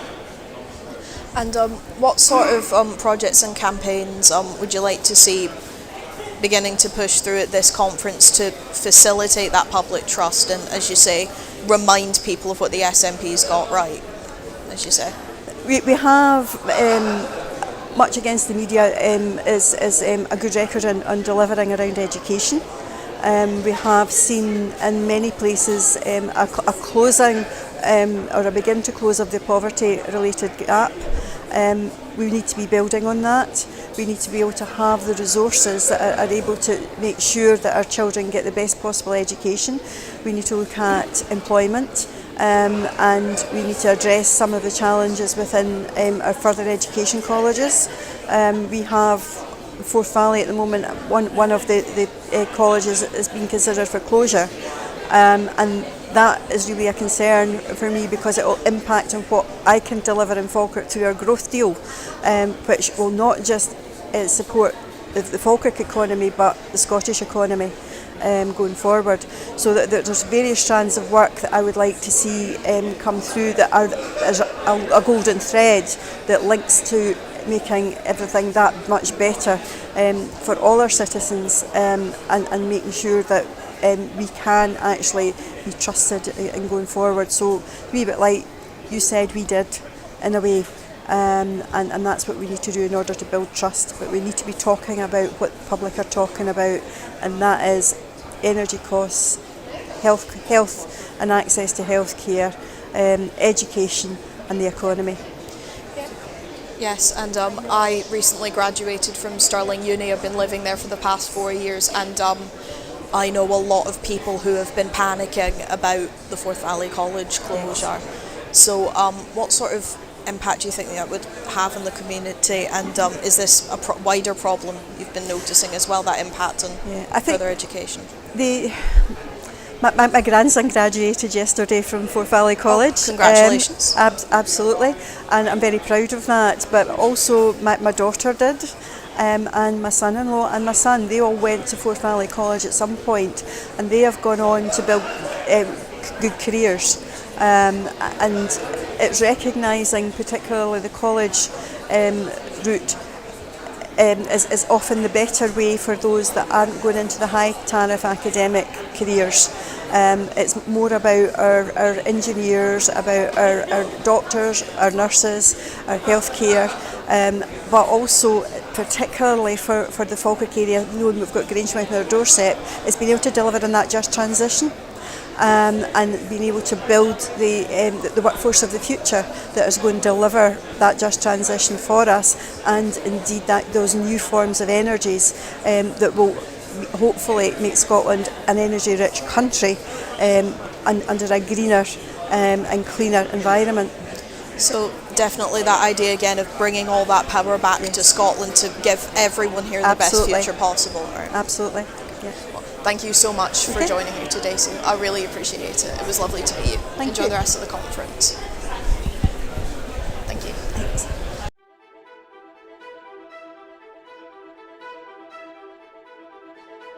I'm ready for what lies ahead.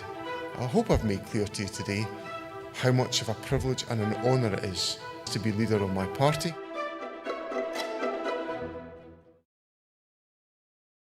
All right, okay.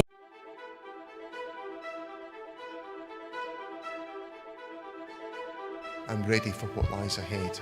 I hope I've made clear to you today how much of a privilege and an honour it is to be leader of my party.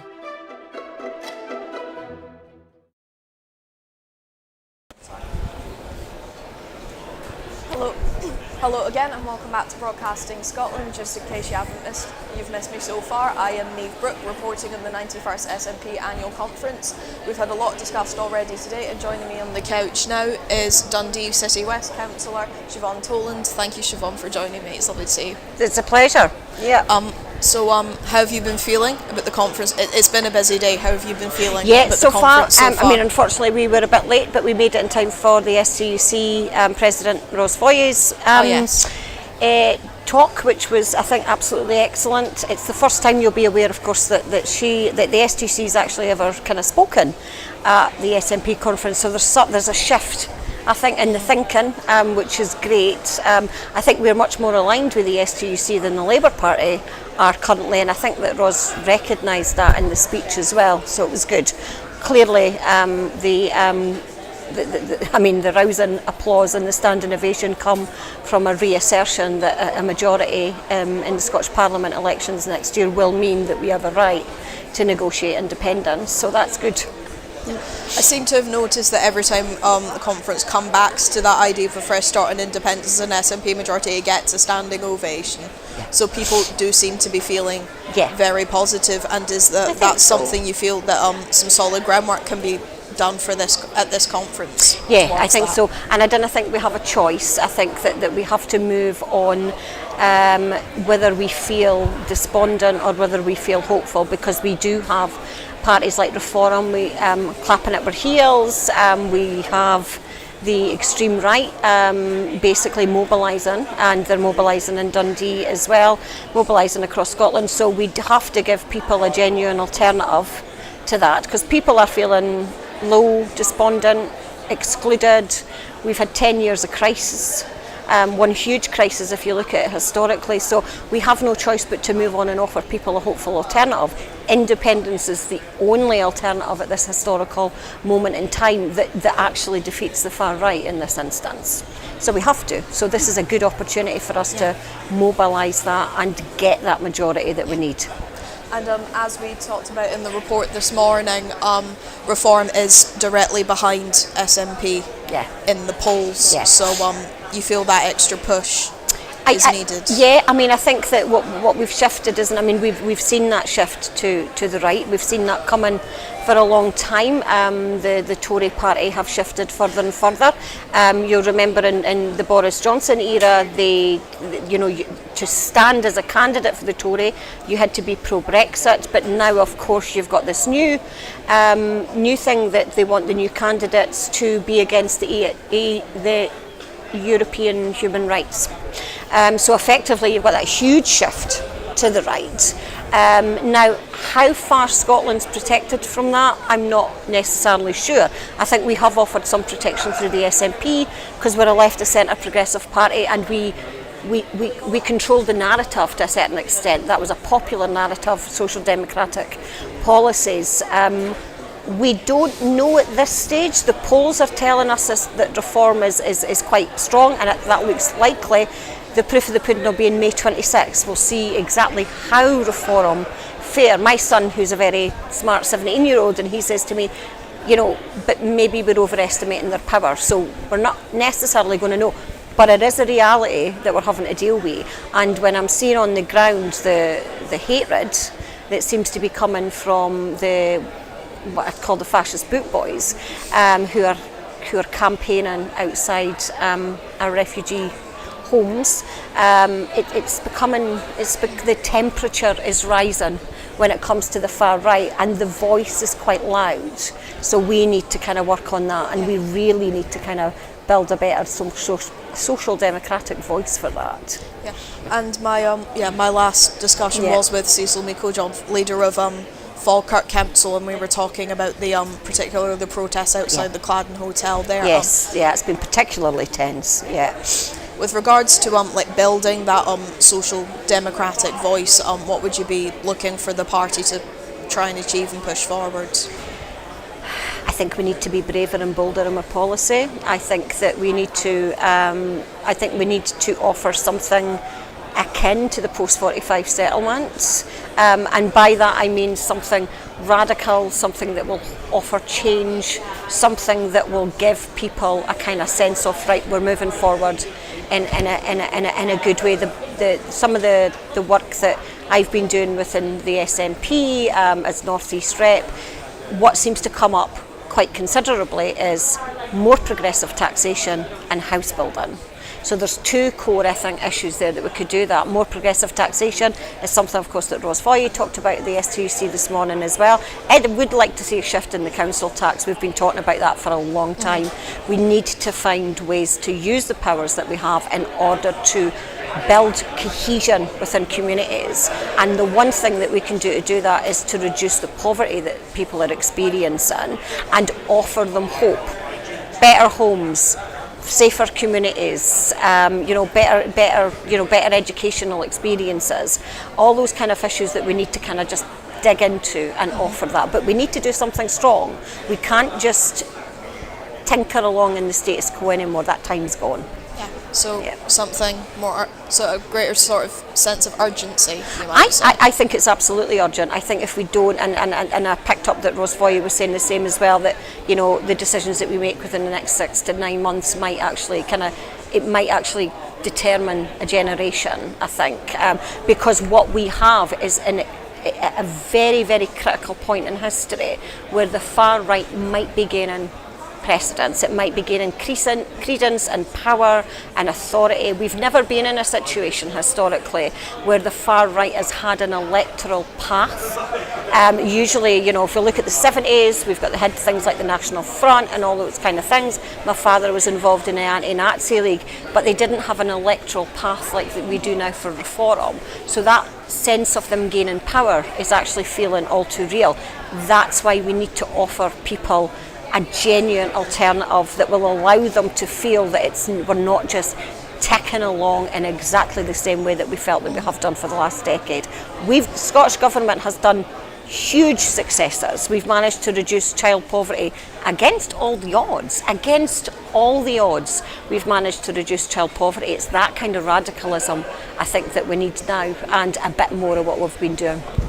So with regards to a bit more of what we've been doing, what sort of areas are you particularly... Progressive taxation. Progressive taxation. I think we need to kind of look at the ways and how we can tax. I would be up for a kind of a shift to 42 to 43% in the higher tax bracket, a bit more above that as well, and see how much money we can do. There's lots of imaginative stuff we could do, land tax, wealth tax, those kind of things within our powers. The other thing I think is house building. I think that is massive. If you think historically, the Department of Health in 1945 actually had control of housing. Housing and health come together. There are lots of things we can do in terms of housing. We need to start investing in housing to a much greater degree, I think, than we already are, although we are doing a lot. It requires massive investment, but it's that kind of investment, I think, that will see considerable change. I also think we need much more investment in our communities. We need to prioritise inclusion in our communities, so we need to start investing in the good work that's actually already done on the ground as well. So I don't know what Shona is going to do in the budget. I mean, she's got a very, very tough job. I was just speaking to her back there and saying, this is all on you, unfortunately. But the decisions that she makes will make a big difference.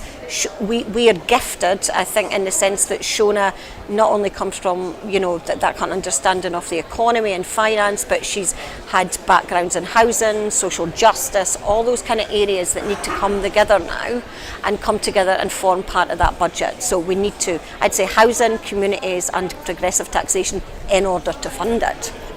And we did have a big initiative on the programme today, a big resolution discussed about housing.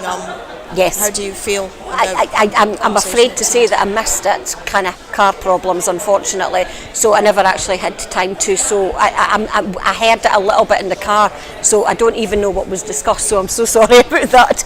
Yeah. Even talking to people after the discussion, what have you sort of noticed the energy? What have people been saying?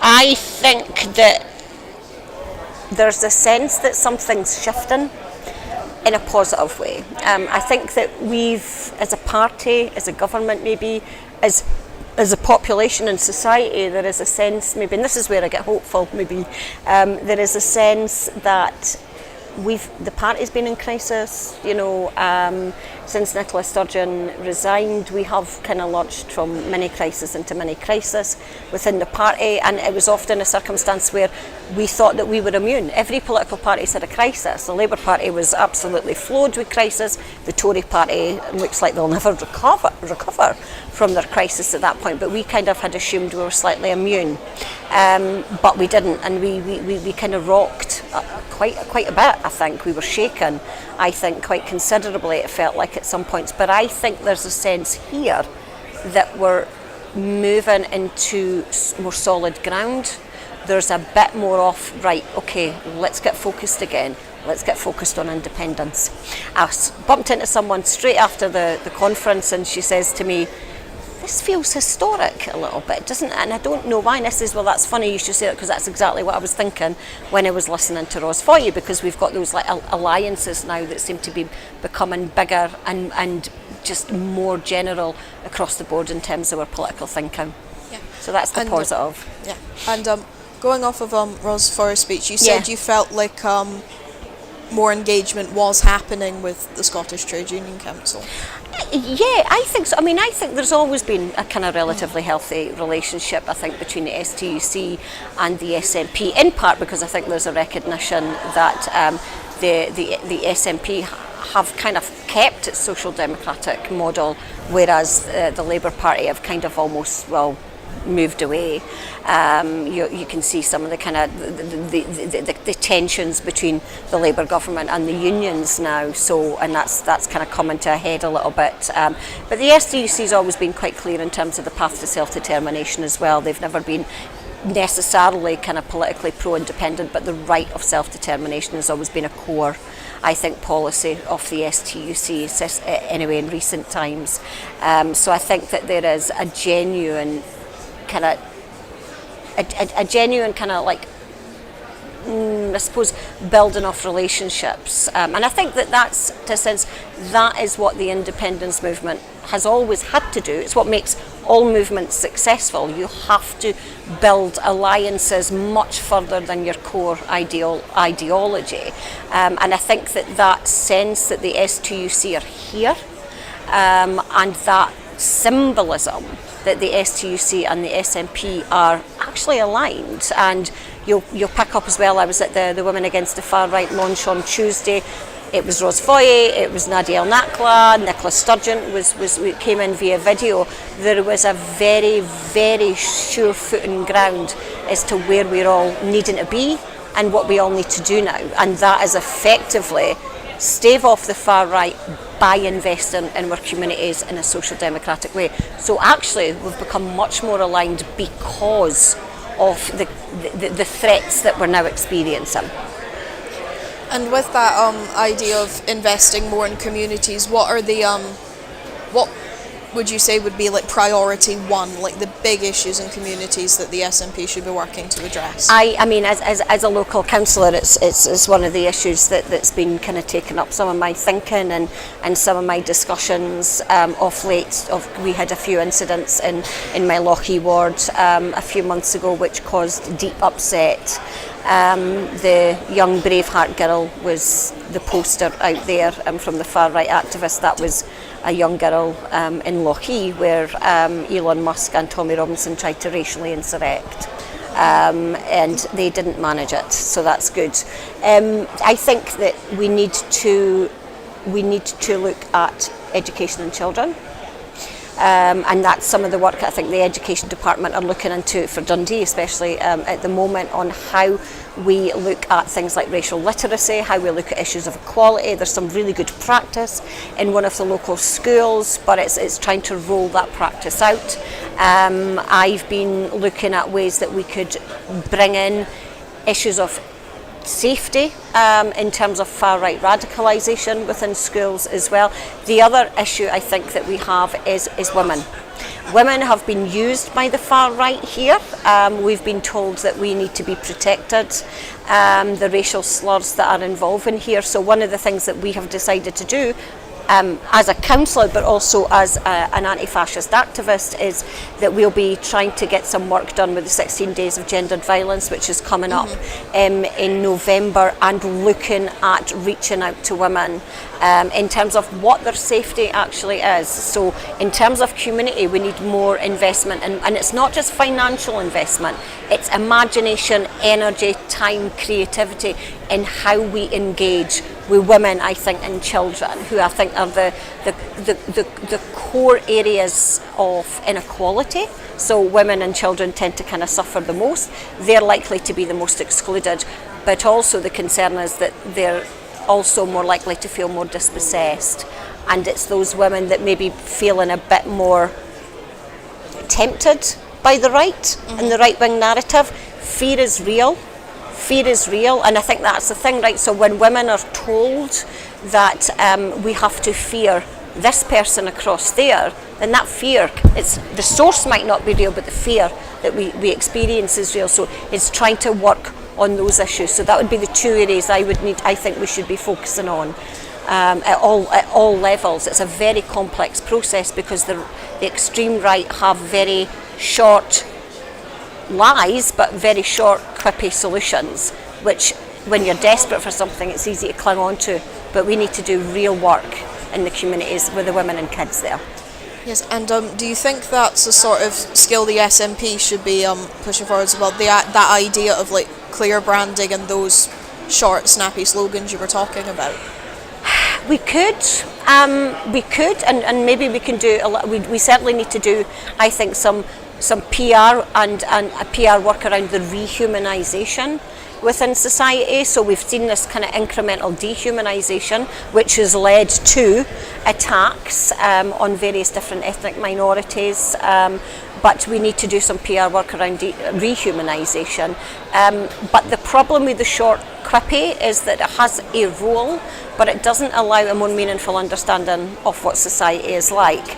And I do worry a little bit, are we just shifting from one version of populism to another version of populism, albeit even though we think that populism is slightly better.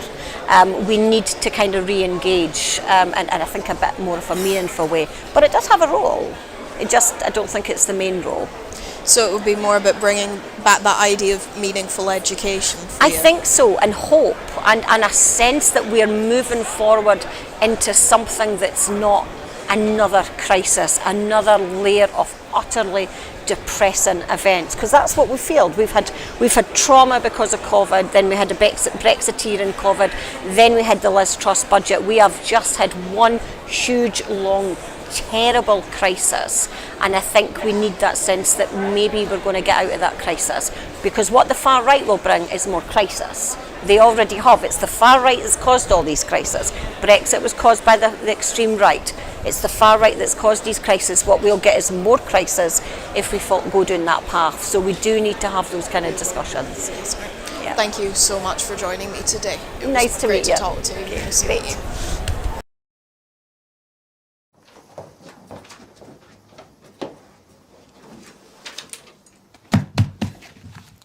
Hello and welcome to Broadcasting Scotland. My name is Lewis McGlynn. Hello and welcome to Broadcasting Scotland. My name is Saoirse Healy. Hello and welcome to Broadcasting Scotland. My name is Donald C. Stewart. Broadcasting Scotland is Scotland's independent broadcaster, providing factual news, reporting on the issues important to the people of Scotland. We are committed to public service broadcasting, and with your support, we will produce even more programmes. Provide opportunities for young people interested in media production and broadcasting, and challenge preconceptions of what Scottish media looks like, amplifying Scotland's voice and reflecting its communities. We can already deliver high-quality live news, and we will create the highest quality programmes for you to enjoy. But we can only do that with your support.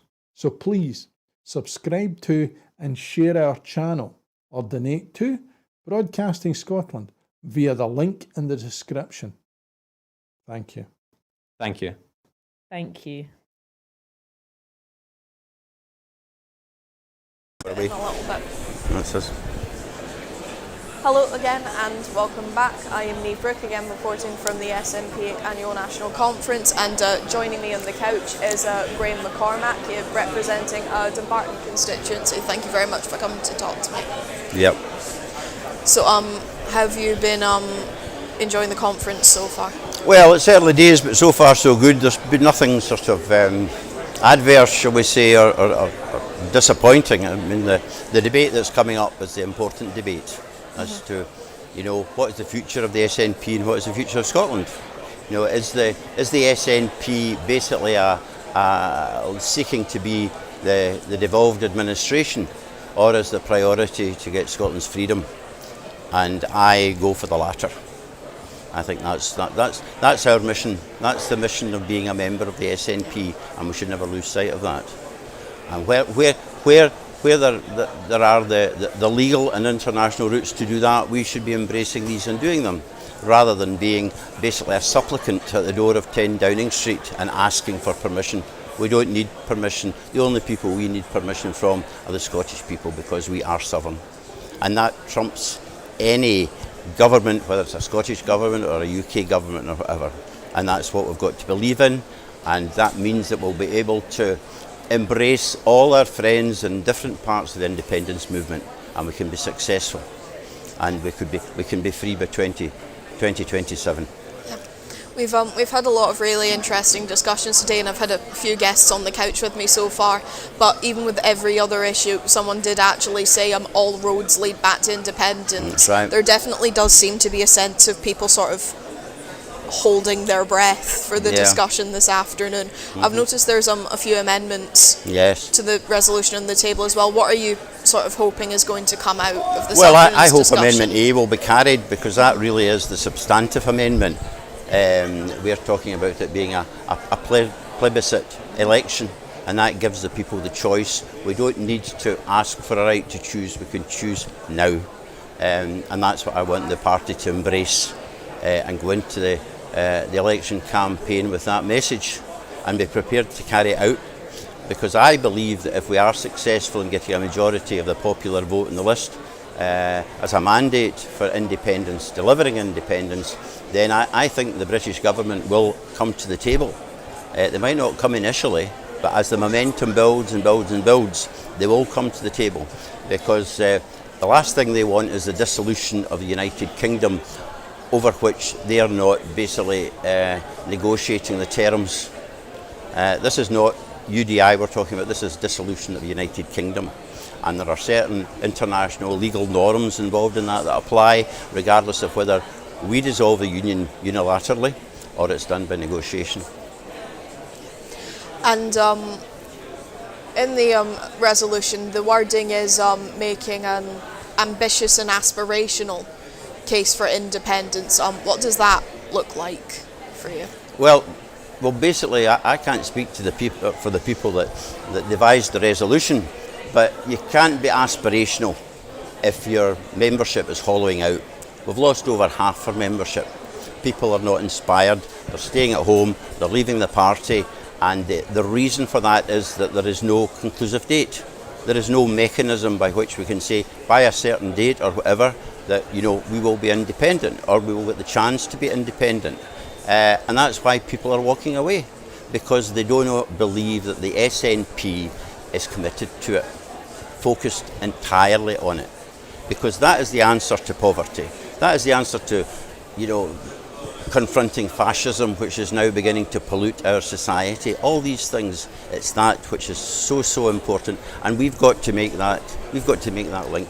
The problem with our politicians is that they're in a Westminster bubble, and the impediments to it are not significant impediments at all. It's impediments of the mind, and if they can move their mindset to actual delivery, then we will be successful. So what do you think the party needs to prioritise with changing that mindset? I think they've got, if they embrace our amendment, it will happen, because it will join more or less every part of the independence movement together in common cause.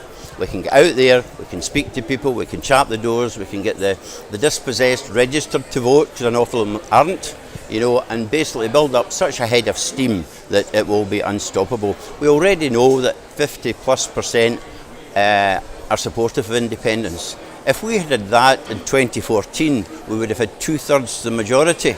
You know, that's the real opportunity we've got. We can get well over the 60% if we go out and we're fully committed, and that's what we should be doing. The real problem just now is if we're not inspiring, then people won't vote. And if turnout gets below 60%, then the unionists are going to come back to us and basically say, "Oh, the folk of Scotland aren't bothered about independence." You know, that's what we've got to be really. And they would be right, because you lose your moral authority, you know, if you don't get enough people coming out to vote and vote positively for it. And that is something that I've discussed with my guests previously. It's been a resolution on the table, is increasing education in schools and civic knowledge, registering to vote, and putting it out in communities as well. Well, that's right. But having said that, you know, we've got a very intelligent population. You know, we're supposed to be the most highly intelligent, I think, with Ireland and Switzerland and Europe or something like that. You know, so we've got to respect our population. They understand these things. They're very sophisticated. They will work that out, but you've got to be transparent and say exactly what you're planning to do, and then they make the vote, and that's right. That's democracy. So that's the key for you for building up that that respect, that trust, is that transparency. That's right. But I'll need to go now because I'm taking part in the debate. Yes, of course. Okay. Well, thank you for your time. I Pleasure. really appreciate you coming. Nice to speak to you. Nice to meet you. There we go.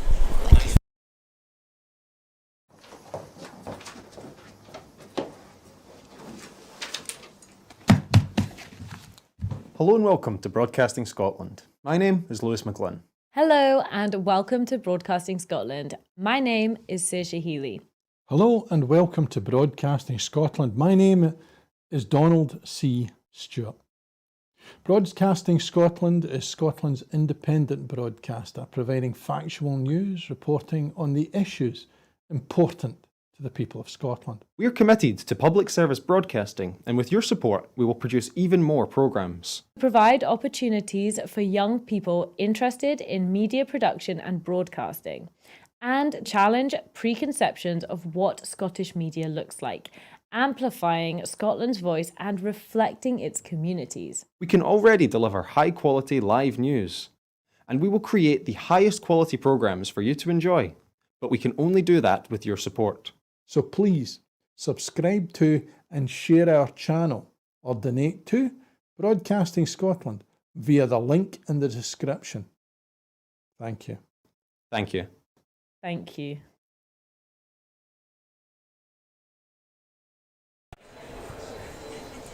Hello again and welcome back to Broadcasting Scotland. I am Niamh Brooke, and joining me on the couch again from this morning, you might remember, is Nadia Chan. We'll be talking a little bit about what we've seen so far at the conference before we move into the afternoon half of the programme, with a next speech beginning just shortly. So Nadia, how have you been feeling about the conference so far? Great, it's been an interesting day. You had some interesting conversation with interesting people. Yeah. Oh, I have had an absolute conveyor belt of people coming in and out to talk to me. It's been fantastic. I don't think I've stopped talking for about 2 hours. You need a bit of water. Don't tempt me, I'll deal with it. I need to start getting used to the sound of my own voice. Yeah. But there have been some very productive discussions this morning. Yes, People seem very positive about the discussion that we have so far. The word I keep hearing is historic. And I think a couple of the councillors, I think we might need to start keeping count of the number of standing ovations people have been getting. People do seem very broadly positive about what's been happening so far, and as we move into the afternoon, people seem very keen on bringing that energy, particularly since next up is the big one. What every conversation I kept having coming back this morning is independence, the resolution on winning independence. A lot of the councillors this morning seem to have been particularly very interested in pushing for a greater push in communities, like giving that people back that trust and belief in the SNP, making it something to believe in again, something people get excited about. My last guest, Graham, he was talking about increasing party membership by getting out in communities, teaching people how to register, which is in the education motion that was discussed today as well. So people seem very big on sort of building the SNP back up to what it once was.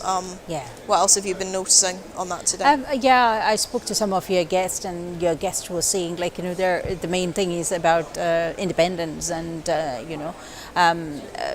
SNP majority of the delegates, you know, they want the only one and only thing is independence and immigration. You know, some are struggling, as you have spoken to the Foyer Council leader.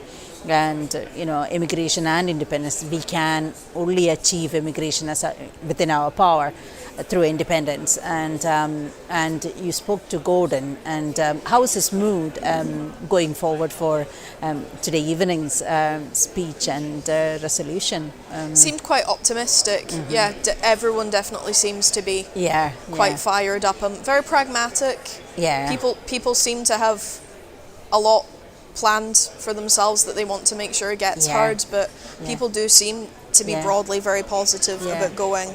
As you said, like, you know, there is one thing which we were missing out as WASP women, and we would like to have some guests coming here and talking. Otherwise, like, you know, I think we have covered, and we are going to have just transition, you know, the next resolution which is going to be discussed in the conference. I think we are going to have you know, the interviews, those who are concentrating on just transition, as well as independence. After the session, I think we are going to have somebody who is going to come and talk about independence and how they are going to deliver from the government as well as from the party.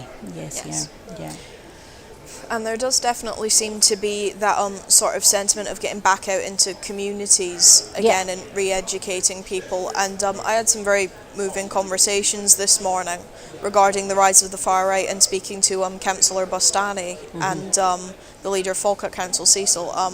People seem really set on that idea of re-education and getting back out into communities, particularly with Councillor Bustani's talking about his own experience of that, and Councillor Miko John sharing some thoughts on the Claddon Hotel protests in Falkirk as well, that idea of re-education.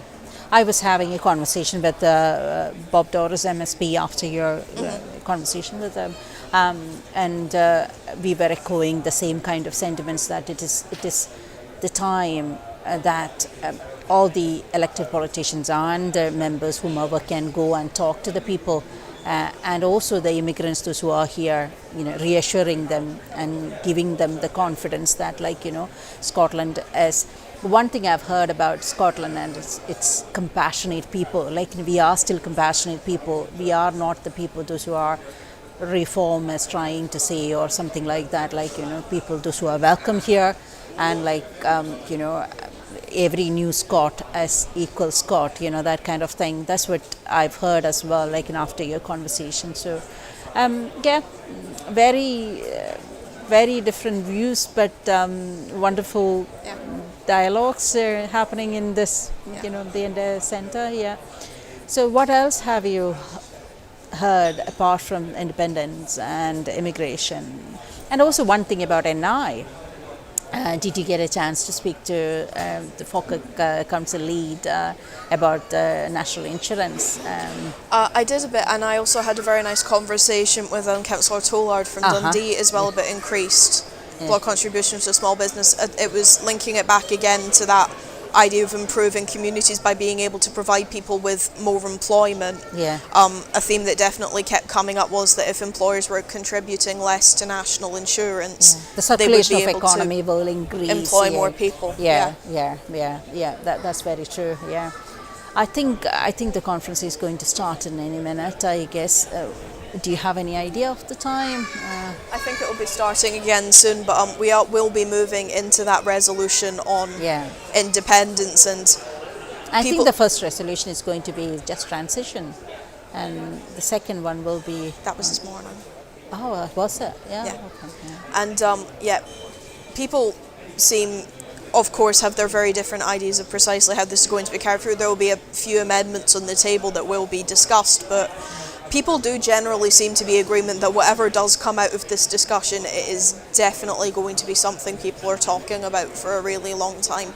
Yeah. A few chats I've had with people in the hall as well as describing it as historic and describing it as a landmark for the SNP. So clearly this is going to be something big, precisely however it ends up being. In terms of independence, yes, and also as Stephen Flynn had rightly mentioned, and I had mentioned earlier, is generations, for the lacking of the freedom and the independence and the power of independence. That's what also we heard in the room, right? Like the power of independence. What can we achieve, and more with independence. Yeah. So.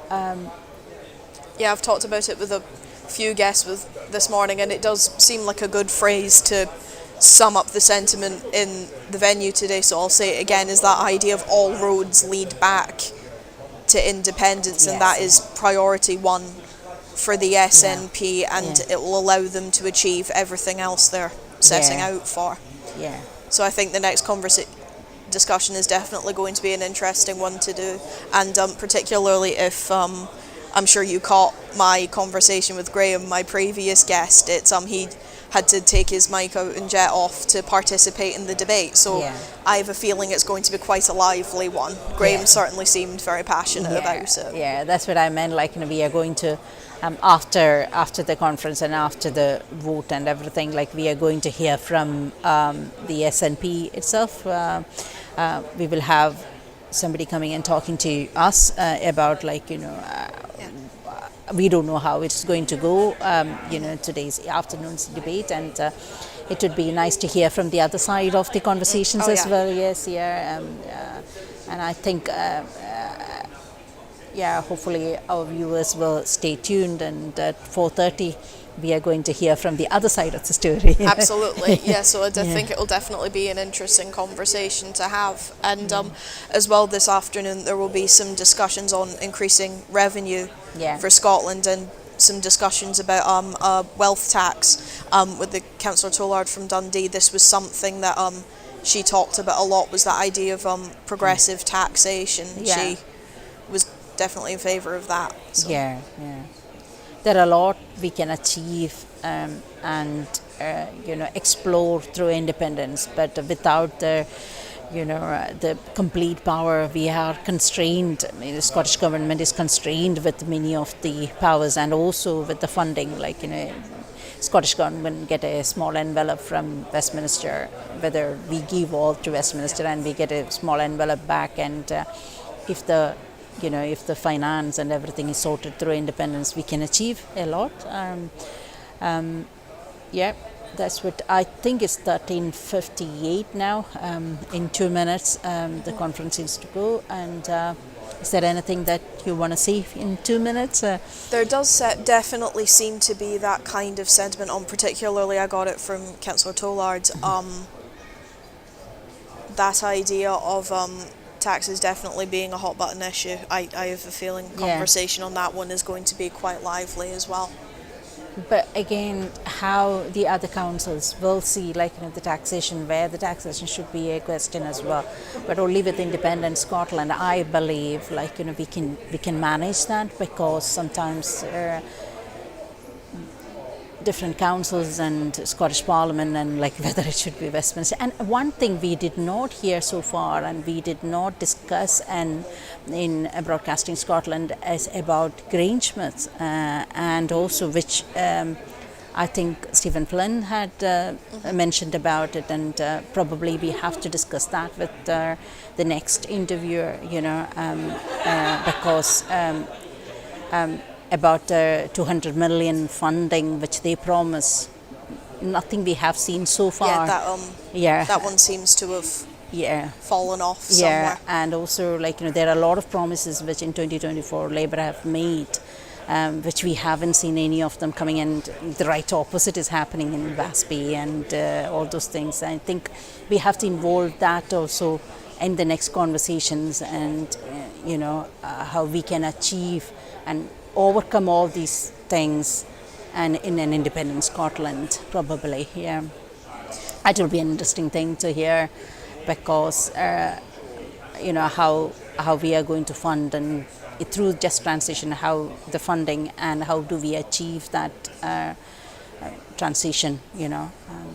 Yeah, that's definitely something that someone will be joining us to discuss later this afternoon. Definitely, so folks at home, keep an eye out for that one. Yes, yeah. And definitely looking forward to hearing as many opinions on that one as possible, because again, the words people keep saying, historic, landmark, one for the books. It's I have a feeling a lot of really quite shifting decisions are going to be made this afternoon, whatever direction they might be in. Yeah, independence is the one thing which, whatever the answer of that particular resolution is going to come, it is going to be independent. That is definitely going to end up feeding into everything else that gets discussed. And also, as the education part, whichever the way it is going, the education is a must, going to the people and talking to the communities, and you know, the grassroots level works has to be done. That's the way SNP can achieve independence.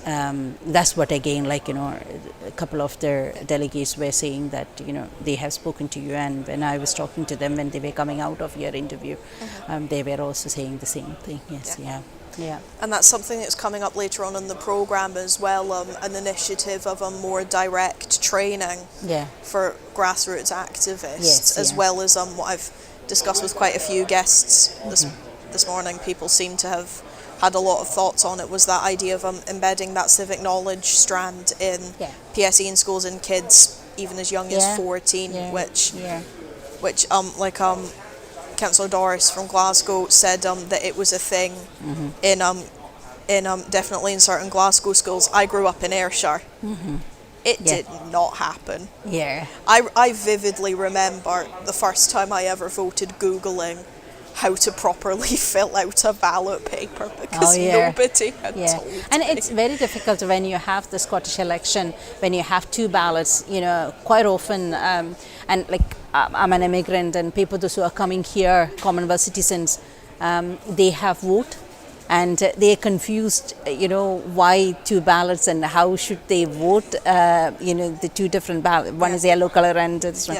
You're right, like, you know, that kind of education has to be there, and youngsters, 16-year-old, like, you know, it might be difficult and confusing and stressful for them, you know, how to vote and whom should they vote, and, you know, that kind of thing, That definitely, I vividly remember standing outside polling stations and hearing, like, everyone keeps saying, like, hashtag both votes SNP, hashtag both votes Labour. What does...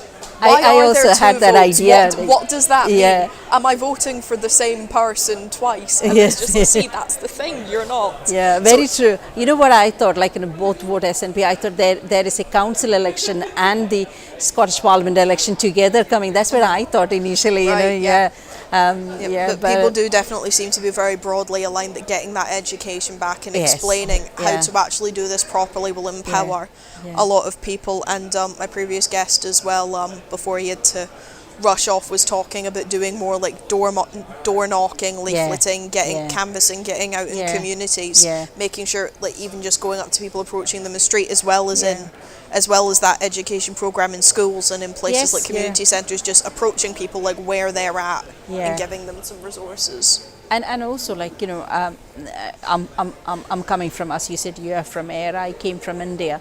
India got independence from Britain, and like, you know, we had from our kindergarten time, like, you know, small things about education of, like, you know, the importance of independence and the importance of being an independent country, and, you know, that kind of thing. And each grade you go up, you know, you will learn more, and you know whatever you can understand. Small, I think, like, you are right, but how do you implement that, and how is SNP government can take that forward is another thing which you can ask in your next interviews and stuff like that. Yeah, it will be interesting to hear that. Yeah. And it definitely seemed to be a sentiment people had, like place, as far as I could tell from councillors from like Glasgow and from Dundee, places have been doing it individually, but it's definitely a plan of like that more consolidated effort, actually making it mandatory, not just a thing that certain places can opt into, making it a consolidated plan everywhere, which I think will be really interesting to see. Yeah, very true. And the potential of Scotland, like, you know, everybody has to be aware of the potential of Scotland, and sometimes, like, when you knock doors, some people are not aware. Some people will say, like, you know, you said about the grassroots, you know, campaigns and knocking doors. Sometimes people can see that, like, you know, Scotland may not be able to afford, and people, those who are knocking doors, should be able to see, like, you know, how Scotland can afford. And if that education is there in school-wise, then, like, you know, they know that Scotland can afford, or, like, you know, what the potential of Scotland, you know, as an independent country. And also, we touched on the how to vote. Sometime. Yeah, I think the conference is going to start now, so we can continue this conversation in the next time. Absolutely, we will. I'm looking forward to it. Thank you, Nadia. That is us moving back on into the main feed of the conference hall as the afternoon part of the programme kicks off. There'll be a big discussion on independence, rails and lots more. So we'll be heading back through to the main hall in just a moment for the opening speeches. Thank you very much. Don't go anywhere.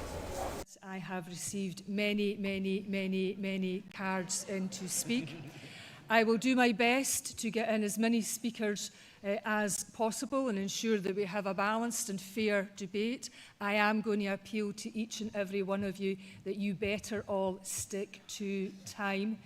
That's not just in fairness to yourself, but it's in fairness to all other speakers, if we are going to be fair to as many people as possible, and to give the opportunity to speak to as many people as possible. So I need your cooperation, colleagues.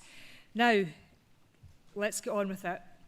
It's great pleasure if I can invite the mover of Resolution 6, entitled Winning Independence, John Swinney, MSP, First Minister of Scotland. Come to the stage, please.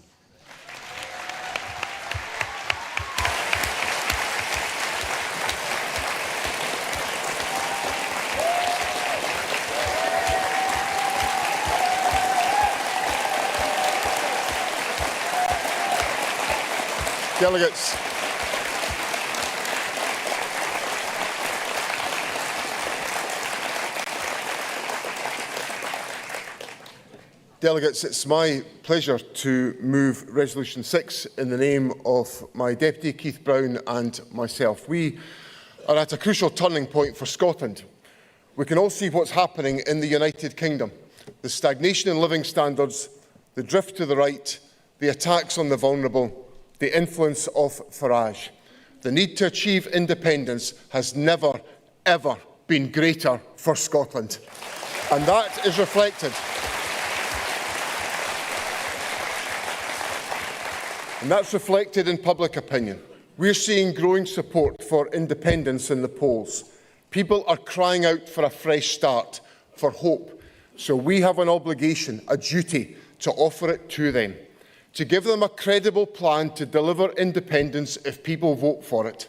Because if we don't, another generation of children will be left to languish under a dismal, hopeless Westminster system that is drifting into a very dark place, and that is a prospect I cannot abide. People are relying on us.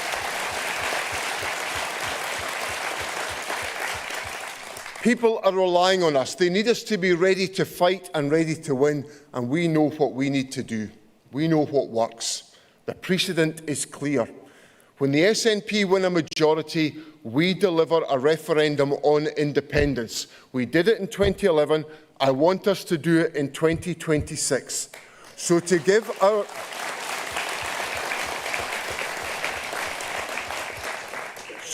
our people a choice on their future, let us agree today that we're not just going to win, we are going to win big. We're going to win a majority for the SNP to deliver that choice for Scotland.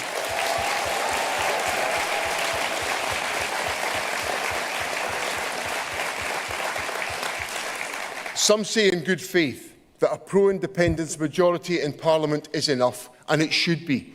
It's a disgrace that it has not been.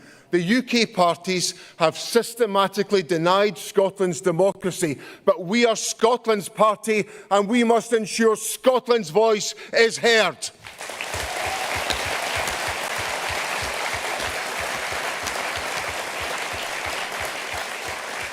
Some might say we should not be playing by Westminster rules. I would rather think of it as beating them at their own game.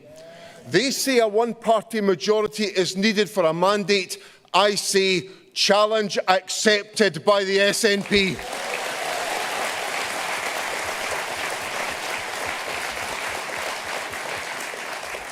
Others say we're too ambitious, but ambition is in this party's DNA. When this party was founded to campaign for self-government, that was more than ambitious. It was the longest of long shots. When Winnie Ewing stood in Hamilton, that was ambitious. Nobody expected that call for the world to stop so Scotland could get on. So I am choosing to be ambitious, but I'm also choosing to be realistic, because an SNP majority is well within our grasp. When I became party leader, we were predicted to reach just 36 seats. At the start of this year, it was 54 seats. By last week, it was 60 seats. We are within touching distance of the 65 seats that will make the world sit up and take notice and deliver our choice over Scotland's future.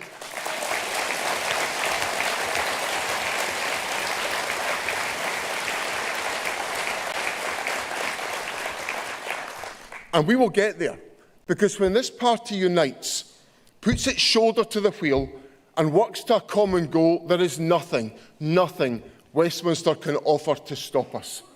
So I'm asking us today to be clear with the Scottish people what we are offering them and what we are asking of them. That we go to our fellow Scots between now and May with a clear, simple and unambiguous message. Only a vote for the SNP will secure Scotland's right to decide. Only a vote for the SNP will secure Scotland's independence. And that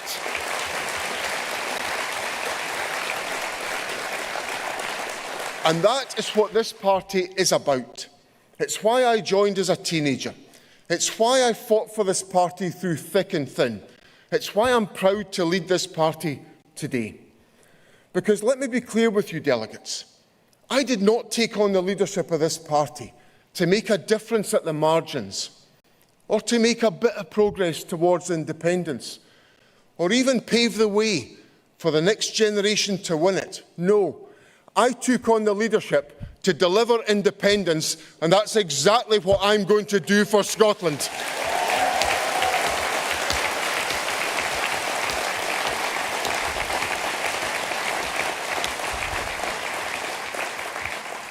Uniting behind it, and spending every day between now and May advancing the case that independence is the fresh start that we need. If we do that, We will win our majority. We will deliver Scotland's choice. And we, the Scottish National Party, will win independence for Scotland. I move the resolution.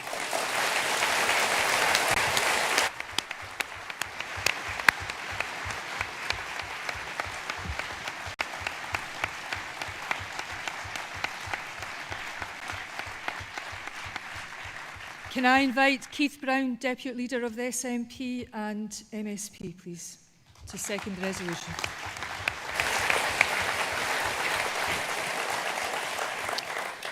Conference, I stand before you today as the only person in Scotland ever to be elected as the 65th representative of a political party. That was in 2011. The count was the next day. One former leader thought it was actually Kirkcaldy, and apologies to David Torrance. But the Courier timeline will tell you it was me, and that was 65. And we went on, of course, to win 69 seats. As campaign manager in 2021, we won 64 seats. Had we had the same proportion of list votes in 2021, we would have had 69 seats once again in Scotland. That's why the list vote is very important.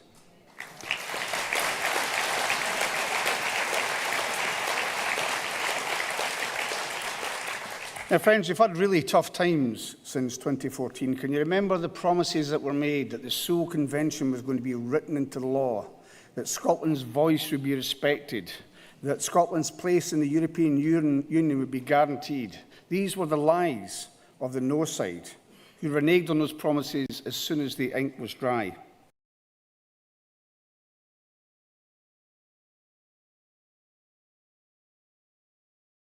And we've seen the consequences of Brexit, one of which, of course, is the United Kingdom Internal Market Act, which guts devolution. You've seen the absolute scandal in the last couple of weeks of Labour MPs being told they've got £20 million to spend in local constituencies by the UK government on devolved functions in order to try, in my view, to corrupt the election next year.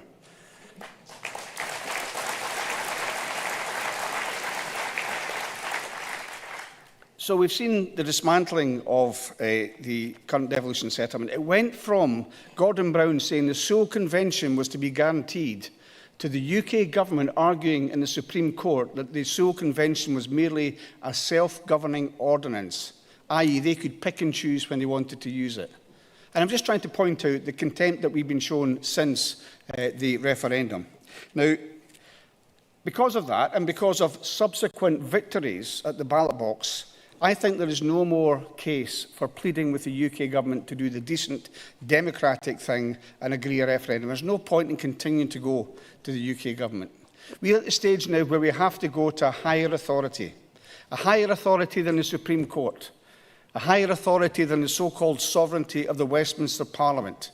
And we should rely on the Scots tradition of the people are sovereign.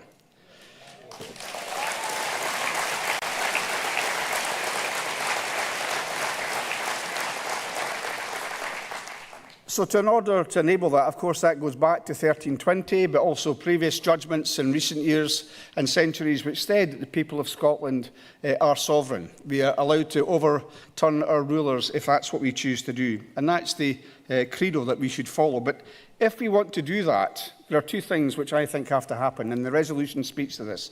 The first, as our leader has pointed out, is to make sure we achieve that unambiguous victory, not to impress Westminster, although it is interesting that English law is based on the principle of stare decisis, where you look back at previous precedent and you go along with that. It's not for the Westminster government, it's to tell the world.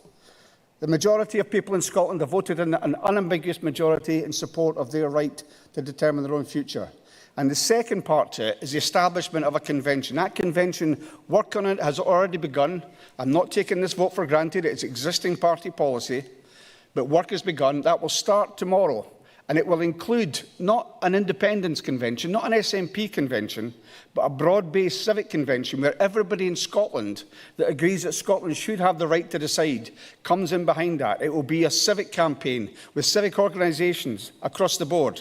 I'm very hopeful and I'm very confident that the STUC, for example, who support Scotland's right to decide, will be involved in that. But right across civic Scotland, public demonstrations of wider support than just the Scottish Government or the SNP, international corroboration of Scotland's right to self-determination. If that can build in the next 6 months, so there is no doubt in anybody's mind, this is not just an SNP idea, the fact that Scotland should have a right to decide. But it's fundamentally a statement that if you have the right to self-determination, you can't have somebody else telling you when you can exercise that right. Self-determination means that we decide. So the two things coming together, the 65 votes, and I have to say the idea, and I know that people have been so exasperated and frustrated by the intransigence of the Westminster government, but honestly, the idea of saying that the list votes will count towards a mandate either to independence or anything else, you can't go to the people of Scotland and say, did you realise that when you were voting for additional members of the Scottish Parliament, you were actually voting for independence? They've got to treat the people of Scotland with respect. And the only way we can achieve independence is to ask a clear question and get a clear answer, which is yes to independence. So I would ask you to back this resolution, back our leader John Swinney, who's shown immense bravery in putting this forward, back the strategy, and let's go out and win our independence. Thank you.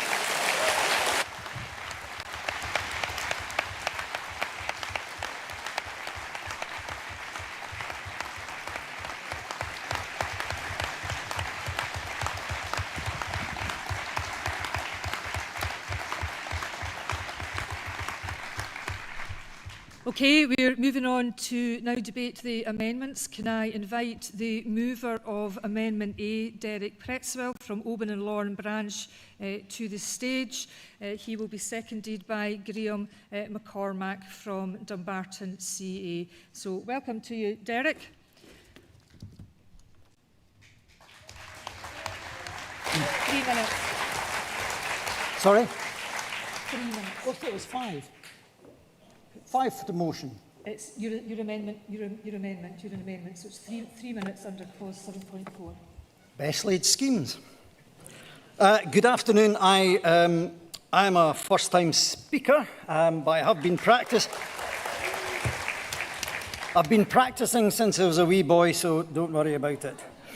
I should like to start by addressing the union-monger press, the so-called impartial broadcasting companies who, thank God, have not been impartially selecting the makeup of today's audience, and those who use unfounded falsehoods to misrepresent our arguments and to create division for their own political agenda. We, the members of the 45 branches from across this nation who support Amendment 6A, are not rebels.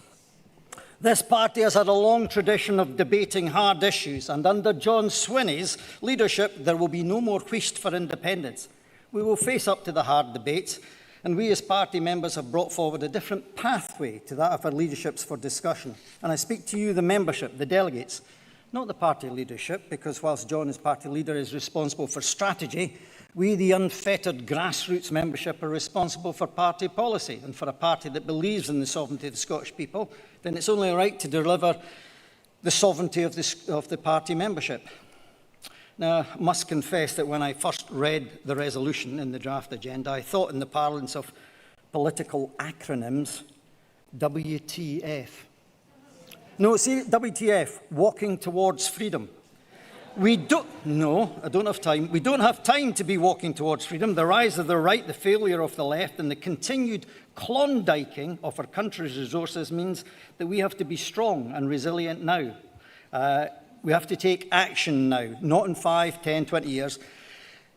Westminster carpetbagger politicians would have us believe that, they were going to give us a yes referendum. It's not going to happen.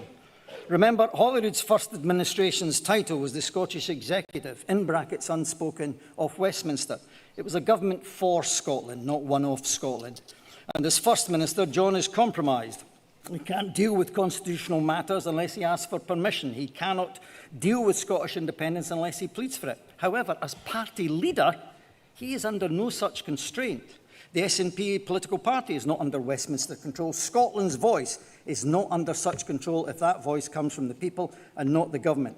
And don't get me wrong, I believe the SNP will be the nib on the pen that signs off on independence. But the hand on that pen will be that of the sovereign people of this rich and amazing country. If we believe in... If we believe in the right of self-determination and sovereignty of the Scottish people, why do we need to plead? Why do we need to beg, to ask for permission to determine our own future? We are Westminster's cash cow. We have consistently given more money to Westminster than we get back. Money is stolen from Scotland on a daily basis, from us, our children and future generations. So why in God's earth would they give up? Keir Starmer has already said Westminster will say no. So what do we do when they say no to our request for the political cul-de-sac of a Section 30? We will put pressure on them. Aye, right. Is this the same pressure that has prevented our budgets from being cut, Grangemouth closing, and our fuel bills in an energy-rich nation rising? No politician has ever really answered the question, what do we do when they say no? They have only ever filled the space where an answer should be. With our amendment, we have the opportunity to allow Scotland's voice to be heard and a meaningful measurement of the will of the Scottish people to be taken. It is proactively passive and will not interfere with the Holyrood election and will add no additional costs to the process. Every vote counts. It is a fair plebiscite. The right to self-determination is part of the UN Charter and internationally recognised. All roads to independence pass through this measure, which is why Westminster will do everything in its power to prevent it happening. They want to keep it in the can. So why do we keep kicking the can down the road?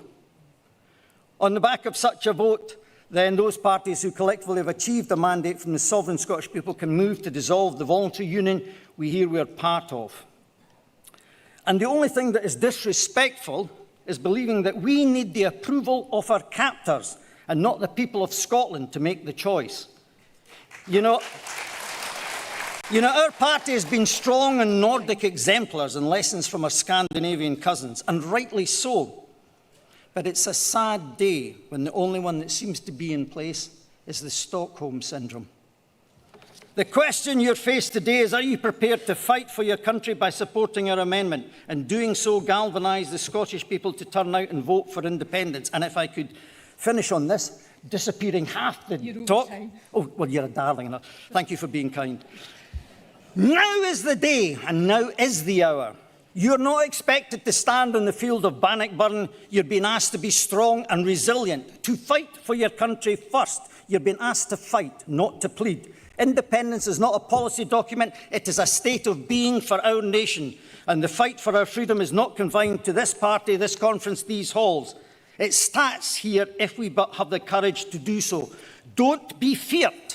Fight for your country at this crucial time, change your future, and support the amendment.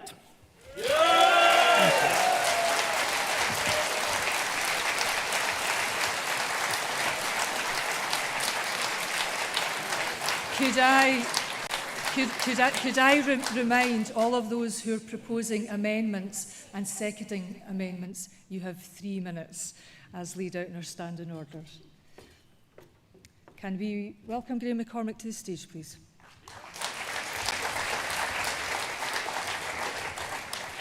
What do we want? When do we want it? Is the Scottish people sovereign? Right, so you'll vote for the amendment. The group behind this are not just romantic nationalists. We did our research.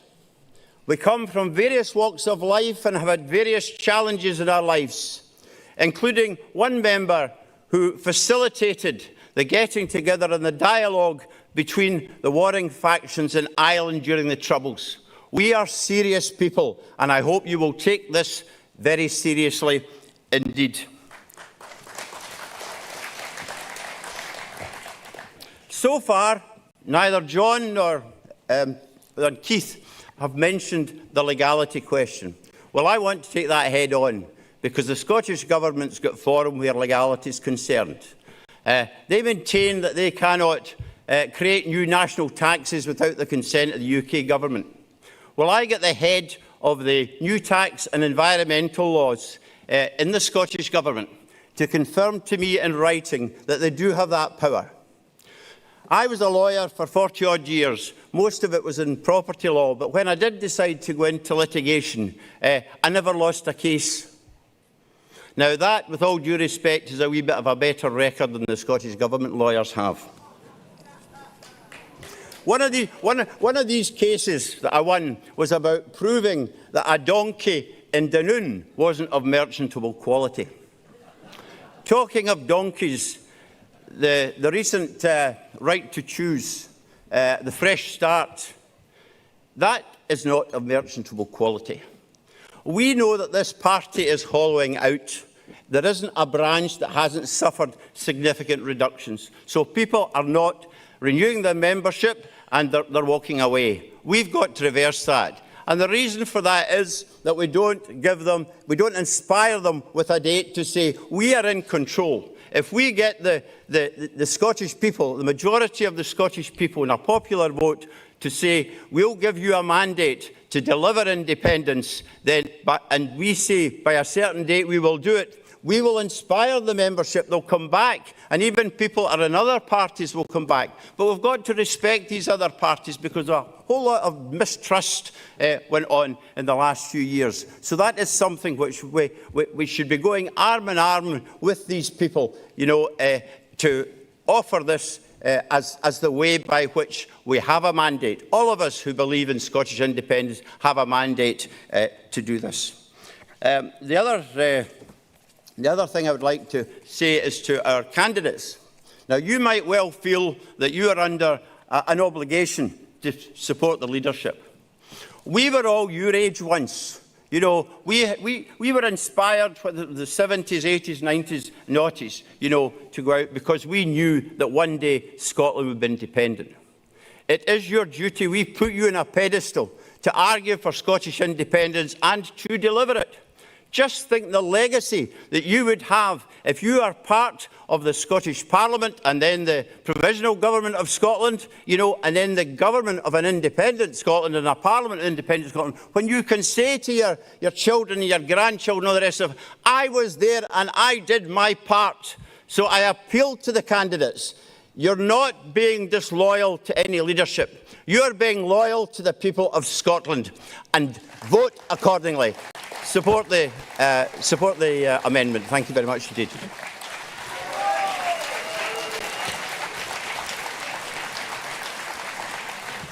Thank you, Graham. Can I invite Chris Hanlon from West Fife and Coastal Villages branch to speak to Amendment 6B? While Chris makes his way to the stage, the seconder of Amendment B will be David Gilchrist. And then we'll move on to 6C, and that will be Gareth Morgan, if people can make sure they're well positioned for the stage. Welcome, Chris, and 3 minutes. Good afternoon, Conference. Thank you. I didn't actually prepare remarks for this today because I gave this exact same speech 2 years ago. And if you want, you can go into my Twitter and watch it there. And I would like to start by saying thank you to Keith for confirming what our branch had hoped was that the Constitutional Convention contained in the resolution will be something that starts tomorrow. Not next week, not next month, not next year, not the next Parliament. Tomorrow. Let's get on this. To follow on this from something that Graham just said, there's a lot of quotes that get horribly misused, particularly in the political sphere. One of them, it's only one bad apple, which is part of a larger phrase, which is one bad apple spoils the whole barrel. So it's a really unfortunate phrase to have used in a political context. Another one is my party right or wrong, which is viewed as a way of talking about how loyalty to your party is an essential thing, but also a really bad thing. And actually the full quote is my party right or wrong, if right to be kept right, and if wrong to be set right. Loyalty to your party is about making sure that your party is right. So this debate is not about loyalty to the party. It's about looking at the evidence and deciding which is the best course of action. This is a story that's probably apocryphal, but there's a story that during the Berlin Olympics in 1936, Jesse Owens, the famous athlete, the Carl Lewis of his day, was competing in the long jump. And as an African-American athlete, it was he wasn't wanted to win by the judges. And so he jumped twice and had 2 foot faults, even though he jumped much further than the other competitors and hadn't foot faulted at all. And in his last jump, what he did was he went and got a big white towel and he folded it up and he laid it across the track 2 or 3 feet in front of the actual footplate, so that when he jumped and he won by some considerable margin, that was an unambiguous victory. There was no question, there was no doubt. He had won. Sometimes you need to voluntarily set the bar so high that your victory is beyond dispute.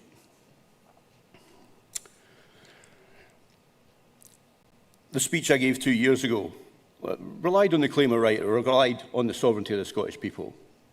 And it pointed out that in a situation where you win the majority of seats in a Scottish parliamentary election or in a Westminster parliamentary election, but you don't win a majority of the votes cast, then a majority of the sovereign voters of Scotland have voted against your proposition.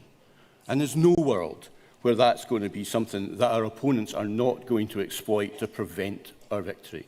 So we need to set the bar higher. We need to set the bar where we have a majority of our parliamentary candidates women, but we also need to get a majority of those that chose to vote in that election actually voting, either for us or for anybody else that supports the claim of right and our right to choose. And I'll say anything else in the summary.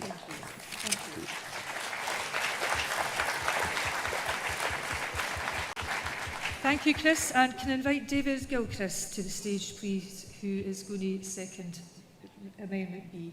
David.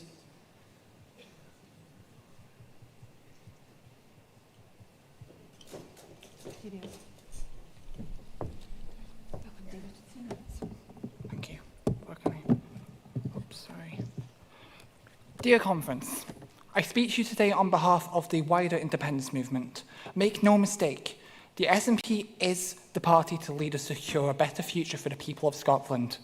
But I acknowledge and respect that politics is a wide spectrum, and though I am a proud SNP member, I acknowledge there are people out there who do not support the same party as us, but wholeheartedly support independence. These people could be our friends, families, or colleagues. We may agree with different things, but we all crucially support Scotland's right to decide about a future. People have a range of different political views in the independence movement. Both left, right and centre, we have two wings of the same bird, a bird streamlined, flying towards its independence destination. It's time our country, our home, takes control of her own future, and with help from the wider independence movement, we can securely accomplish this. We can see with our own eyes unionist parties collapsing, Labour losing traction due to disaster after disaster seen in Westminster, and its decisions being felt negatively by those who live here. We can see the rise of reform having the potential to split the vote between the Tories at the next Holyrood election. This has the ability to help us in the next election, but make no mistake, let us not let happen with the independence movement. Let's not alienate crucial voters who support other parties, but have never lost their faith in independence. In 2014, while the SNP led the independence campaign, it was a collaborative effort and a cross-party campaign with other parties, such as, for example, the Green Party, working together. Though it would be amazing, we cannot guarantee the SNP get a majority at the next election. But with help from the wider movement, we have a much higher chance. In the past, Westminster have used an excuse that not all other people voting parties, such as the Greens, who like independent support, get 51.1% of the popular vote in the last Holyrood election. And my solution for this would be simple. By having a page on the front page of every independent supporting party's manifesto of a yes campaign under the term Scotland's right to choose, that is identical among parties and signed by party leaders of every independent supporting party, willing to participate in every manifesto. So there could be no mistake what people are voting for, as this is a chance for us all to work towards a better future. I believe that independence will happen in our lifetime. I believe that we, the people, have the right to choose a better future. I believe that Westminster and Keir Starmer have no right to tell the people of Scotland what their future should look like. But I strongly believe that we should work together as a wider yes movement to help achieve our goals. Because with the rise of reform, we cannot afford to take chances. We've got to all stick together and be there for each other. Conference, it's time to reach for the stars, climb every mountain, follow our heart's desire, and make our dreams of independence come true. Please support this amendment. Thank you, David.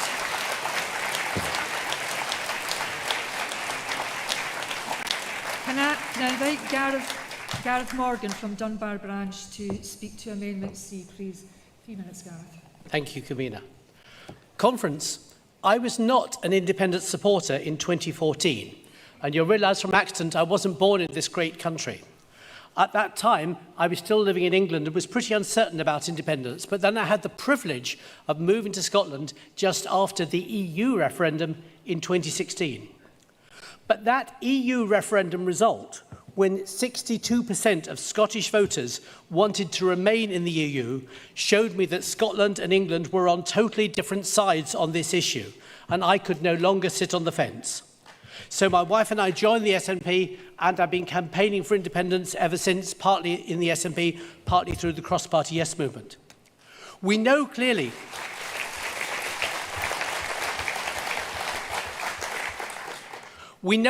from polling analysis by John Curtis and many others that the scope for an independent Scotland to rejoin the EU is by far the largest factor leading people who are uncertain about independence and even former no voters to shift to yes. We must have this clearly in our party policy on the way forward for 2025.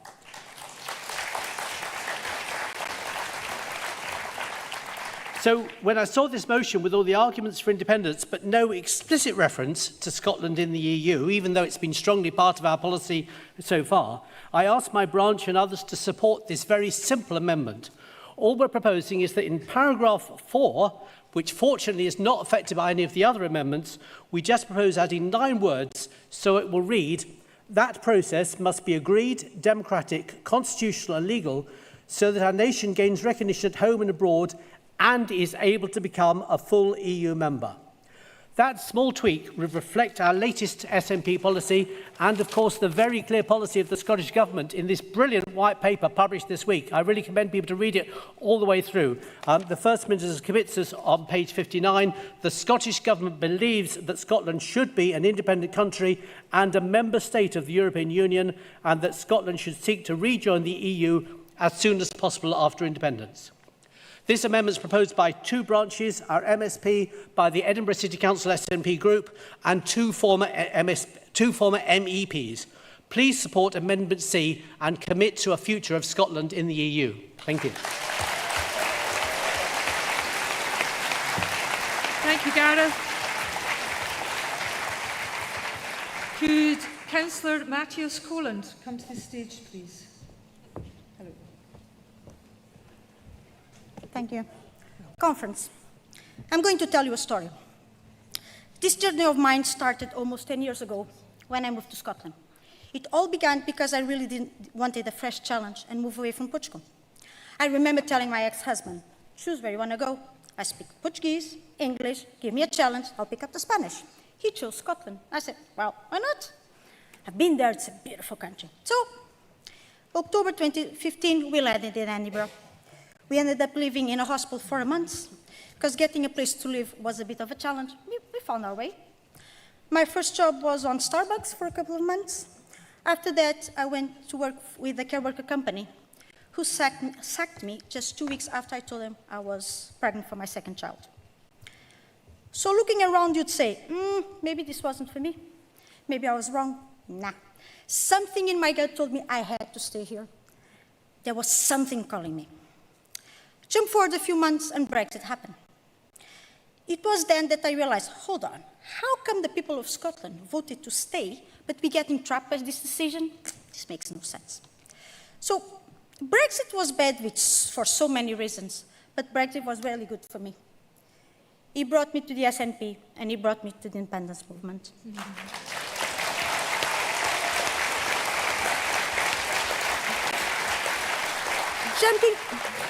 Jumping to today, I can firmly tell you moving to Scotland was probably the best decision of my life. I now have the privilege of representing this party as an elected member in Edinburgh. And as far as I know, I'm the first elected person in Scotland. In the end of 2024, I finalized the course I had been dreaming for, and I'm starting my own business. I'm a single mother of 2 beautiful children and very grateful for the Scottish Government policies. So why am I telling all this? Because if it hadn't been for the EU, none of this would have happened. There are many people in this room with similar stories to mine. Look around. They shine in a different way. Because they weren't born here, they chose Scotland and made Scotland a better country. You cannot choose where you're born, but you can choose your home.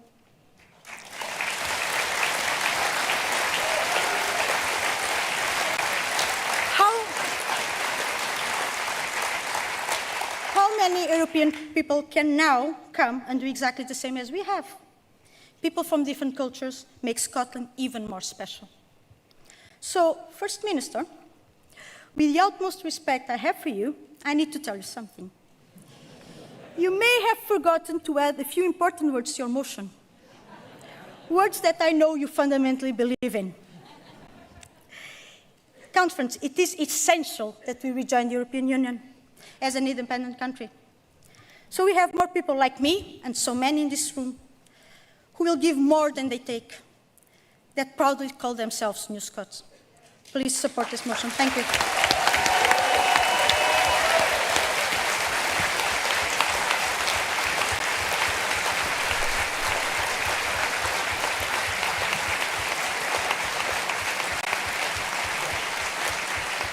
Thank you very much for that, Martos.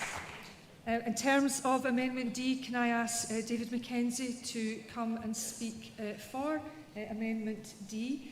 David will be followed by Helen Swan from Kelvin. Helen will second the Amendment D, and then I'll give you advance notice that we will move to then the proposer of the remit back, which is Tony Giuliano, and the seconder for that will be Mike Wallace, if speakers could be near the stage. Thank you, David. Colleagues, this amendment supports the First Minister's resolution, but also proposes immediate adoption of a strategy based on hard facts, which involves setting up a separate structure that is cross-party and non-party to develop and articulate the case for independence to the critical group of voters who will be crucial for success. We've been talking today about the processes of achieving independence, but before we get to process, we need to address one other vital aspect of the debate. It is persuading a significant majority of our fellow Scots that independence is the only route for tackling the issues that Scotland faces. Independence is not a manifesto commitment or a policy, or like an election, something that can be reversed in 4 or 5 years if you don't like it. Independence is a one-off, life-changing transformation, and to succeed, a substantial majority of Scots people will need to buy into and support this. In 2014, basically, there were yes and there were no. It's changed. Now, there's yes, there's no, and there's maybe. What this means is, if there was an independence referendum next Thursday, something like 40% maybe would vote yes, but the other end, 30% would vote no, and 30% or so in the middle, the sympathetic but uncommitted. And it is this crucial segment which will take the yes vote overall from 40+% to 70+%. In our view, and there's a lot of people I've talked to and who support this, there are 3 things we need to do: unity, credibility, communicate. Unity. If we are serious about independence, the first step is to unite. There are perhaps dozens of pro-independence groups and political parties, many who do not support the SNP. The first step of this strategy is to bring all independence supporting groups together, not to agree an independence manifesto or a wish list of post-independence policies, but an agreed narrative on options and opportunities that will be open in an independent nation. Second, credibility. One characteristic of today's politics is that the public, by and large, do not trust politicians. They do not believe what is said, and they do not believe the promises given. The only way to persuade a cynical electorate is to provide them with credible, objective and impartial facts and figures. And it is quite possible that such data may or may not support the cause of independence, but it is our contention that information from impeccable sources will strengthen the resolve to take the jump to independence. Finally, communication. To communicate with its target audience, 3 questions. Who are the audience? What do they want to hear? And how do they want to hear it? Conventional campaigning and partnerships with other campaigning groups can go some way to address this, but our contention is that much, much more is needed. And the united, credible platform is the basis from which to start. If Conference approves this amendment today, we need to immediately get going tomorrow on the first of our 3 major objectives: unity. Get people together, eliminate any internal disputes, and appoint a cross-party, non-party leadership to start to deliver the prize. Finally, this is not new. Benjamin Franklin in the 1770s said to his fellow rebels seeking independence for a fledgling USA, "Friends, we must hang together, or we most certainly will hang separately." Colleagues, I commend this amendment to the Conference. Thank you, David. And can I give the floor to Helen Swan, please? Helen's from Kelvin and is going to second Amendment D. Welcome, Helen. Thank you. Conference, a few weeks ago, Ireland's Taoiseach addressed the UN General Assembly. And here was a small country on the world stage talking about Ukraine and Gaza while its international partners listened. That could be Scotland. That should be Scotland. And I do believe that one day it will be Scotland. Like everyone here, I yearn for independence. I want it yesterday. But Conference, right here, right now, we have to face this immediate reality. We are 6 months away from the Holyrood election. We have to win, and we have to win big. And we have to win over that 30% yet to be convinced about independence. And here's another reality. Divided parties do not convince, and they do not win elections. To be blunt, this is not the time for testing alternative strategies on how to overcome the insidious, biased constitutional arrangements, or to pursue academic exercises about how to split the D'Hondt atom. And crucially,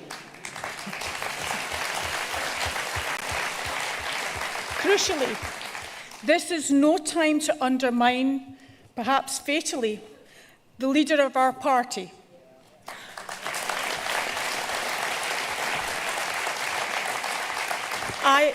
I second Amendment D. I believe it enhances John Swinney's independence strategy, but it pushes it even further. It represents a significant mandate from party members which recognises the urgency required to implement, to find consensus, to develop strong partners and create a common prospectus. Across Scotland are people brimming with talent, ideas and energy. We must inspire and mobilise them, convince them to trust us and work with us, so together we convince the people of Scotland, especially that middle 30%, that independence is the best future for Scotland. Let's demonstrate to the public, to the unionist parties and the unionist-loving media that this SNP is still a party of unity. We are inclusive. We look outwards, beyond structures and borders, and we always put the interests of Scotland first, before party and before individuals. When other parties go low, we go high. We members have a critical role at this critical juncture to stand behind our party leader and endorse his independence strategy, on the understanding that regardless of the election result, this work doesn't stop on the 7th of May. This is a time for unity. It's time to start the hard work together to win in May and beyond. It is time to get behind our leader, John Swinney. It is time. Conference, I urge you to support Amendment D, endorse John Swinney's independence strategy, and let's go. Thank you.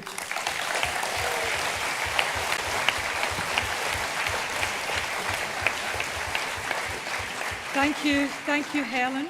Can I invite Tony Giuliano onto the stage, please? Tony is going to move the remit back, and as the mover of the remit back, you have 3 minutes, Tony. Thank you. Delegates, it's good to be back. Delegates, our conference is the beating heart of our internal democracy. And it's right that we debate the path to independence vigorously and candidly. But whatever we agree today, we get behind it. We leave united, because Scotland is relying on us, the SNP, to build a better future. Conference, I support the sentiment of this motion, but I also want our leadership to have the maximum leverage and flexibility that they need in the aftermath of an election. Every single one of us here wants the SNP to win a majority next May, but the path to independence demands that we keep every door open. Should there be no overall majority, but a pro-independence majority, this motion would treat victory as defeat. Delegates, the British establishment is forever creating obstacles in our path. We don't need to create more for ourselves. And look, I've heard the argument that this is necessary because Westminster operates by precedent. Well, let me tell you what Scotland operates by, Conference. Democracy. Our mandate comes from the people, not the corridors of Number 10.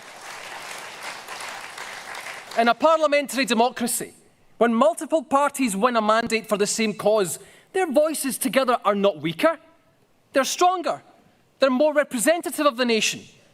Now, this motion also assumes that a majority will automatically lead to Section 30. And delegates, I ask you, who in this hall has faith in the coward of a Prime Minister in London who's on the ropes to hand Scotland a referendum?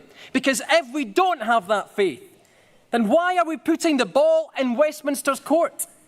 Conference, our calling is to make independence the settled will of the Scottish people. That's the route to independence, to build unstoppable support well beyond 50%, and that's on us. And if we're honest, we've not done enough since 2014 to make independence feel urgent and inevitable. And that's why, 2 years ago, this conference voted unanimously to re-establish a well-resourced Yes campaign. And just over a decade ago, delegates, our party built something even bigger than itself, a people-powered Yes movement. It was hope in action. And it's what we must re-establish today, because our communities, hammered by Westminster, they want to know that independence will change their lives, not in theory, but in their pay slips, their energy bills and their children's futures. So yes, this motion will likely pass today, and if it does, I'll get behind it. But we must reunite the Yes movement. We must make support for Scotland's independence irrefutable, because Scotland's future will not be granted by others. It will be built by the will of her own people. Thank you, Conference. Thank you, Tony. And can I invite Mike Wallace to the stage, please? Mike. Is Mike Wallace in the audience? I've got a card from Mike, who is going to second the remit back. So come on.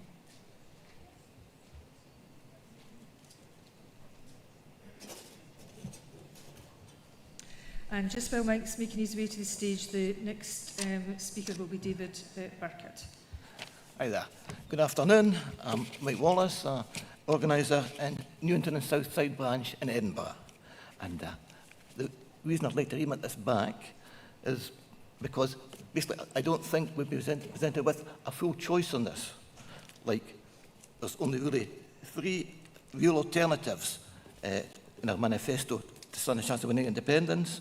There's the one that Sonny and Brown have put forward. For a majority of MSPs are elected at Westminster. At Holyrood, then they'll ask Westminster for permission to hold a referendum. Now, that resolution says that a majority of MSPs is a mandate that can't be contested or rejected. Well, why should they contest it when they can just ignore it like they've done in the past? And if they can't ignore it, why should they outright reject it when they can just say, now is not the time?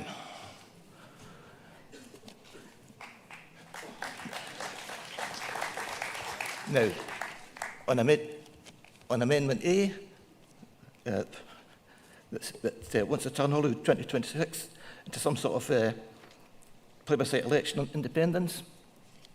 I tend to agree with the leadership there that that will certainly be contested on the grounds that it's an election, it's not a decisive binary choice in a referendum. I think Scotland's independence is too heavy a weight to put on something that can be so readily contested. Now, there's always been a third option, and it's been talked about for years, to say that if a majority of MSPs are elected on the mandate for self-determination, on Scotland's right to choose, then they will assert the competency over Scottish constitutional matters in the Scottish Parliament. Now, right now, a lot of people say that wouldn't be lawful. Under Scots law, and if what's been said around here was really meant about Scotland being sovereign, then the Scottish Parliament is what the Scottish people say it is. It has what powers the Scottish people say it has. And that sort of mandate can be clearly won in a Holyrood election. Now, in my Newington branch, I managed, with a bit of effort, to get a resolution to that effect passed before the long list was issued. Unfortunately, due to some technical difficulties, our convener couldn't seem to get that through to HQ in time for the deadline. Well, that got made academic when only the Swinney-Brown resolution was accepted. So last month I went to my members in Newington and proposed the same proposal as part of an amendment. But at that time, it only took a few people to talk about the lawfulness of it to put some doubt into people who had voted for it before. And they tended to abstain. So that didn't go through as an amendment. But it still remains, I would say, one real option. And it's something that needs to be properly debated and thought through. Like, we've heard Keith Brown say, Scottish people are sovereign, they have a right to decide. Then why won't they put an actual trust in that statement and let the Scottish people decide what powers the Scottish Parliament should have, whether Westminster can truly say matters are reserved and kowtow to it, or whether we stand up and assert our rights to say that the Scottish Parliament has what powers we, the people, say it has. Okay, that's it. Thank you, Mike. Can I now invite David Burkett from Peterhead branch to speak to the direct negative, please? It was against the resolution. Yes, you're speaking against the resolution. Yes. Right. Okay, friends, there are two strategic errors in the leadership's resolution. Number one is a singular pursuit of an SNP majority, and the second is the over-promotion of the Section 30 mantra. And I'll reverse engineer the current scenario realistically played out. If there was a referendum, I have no doubt in my heart and my mind that we would win it, and would win it convincingly. But there's somebody else who also knows that. Keir Starmer knows that, and it brings us neatly onto the Section 30 order. With independent support sitting at about 50%, Keir Starmer's not going to pull that trigger because the gun is pointed at his head. It's also worth remembering that he leads a UK government elected on a manifesto not to allow a referendum. And in his head, his UK mandate is always going to be bigger than ours. The SNP majority is the next part of it. Now, we earned our 2011 majority by governing as a minority, proving that we could build consensus and be the grown-ups in the room. And that earned us the trust of the people. And we really have to be honest to ourselves. What from the current Parliament is going to give Scots that same confidence in us today? So the proposed strategy is to rely on an unprecedented outbreak of reasonableness at Westminster, brought forth by an election result that is pretty difficult to achieve. It's a positive and hopeful strategy, but it's brittle. Good strategy should never be brittle. It has to be flexible. It has to be able to adapt, improvise and overcome. It's absolutely right that we should aim for an SNP majority, but we have to be prepared to adapt if we don't get one. We have to be able to improvise when a Section 30 is denied so that we can overcome any obstacle to our independence. The biggest concern I have is the insistence on a Section 30 order. And to illustrate that, I must utter those dreaded words, once in a generation. We all know the context of those words, okay? Yet that soundbite was used as a stick to beat us over the head with ever since. And why did that happen? Because Alex Salmond handed them the stick. And it appears that our current leadership have not heeded that lesson. Because John and Keith's strategy won't dispel the myth that a Section 30 is the only route to independence. It will actively reinforce it. And if we cling to that mantra, we are defining the new stick ourselves. We're handing it to the unionists and painting a helpful target on top of our own heads. I can't support a resolution that does that. No nationals should.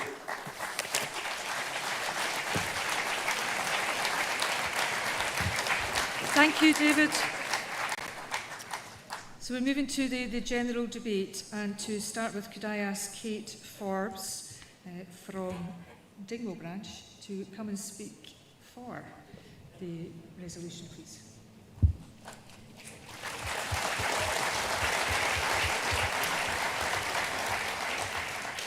Fes Gyrma. I start with some excellent news today that we have a new SNP candidate for the seat that I love and have served for almost a decade. She is a Gaelic-speaking, Maud-winning young woman, and her name is Ailey Munro, and it's tremendous news.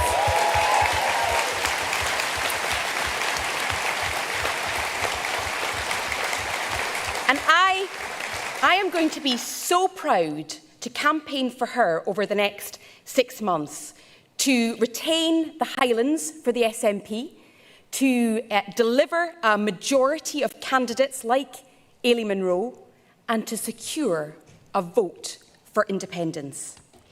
In that election in May, there will be thousands of voters who've never had the chance to vote for independence. A 16-year-old, next May 2026, would have been 4 years old in 2014. Does that make you feel old? And they cannot believe why we didn't seize the opportunity to chart a different course when we had that chance in 2014. And so as we go into the campaign for the next election, we must back the resolution in the name of John Swinney and Keith Brown, unamended by A or B, that the Scottish Parliament election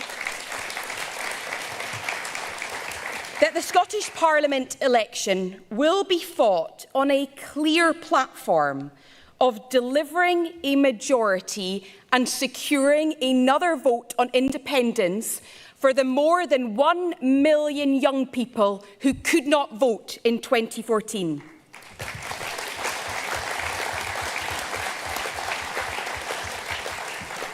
One of the first conferences I attended as a YSI delegate was just before we delivered a majority in 2011, a clear electoral breakthrough. And I got to vote as a young person in 2014 because this party campaigned with hope, with self-belief, with optimism, and with a simple, clear message in 2011. Let's do that again. It's worked before, starting today. We need to give that 1 million voters the chance to vote for a fresh start with independence. And it starts today. It starts with backing the resolution, electing a majority of candidates like Ailey, securing a vote on independence. And do you know where it ends? It ends with Scotland being free, free to live in a fairer, prosperous, self-confident nation. The best, in fact, the only journey that is ever worth taking is that one that guarantees your destination. That journey is mapped out in the resolution before us, and I urge you to vote for it. Thank you.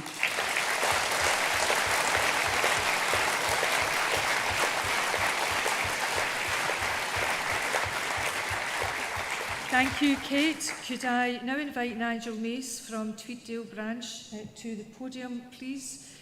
Nigel is going to speak for the resolution and is a retired Professor of History. And while Nigel is making his way to the stage, the next speakers thereafter, or the next few speakers, will be Tommy Shepherd, Jackie Jensen and Joshua, I think that's his Coghill. And then it'll be Rebecca Mackin. I know that. Nigel. One correction, I'm speaking in favour of Amendment A. History has got moments that matter, moments which open doors to benign and happy prospects, or moments which allow the door of the bad past to be bolted against us. Today, we either flinch or become the fulcrum of our nation's future. Scotland, trapped in the UK, faces conditions completely unlike 2011 or the heady hopefulness of 2014. That is the context for our moment in history. The UK is in the hands, the slippery hands of Starmer, a feckless and mean-minded authoritarian. Yet this is the man to whom it is proposed that we should take our 2026 victory and expect that he'll give way and graciously permit a binding referendum? Starmer has already said there will be no new referendum in his lifetime. I have to tell you that the average for British Prime Ministers is over 82, and Starmer is still 63. Our only path to safety and freedom must be to test the will of the people of Scotland, our claim of right. And that test can only be guaranteed by making the 2026 Holyrood election, our Parliament's election, into a de facto referendum, whereby a majority, not only of seats, but also of votes, we, the peoples of Scotland, can bestow on our Parliament the right not to ask, but to act to dissolve the Union and to assert in government our regained independence as a sovereign nation. In 1918, the people of Ireland had no parliament, none. In that year of history and crisis, they had to invent the dial. We have our own parliament and our own resolute First Minister. Let us not hesitate. Let us harness that advantage. The moment of our history is upon us. Let's not see that door bolted against us. Let's vote now so that it is flung open, so that the peoples of Scotland and their government can march through as once again a sovereign nation and an independent member of the Europe to which we, like England, unlike England, have always belonged. Thank you. Support the amendment.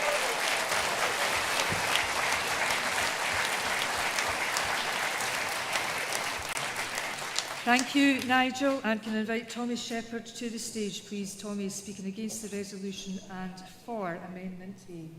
And then Tommy will be followed by Jackie Jensen. Thank you, Convener. Thank you, Conference. Over the last 10 years, as the prospects for Scotland inside the UK have got lesser and lesser, and support for an independent future has grown, we have also witnessed another phenomenon.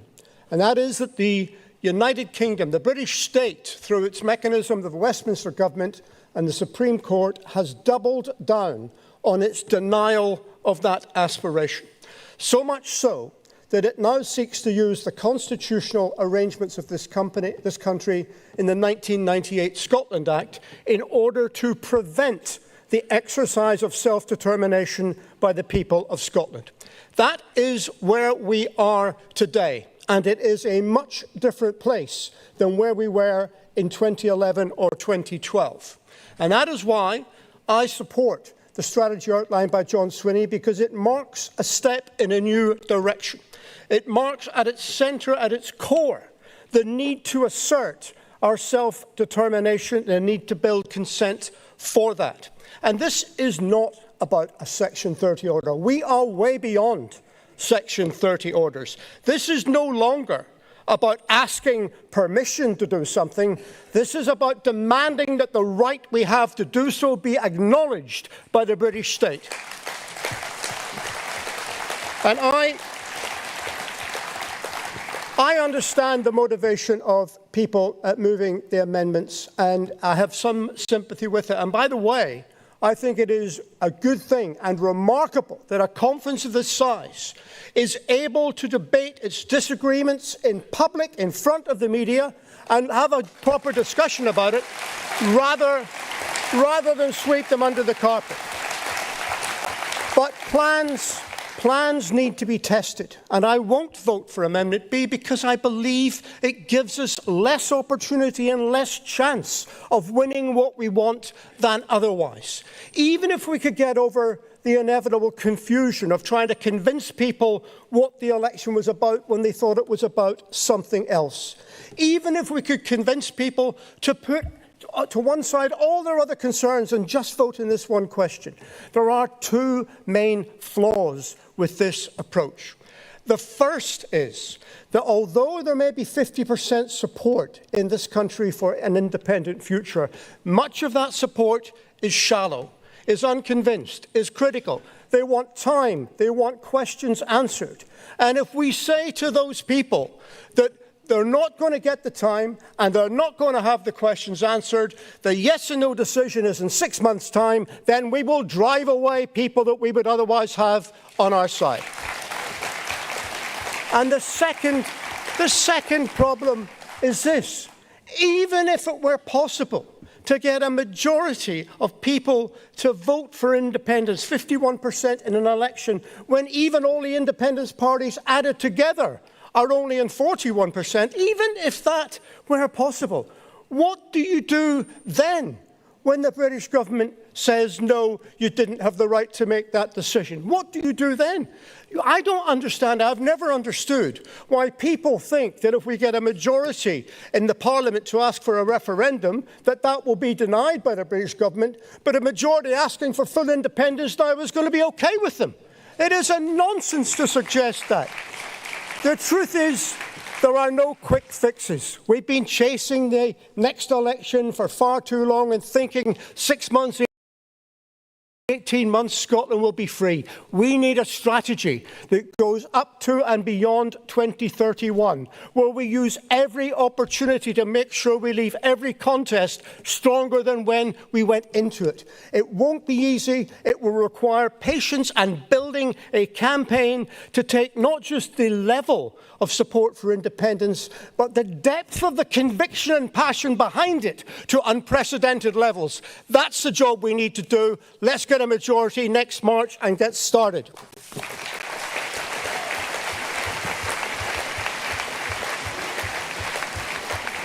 Thank you, Tommy. Can I invite Jackie Jensen to the stage, please? Jackie's from Perth River Tay. And Jackie's going to speak for the resolution. Hello, conference. I'm a first-time speaker at conference. Thank you, convener. I support Resolution 6, unamended by Amendment 8A. I was in England at the Brexit referendum, and I left. I joined the SNP the day after in England as a wee branch of one. No pals, nobody to talk to, but a burning desire to come home.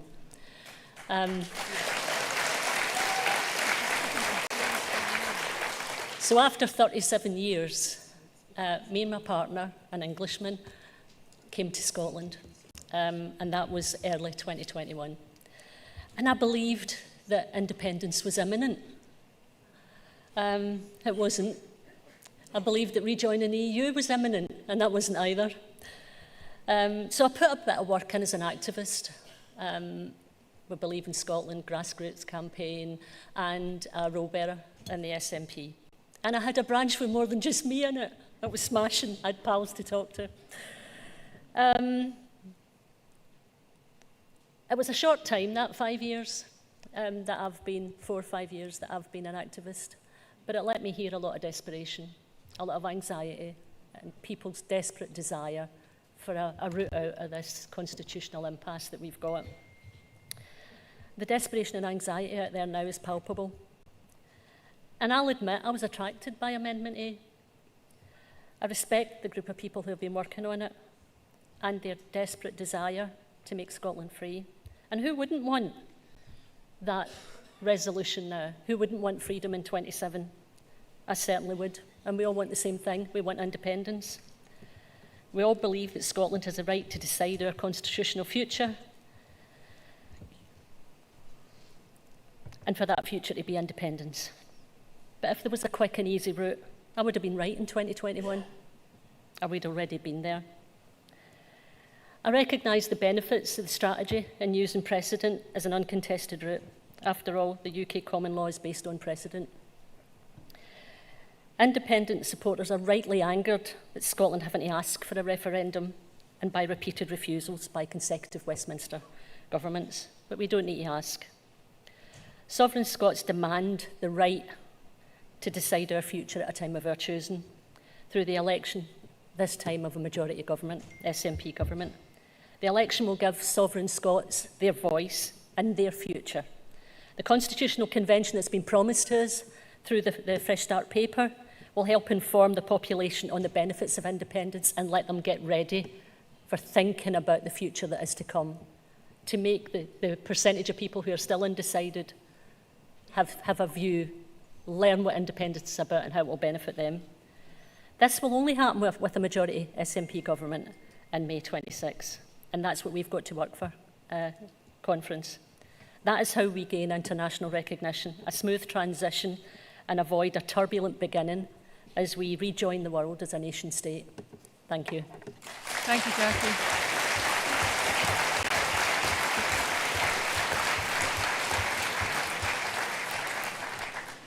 Well done, Jackie. Can I invite Joshua Coghill to the stage, please? Joshua is going to speak for Amendment A, and Joshua will be followed by Rebecca Mackin from Sutherland, who's going to speak against Amendment A. Joshua, over to you, 3 minutes.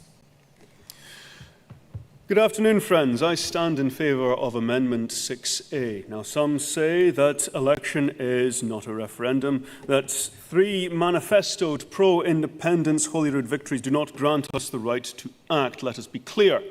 Democratic elections are how the people express their will. They are the foundations of democracy.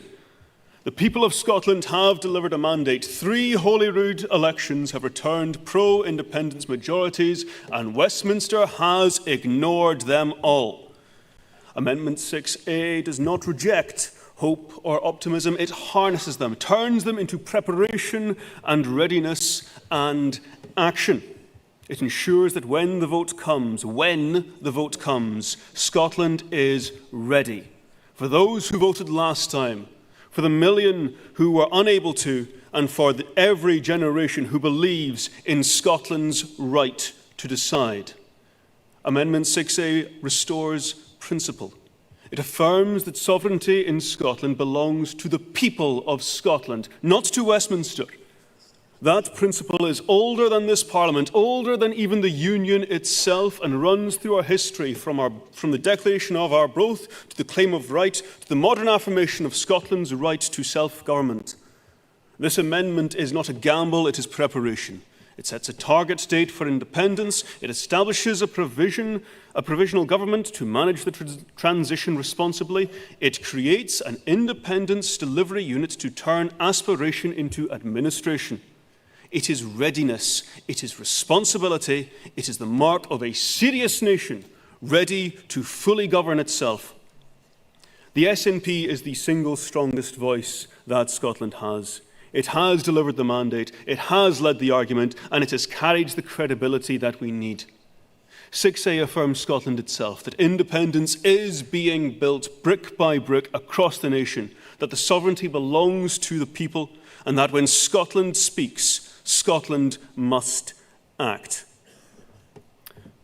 Friends, Amendment 6A restores the principle, signals to Westminster Messages to the world are no substitute for the right that hangs around each and every single one of your necks, Scotland's right to decide. Let us support Amendment 6A. Let us honour our democratic and moral duty. Let us build Scotland's future together. Please support this amendment.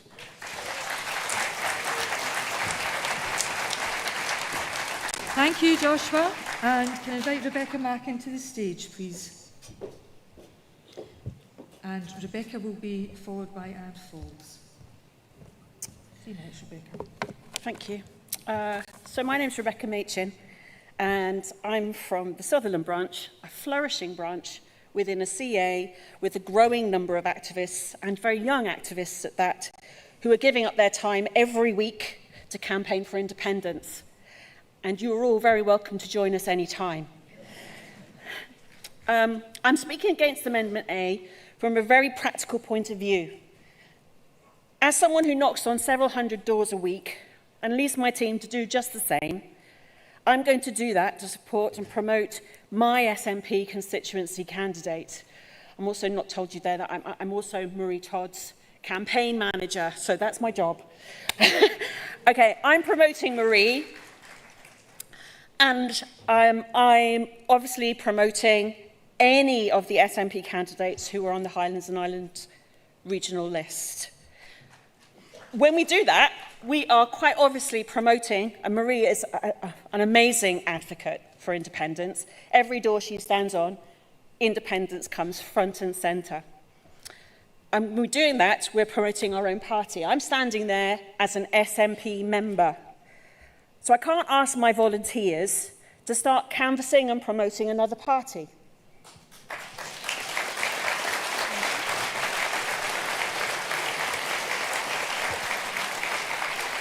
And that's the practical point. Quite obviously, if you visualise myself as a fairly elderly volunteer, all the way down to my youngest, who is 16, standing on a door, you're asking them to promote the party, you're asking them to promote independence. What you're asking for in Amendment A doesn't work. The campaign is for your candidate. That's what you're going out with. That's what your paperwork's about. So I'm not going to ask my fabulous group of volunteers who do this every single week, without fail, in all weathers, in some of the most rural, difficult places to canvass in, to do what you're asking in Amendment A. And to sum up, as a very nervous person, I'm just going to say, because she said it much better than me, I agree with Kate.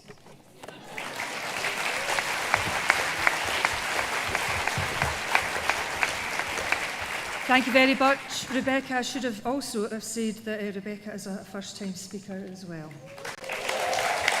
Thank you. And if I can introduce Anne Falls, who is going to speak for the resolution. Thank you. Thank you. Conference. With 33 years' experience in public law, including peer selection as a best lawyer in the UK for my work in public law, I want to explain the legal basis underpinning the First Minister's strategy. Let me be clear, securing an SNP majority is the best legal route to a Section 30 order since 2014 because of the 2011 precedent.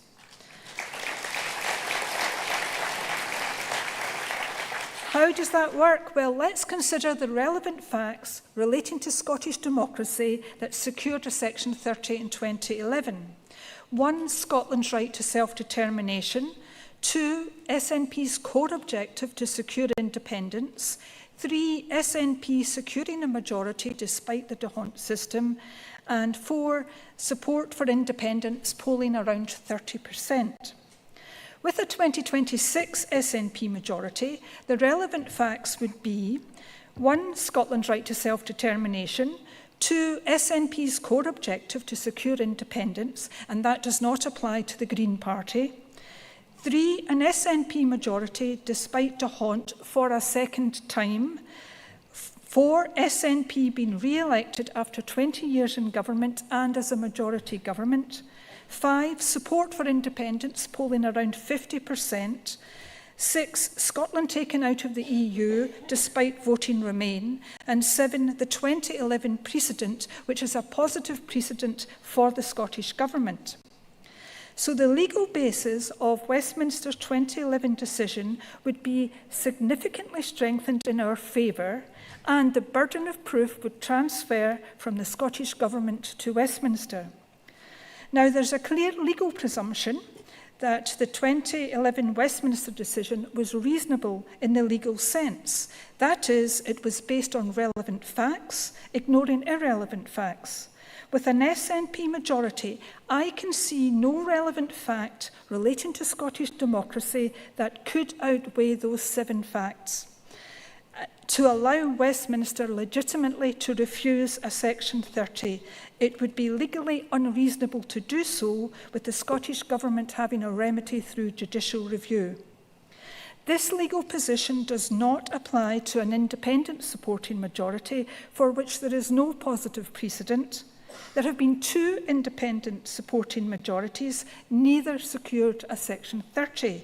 That precedent is therefore a negative precedent against the Scottish Government. And we need a legitimate process to independence to ensure international recognition. An SNP majority is critical, not at all easy, but it is possible. Everyone, every SNP member, every yeser, should consider the opportunity cost of failing to deliver an SNP majority next year, or we will live to regret it. In legal terms, Conference, the time is now. Don't squander it on academic theses without precedent. Thank you.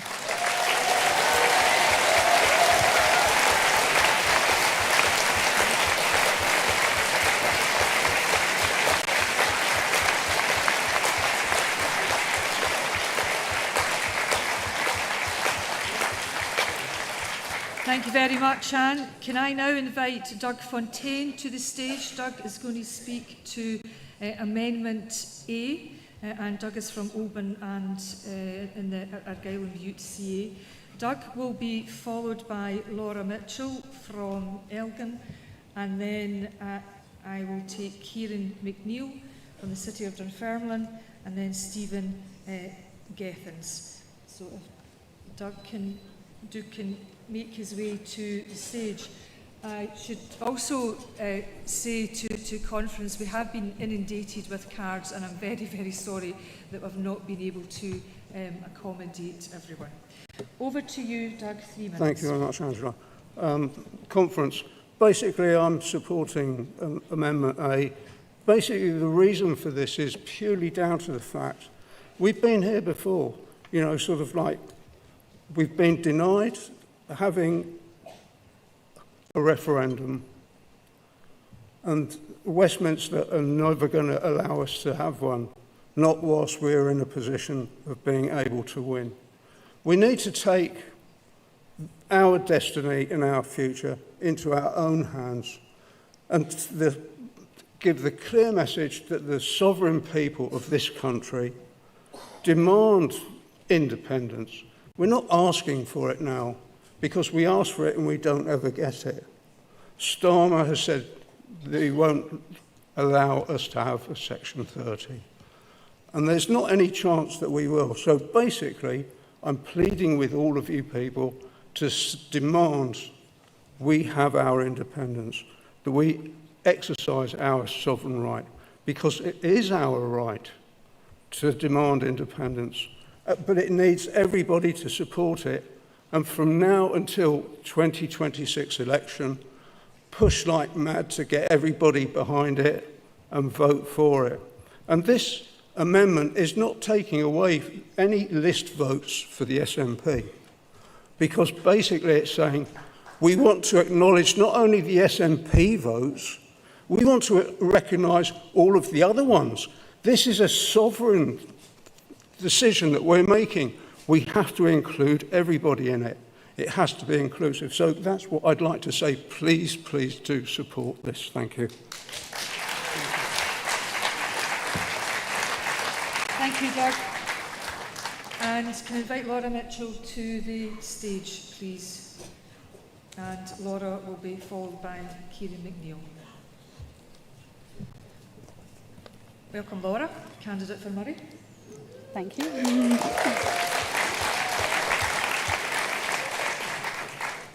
Delegates, like many of you, I joined the Scottish National Party back when I was young, driven by my hopes for an independent Scotland. I believed then, and I believe now, that it is this party, the SNP, that will take Scotland to her independence. In conference, we all agree that the need for independence has never been more urgent, as we look around and we see the consequences of Westminster control in our communities every single day. Declining living standards, huge levels of inequality, and UK ministers dancing to Nigel Farage's populist tune. And so, conference, we are all impatient, frustrated, and hungry for the opportunities of independence. So this moment is an important one for our party and our movement. Friends, we must be honest with each other. And if we are being honest, we have spent too long as a party and a movement talking to ourselves about process, instead of talking to the country about the opportunities and benefits that come with independence.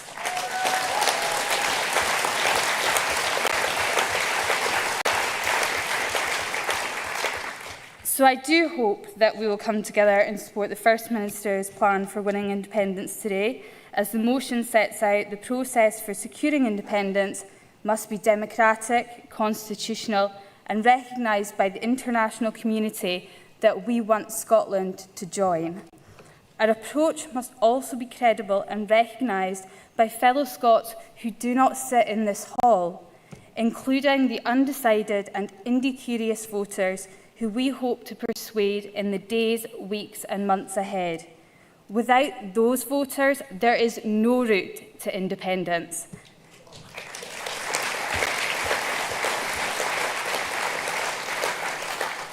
If our proposition to the people of Scotland is not credible or does not set out a clear and recognised path to independence, we will not move 1 inch closer to achieving that goal. There are no shortcuts. Trying to game the system with technocratic tricks will not deliver independence. Movements with clear majority support where there is a powerful and overwhelming demand for statehood do. So only by the Scottish people expressing our will at the ballot box can independence be secured, and with it the legitimacy that ensures losers' consent. Delegates, today we must throw our weight behind our party leader and First Minister, give him our backing and take our message to every corner of the country, setting out how we will use the powers of independence to build a better country, a stronger economy, cut energy bills, transform our public services. Let's turn our energy to persuading undecided voters and growing overwhelming support for independence. Let's turn our energy to securing an unambiguous victory for the SNP in May. That is how we push on to independence. Let's get serious about independence. Back to the resolution.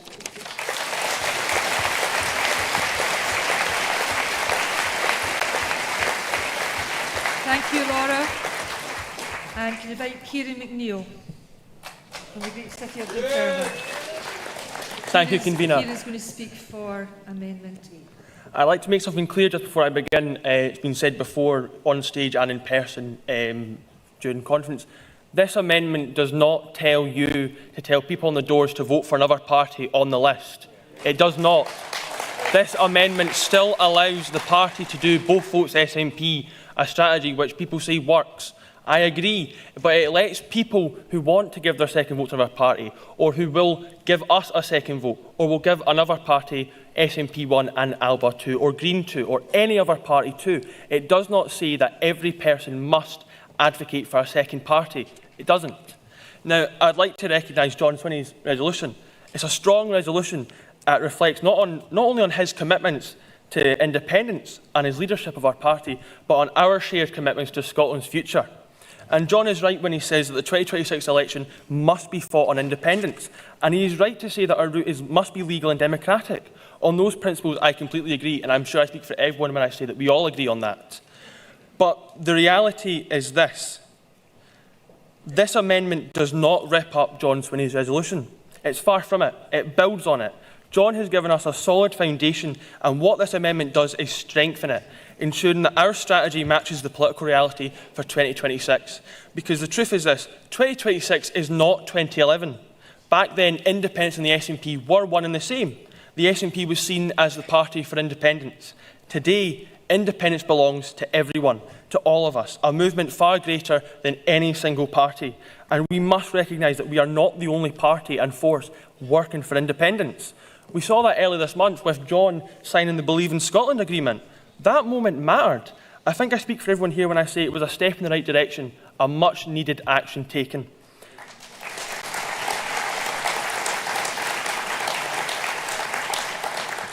But conference, there is still the wider political movement we need to unite as well, and that starts by voting for this amendment.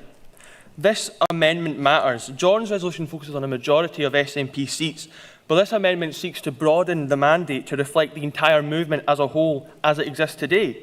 If we limit a mandate to the success of one party, we risk narrowing the movement, especially at a time when Scotland needs unity. But if we define our mandate as a majority of independent votes cast, then every vote counts. Every vote becomes a vote for independence, and every one of those votes says that we believe in a future where decisions are made by Scotland for Scotland. And this amendment doesn't just broaden the narrative, the mandate. It makes it deliverable. It gives us 3 necessary building blocks, a timetable with a dissolution date to work towards, a provisional government to oversee the preparations, and an independence delivery unit to bring together experts to answer the hard questions. This is one thing we must learn from 2014. That campaign was vibrant, it was inspiring, it was full of hope, energy and belief, but too many questions were left unanswered until the final weeks, and unionists seized on that uncertainty and painted independence as unclear, risky and untested. The lack of a clear, confident answer made room for fear. That fear made many people who would have voted yes vote no, or worse, not come out to vote at all. This amendment ensures that we are ready, that it strengthens John's resolution, it unites the yes movement, and it shows the people of Scotland that we are serious about independence, that we are prepared for independence, and that independence is not just hope, but a deliverable plan. Thank you.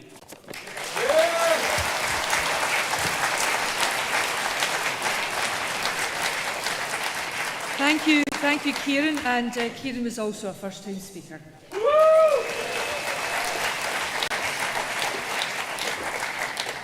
However, that doesn't apply to our next speaker.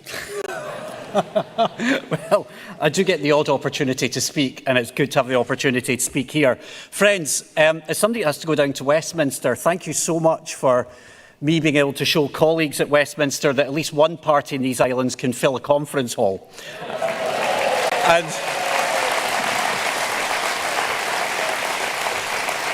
And we can fill a conference hall because we believe in something. We believe in independence. We have that unity of purpose around independence, and this is the party who are going to deliver independence. Now, we have all worked hard for independence, all of us, and I'm looking at old friends round here. Nobody more so than our First Minister, who has worked exceptionally hard to deliver on that. He knows that we need the fresh start with independence, and I see that. And if you don't think we need the fresh start for independence, I wish I could take every voter in Scotland with me on the plane down to Westminster every week. Believe you me, you would see a big change if they could see Westminster firsthand. But in order to deliver that, we need a clear message. Now, I go out campaigning with a fantastic team in Dundee, and I've been out campaigning with so many of you. And you know the need for that clarity, that we want to see SNP votes being delivered at a constituency level, and we want to see SNP votes being delivered on a regional list. That's how we delivered the referendum in 2011, and that's how we'll deliver a referendum in 2026. Now, for anybody not believing the urgency of this, you'll forgive me in talking about the internationalism for a moment. I'm a committed pro-European.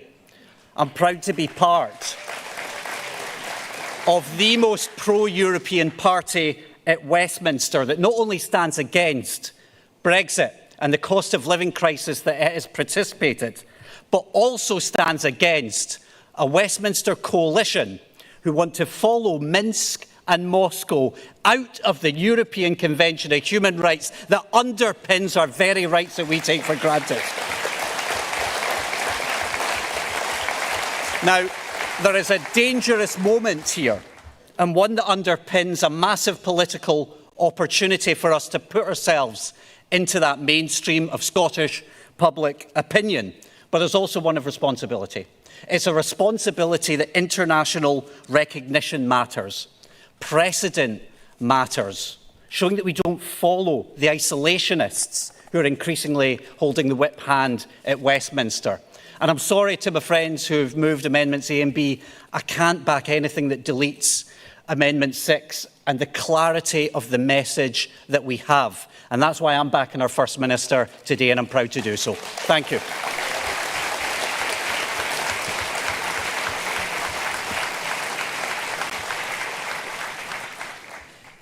Friends, we are moving to summing up. I can remind people that they can waive their right to sum up, but I think that's a forlorn hope.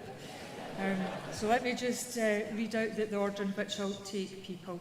If Graham McCormack could make his way up to the stage and sum up for the Amendment A, he will be followed by Chris Hanlon for Amendment B, Gareth Morgan for Amendment C, and David Mackenzie for Amendment D, and then we'll hear from Tony Giuliano in terms of the summing up for the remit back, and David Burkett, who spoke against, and then we'll hear from the party leader. And they all have 2 minutes. Stand in orders, Graham. Stand in orders. I like your shoes. I used to have a pair of that colour.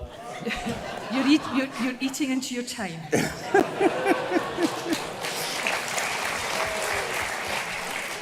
Well, delegates, we've had quite a debate, and I would like to focus first of all on the word precedent. I learned my law from the great, late Neil McCormack. And basically, precedent was not a feature of Scots law when we were independent. It was imported by the House of Lords, English-educated lawyers who imported it into our law. And one of the things that I look forward to when we're independent again is that we go back to principle rather than precedent. The other thing to remember is that now is completely different from 2014. We don't have a nice Mr. Cameron. It was Mr. Cameron who delivered the referendum. It wasn't anyone else. He had the power to do it because basically the Scottish Parliament was a creation of the Westminster system and was not independent. What our proposal is that we take that power back to the people, not to the Scottish Parliament. And so when one of the debaters basically said that, be subject to review, they're looking at that on the basis that this is a dispute to be resolved between two parliaments. It's not. It's a debate to be resolved between the United Kingdom Parliament and the people of Scotland, the sovereign people of Scotland. And they trump everything. Can I just say that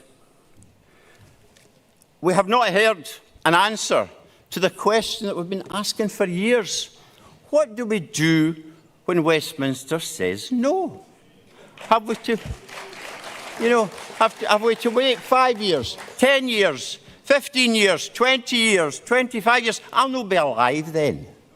And a lot of you won't be alive either. And I think it's despicable that, if we expect our young people to have to wait the length of time that some of us have had to wait, then we are not truly serving the interests of Scotland and the Scottish people. This is all about democracy. If we're defeated, that's fine. But let's put it to the people to decide. And finally, can I just finish with Psalm 24? I'm really feeling very religious today. Even as a bird out of the fowler's gin escapes away, so is our soul set free. Broke are their nets, and thus escaped we. Britain is broke. The nets are broke. All we need to do is get together and walk through those broken nets, and we shall deliver independence in 2027.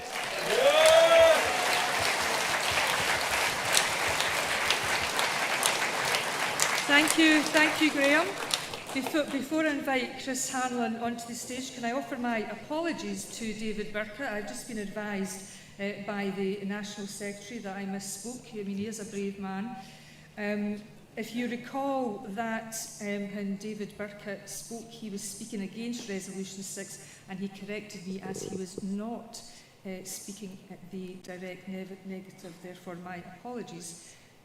David, you therefore don't have the right to sum up because you're speaking against and not moving the direct negative. So, apologies, I misspoke. Chris Hanlon, to sum up for Amendment B. Yeah.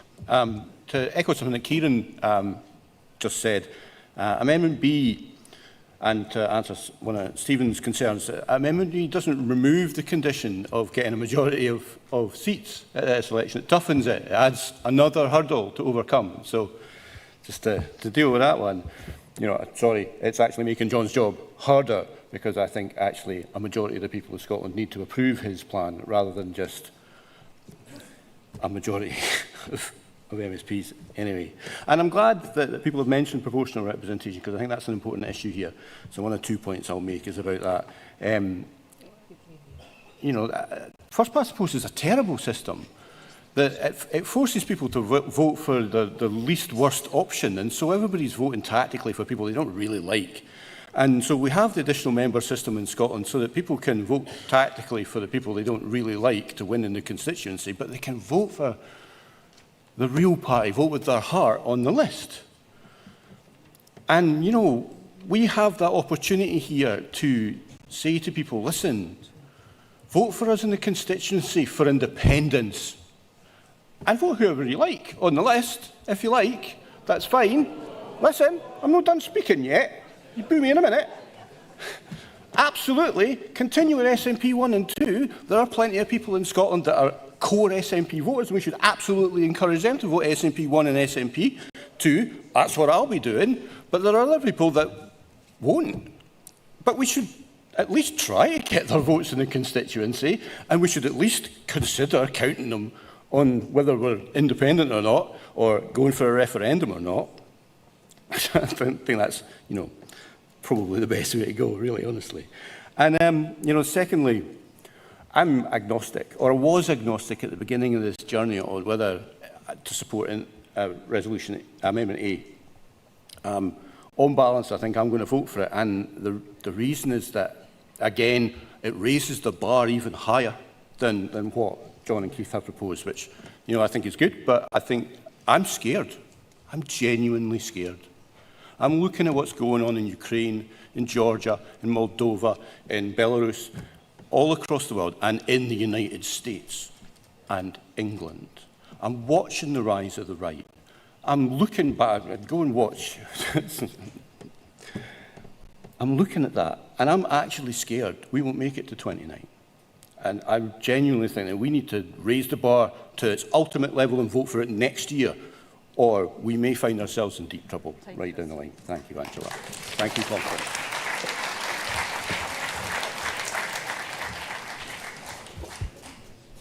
Okay, and can we welcome back Gareth Morgan, please, for Amendment C.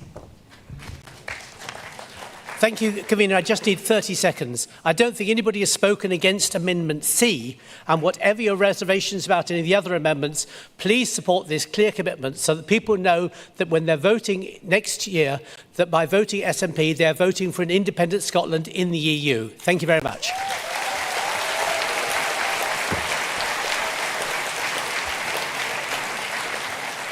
Thank you for your brevity. Could I invite David Mackenzie, please, to sum up for Amendment D? Thank you. Nobody voted against Amendment D. Great, thank you. Just remind you, Amendment D enhances the leadership resolution. And whatever route we follow, we need to get the highest percentage of voters to vote for the SNP and to vote for independence. And that will need to be done, that work will need to be done in the 30% maybes, the ones in the middle. Professor Sir John Curtis said the next independence referendum will be won or lost in that mid-30%. Amendment D is about going after that 30%. We need to be united, we need to be consistent, we need to be credible, and we need to go after that group. And whatever route we follow to independence, that group is going to be crucial. So I encourage you, please, support Amendment D, and let's get after those voters and get them on our side. Thank you. Thank you, David. And could I invite Tony Giuliano back to the stage, please, to sum up for the remit back?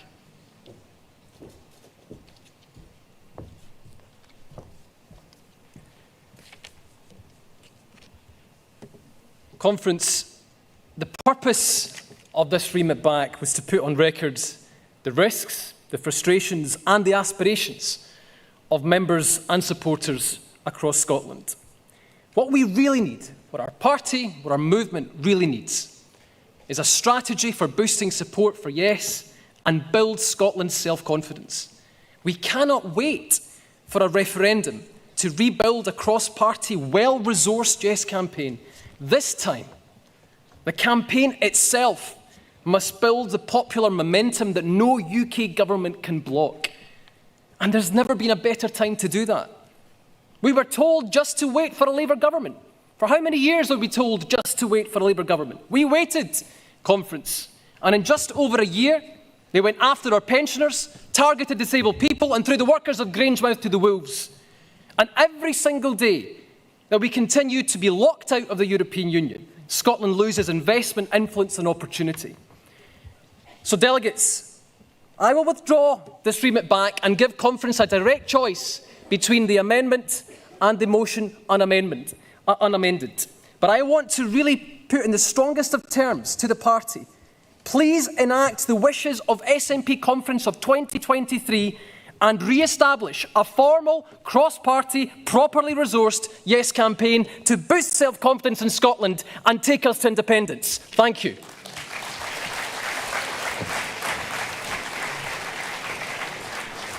Thank you, Tony. I do have to advise Conference that taking the remit back off the table is not possible because there were other people who put in the cards to move the remit back. So we are going to have to consider that point. Right, moving on. What is this? Who on earth is this? No, excuse me. No, there is nobody else left other than the party leader who is due to speak. Sir, please. Seeing as it hasn't been done yet. No, it has been done. Tony Giuliano just summed up the remit back. So, thank you. Sorry, I'm sorry you've come to the stage for no purpose, Mike. So, right, we have one more speaker, and that's the mover of the resolution, so he has his right to sum up for the resolution, and that is John Swinney, party leader.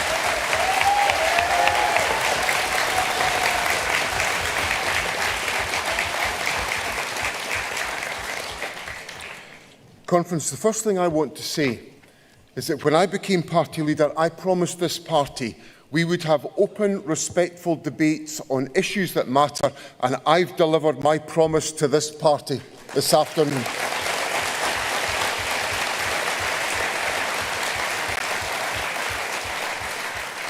We've had a good, long, vibrant debate, and I wouldn't doubt the sincerity of any of the views that have been put forward. But I disagree with some of them vehemently, and I will tell Conference why, and why Amendments A and B need to be rejected today. I want to say on Amendment C that I'm very happy to accept Amendment C. I think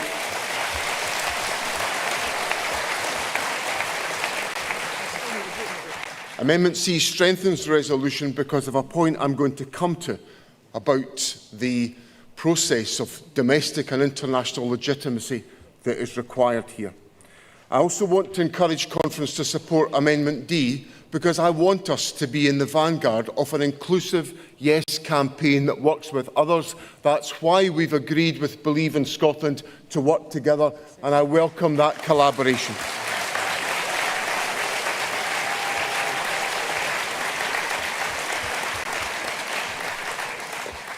There is a key point in the resolution, and it's a point that's not altered by Amendments A or B. And that is the fourth paragraph. Conference recognises that how Scotland becomes independent matters. That process must be agreed, democratic, constitutional and legal so that our nation gains recognition both at home and abroad. This conference, I can feel, is enthusiastic about Amendment C, about Scotland being an independent member of the European Union. We will only become a member of the European Union if we have an agreed process that delivers Scottish independence with consent.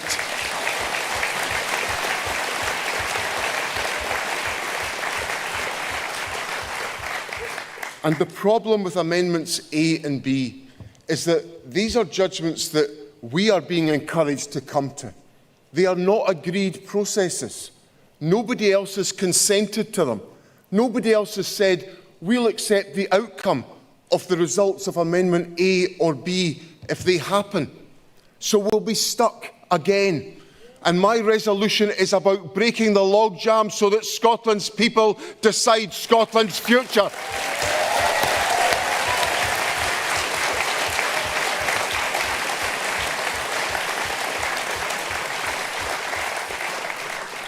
And if Conference listens to nobody else in this debate, listen to Anne Faulds, because Anne Faulds gave this conference some absolutely fabulous legal advice that will be the underpinning of much of what we argue as a party. And the last thing, so I encourage Conference to vote for Amendments C and D, to reject A and B, to reject the remit back. And I want to say one last thing to the Conference. And I say it from the bottom of my heart. I am totally and utterly devoted to winning Scottish independence. I believe in the sovereignty of the Scottish people. Some of the things that have been said that apparently represent my view of the strategy are unfounded. Nobody knows the tactics I'm going to deploy if we get 65 seats in the Scottish Parliament. So keep watching, because Scotland's on the journey to independence.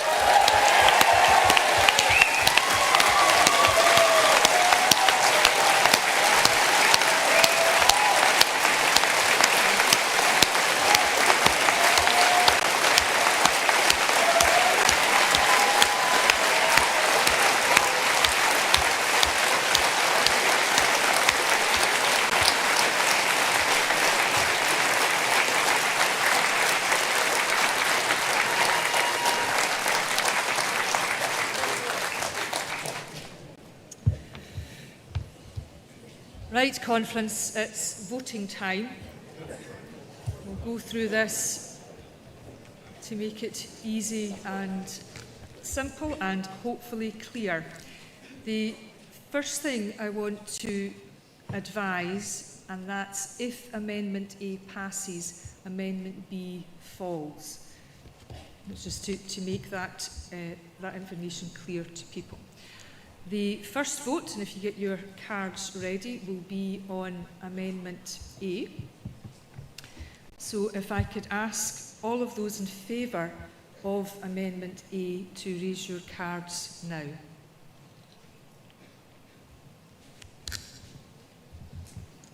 Okay. Cards down, please. And can I ask all those against Amendment A to raise your cards?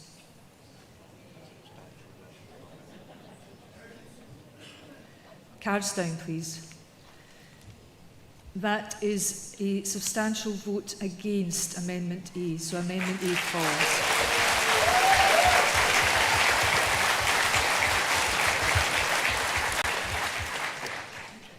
The next vote is with reference to Amendment B. All of those who are in favour of Amendment B, please raise your cards now.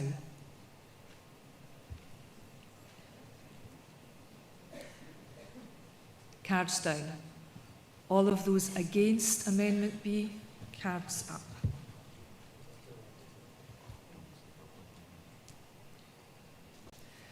Hands down, please.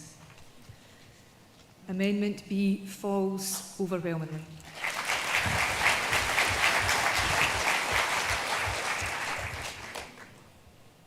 Now, in terms of Amendment C, the supporter, the mover of Resolution 6, said that he accepted Amendment C. So if I could put it to conference, tile up to conference, do you accept Amendment C by acclaim?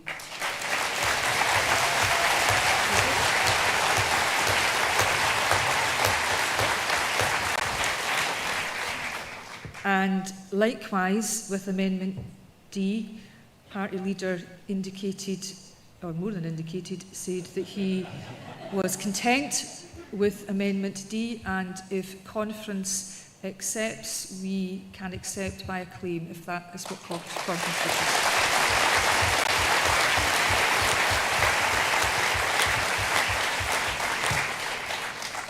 Okay, and now we come to the vote for the remit back. All those in favour of the remit back, raise your cards now.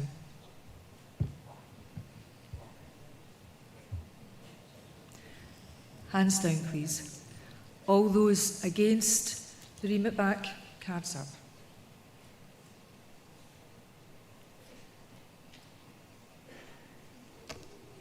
Hands down. The remit back is defeated overwhelmingly.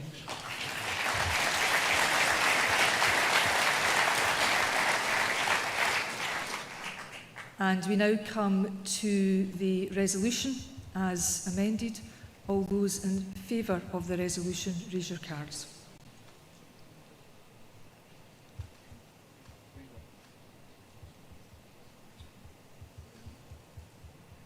Cards down. All those against the resolution as amended, cards up.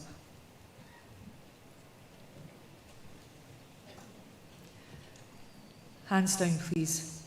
Resolution 6, Winning Independence for Scotland, has passed as amended overwhelmingly.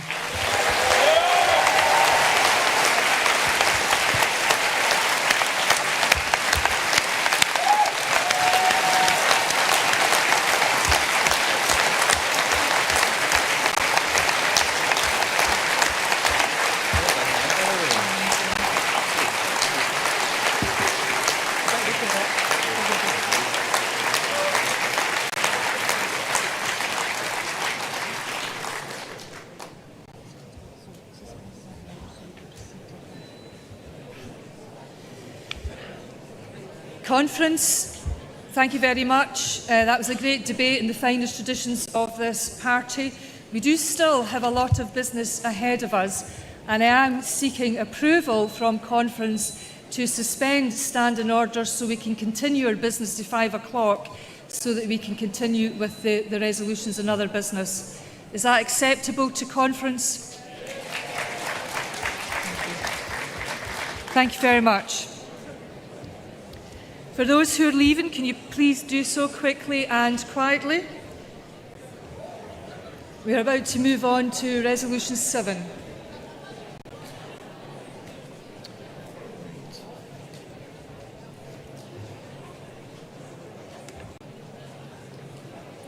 Right, where are the Resolution 7 cards?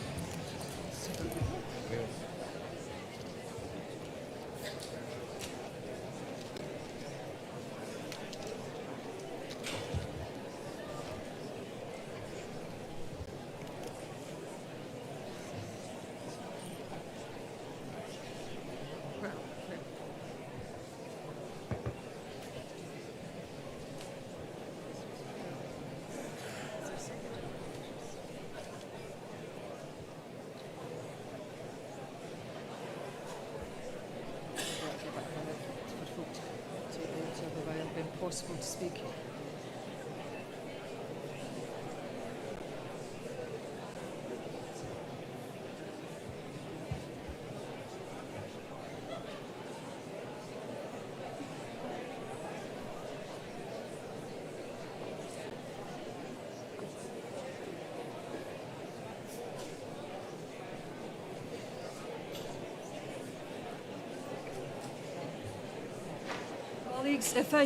Colleagues, if I can appeal to those who are leaving to do so quietly, please. We do still have a number of resolutions, and I am again appealing for us to be efficient as possible with our business, as I would also wish to have the opportunity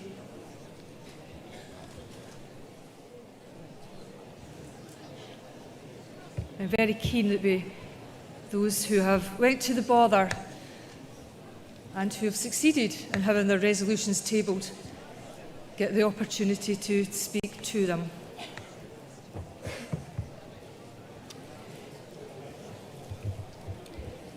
If the mover and seconder for Resolution 7 could... they've done it already, they've read my mind. They're poised, waiting.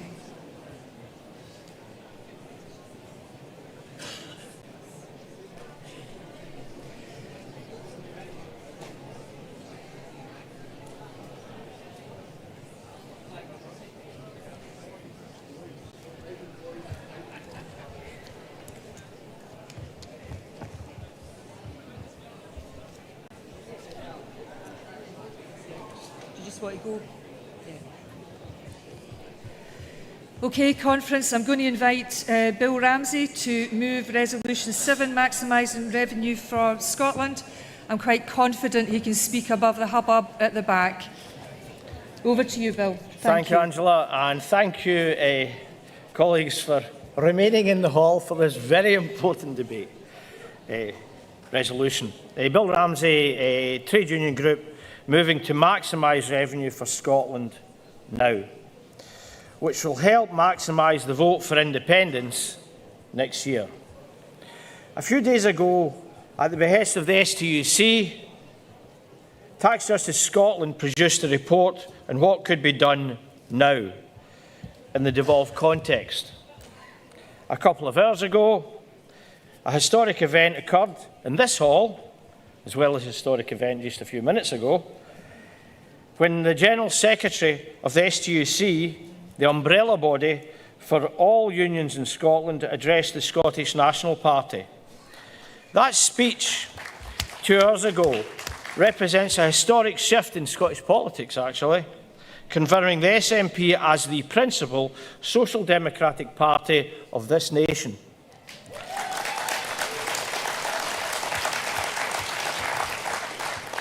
Conference. If we are to work to maximise revenue for Scotland now, then we are working to maximise the independence vote next year. The crisis of Scottish households is one of cost of living. This motion empowers us to start to address that cost of living crisis now. Now, within the constraints of devolution, we can do more. And the Scottish Government then prepares to do more, as outlined in the resolution in the Tax Justice report. The very rich, the very powerful, who are very loud, will start to fire at us again, as they did in 2012, 2013 and 2014. We will get their undivided attention. The Scottish people will then look at those attacks on us to resolve their issues, their household issues, their cost of living issues now. Conference. In Germany and France and England and even here in Scotland, at least the Scottish Government mitigates, the economic insecurity of that, the economic insecurity in those countries is rising. People's economic security, feeling of economic security, is being shredded. They are scared, they are in crisis, and understandably, they are angry. They are becoming desperate. they're turning to desperate people, or they, in their desperation, are turning to voices that I don't need to name here today. However, if we are seen to delivering from them or for them to make their economic security better, to mitigate what's happening from Westminster now, as Professor Darnay Dorling said in his book Shattered Nation, which is about the whole of the UK, he does reference, in about 9 points in the book I read, it's a very good book, where the Scottish Government, over a number of administrations, have mitigated. That's one of the reasons why we're in a better state than the other parties. And we have to then take that mitigation and show how we are going to further develop their economic security when we become independent. It's a key aspect of our strategy for next year. And we are the standard bearers of economic security for the Scottish people. Please support the motion.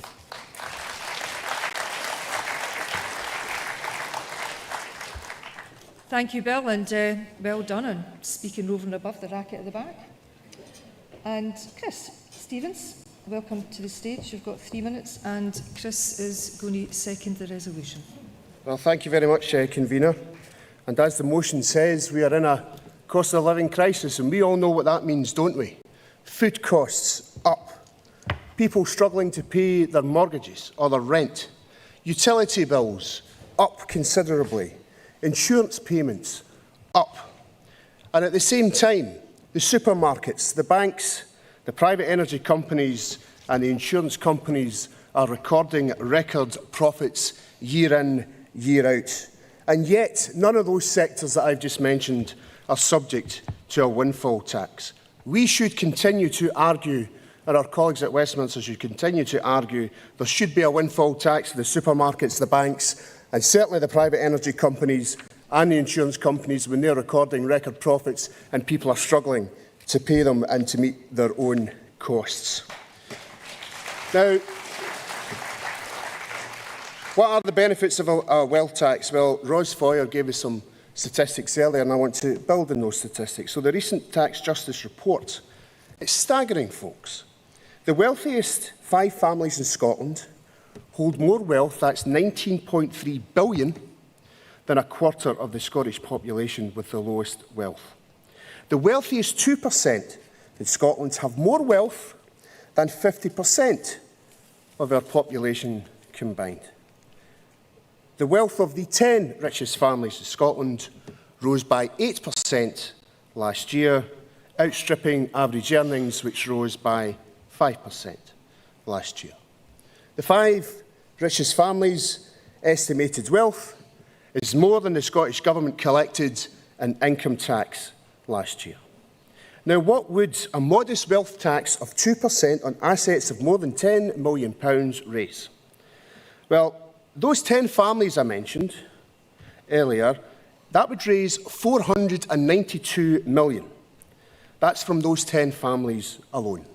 That's enough to pay for 12,000 new nurses, 11,000 new teachers, or double the Scottish Child Payment and lift more than 30,000 children out of poverty. Now, while Westminster fail, we can offer a better choice and a better alternative. Because whilst families are struggling to meet their bills, a small handful are lining their own pockets. Conference, I joined this party nearly 36 years ago as I believe that not just independents but the Scottish National Party support tackling poverty, providing world-class public services and support for workers and working people. And whilst Westminster continues to fail, we need to take the case to HMRC to make sure that the Scottish Parliament can have a Scottish wealth tax. So please support the motion and helping our MSP colleagues play a bigger role in building the society that all of us in Scotland want to see. Thanks very much.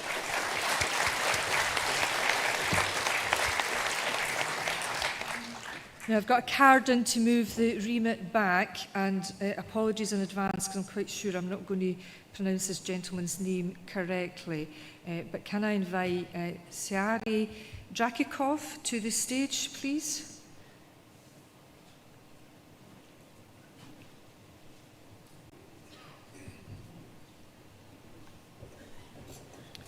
Mr Jacobs from Mid-Deeside. Thank you. Dear conference, I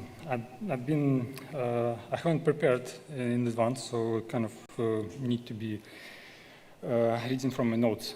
So I was late to speak on resolution about independence, and I wanted to speak about remit about the resolution because it seems like we're not ready for independence. So we're not ready because imagine, for example, I'm going to ask you a question. How many of you have teenager kids who left the house? Not many. So how do you feel how they become independent? What do they need to become independent? So they need finances, they need themselves ready, right? So they can't just go and explore the world and so on. So basically, we need to see the independence from the point of teenagers who leave the house to be independent, right? That's the first point.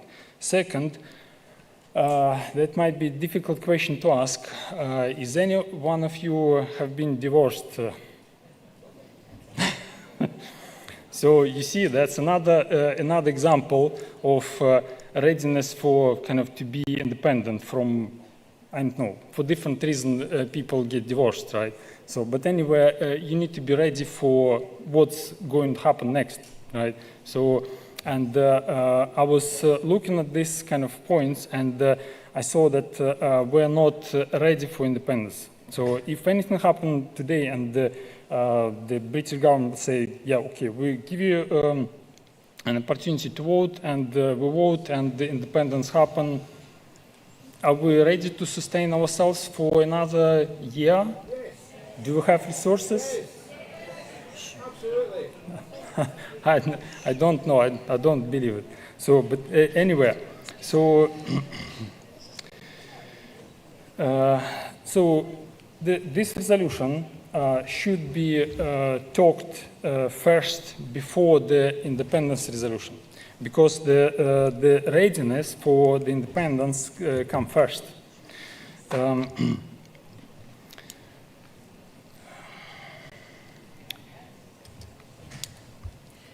seconds. Yeah, okay.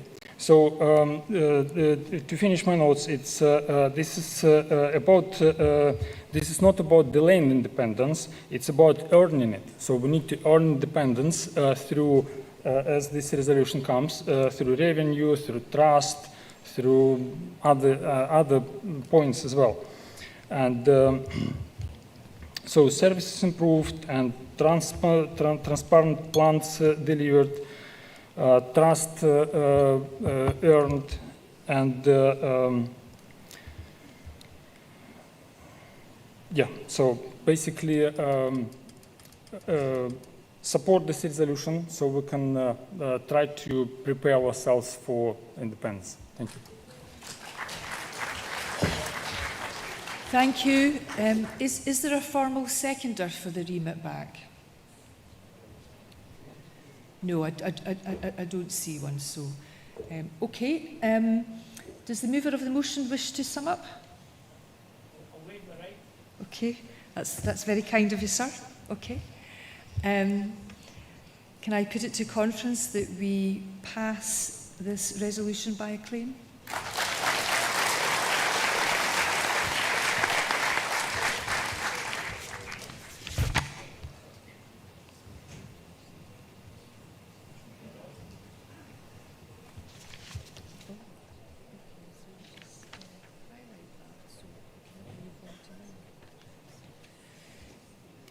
Conference, with respect to Resolution 8, I don't have any cards in for a mover or seconder for Resolution 8, so I'm going to propose, if Conference is content, that we move to Resolution 9.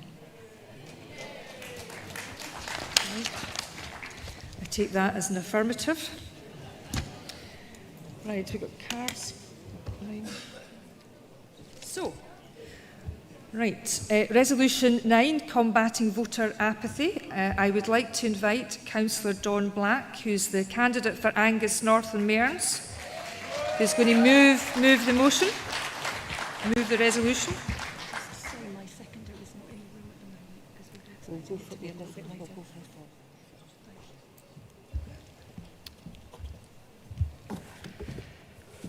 Okay, thank you, convener, and thank you to everyone that has actually stayed in the room.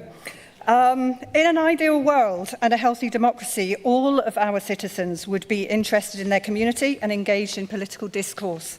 This resolution is about moving forwards to make that a reality. Conference, as activists, we've all been there. We're out canvassing, knocking doors, speaking to people on stalls, and someone says something along the lines of, "I don't do politics, I don't vote." When we question why, often the response is that they don't understand politics. They don't know what it involves, or how it works, or how it even affects them. Many don't know or understand what reserved, devolved matters are, and which level of government is responsible for which service delivery. It's true to say that you don't know what you don't know. Research undertaken by the Scottish Youth Parliament found that 2/3 of young Scots recognise the importance of knowing more about politics, and nearly 3/4 believed that political education should be expanded in schools. They acknowledge that the information that they receive in school is more trustworthy than what they might discover on social media. In response, the Scottish Youth Parliament has issued its roadmap to votes at 16, making 16 solid recommendations which include comprehensive democratic education, youth-led initiative and robust strategies to counter misinformation. When Scotland first introduced lowering the voting age of 16, 10 or so years ago, there was a lot of funding made available to support democratic education, but once that funding dried up, so did the courses. And as one person said, if adults who work with young people aren't supported to create spaces for meaningful education and participate in democratic processes while we're young, we are less likely to take part as we grow up. And another said, if we really want young people to feel genuinely engaged in civil life, teachers and youth workers must be supported to help us learn about the whole process and not just the first step. Recent election data underlines just how high the stakes are. Labour's 2024 UK general election victory was secured with only 33.7% of the vote on a turnout of 59.7%. In other words, 40.3% of eligible voters abstained. In May's Hamilton, Larkhall and Stonehouse by-election, turnout fell to 44.2%.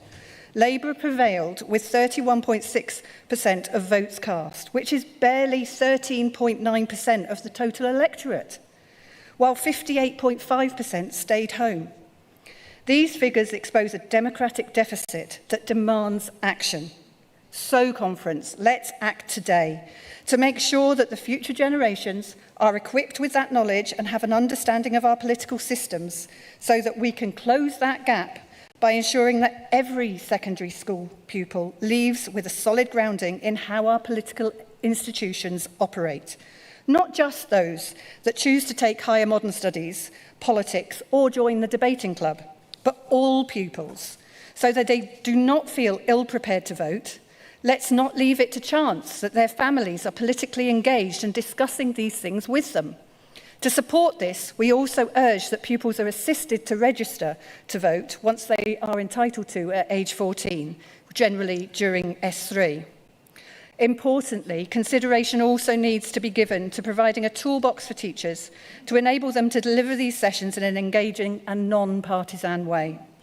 To support all of this, the resolution calls on ministers alongside education specialists to add a civic knowledge strand to the existing personal and social education curriculum, to include explanations of the structures and functions of government at Westminster, Holyrood and local government levels, trace the evolution of key political ideologies and civil rights milestones, as well as providing hands-on practice through exercises such as mock ballots, school-based youth parliaments and direct engagement with decision-makers from across the political spectrum.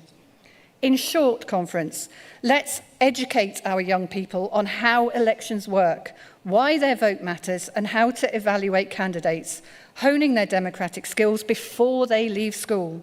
I repeat, you don't know what you don't know. Let's make sure our future generations do know. Conference, please support this resolution as written. Thank you. Thank you, Dawn. Can I invite Alex Gill to the stage, please, to second the resolution? And after that, we will hear from Joshua Cockhill, who's going to move the amendment. Welcome, Alex. 3 minutes. Well, thank you very much. Yes, we have a... Oh, thank you. That was very enthusiastic. Yes, we have a big problem in our democracy, a fundamental one, and that is of apathy. If you look at the turnout in that last election in 2024, I mean, it was absolutely shocking. We're talking, so it was like, I think it was 59% of people were using their right to vote. And that is a problem we need to do something about, because fundamentally, democracy, we can only have a healthy, well-functioning democracy if all the constituent parts are represented fairly. And the real problem that we have right now is not only just apathy, but particularly strong apathy among the youth. I mean, if you talk to any young person, and I talk to my pals, and you might have sons or grandsons or granddaughters or whatever else, and you speak to them, they just don't seem to have an interest in politics, because they believe that, you know, politics, there's nothing it does. It doesn't change anything. It doesn't affect their lives. And that is a real problem that we have to combat. So, if my phone won't bugger me. Yes, there we go. But now, of course, we've already got modern studies and politics in school, which is good. But why I like this resolution is it builds upon that. It introduces a core strand, civic education strand, within PSE. And I think that's the right step forward. We're not asking for the world here. And, you know, the demand is there. If you look at the numbers, you know, I know it says in the resolution it's about 2/3. I looked at the numbers the other day, and it's even higher. So people are even more hungry for, you know, more civic education. So, you know, it's something to me that just seems obvious at this point, because if we look at the state of, you know, our democracy at the moment, if you go on social media, which I don't recommend, it's an absolute bin fire. I would avoid it if I were you. You know, we see the effects of people not having sort of a fundamental understanding of how our system works. I have people, even on the doors actually, that will, for example, blame energy policy on the Scottish Government. We don't control energy policy, and I'm sure if we did, we'd do a hell of a lot better job than they're doing down in Westminster, I'll tell you that. So this isn't only just about, you know, increasing the knowledge of how our system works, but it's also about fairness, because, you know, people from more deprived backgrounds are typically less likely to vote. You can look at that in the statistics. And it's also about building trust, because if you look at just any of the polls, I mean, trust has just deteriorated within our institutions all across the board. So I would recommend, if you want a sharp, active, participatory citizenry, then vote for this resolution as it is. Thank you very much.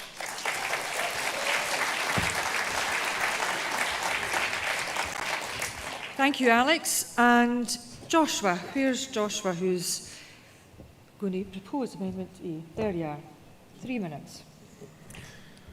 Thank you very much. Friends, I move Amendment 9A. I'd like to thank Councillor Black for moving this motion. I'm grateful to her for leading this effort to combat the danger presented to our society.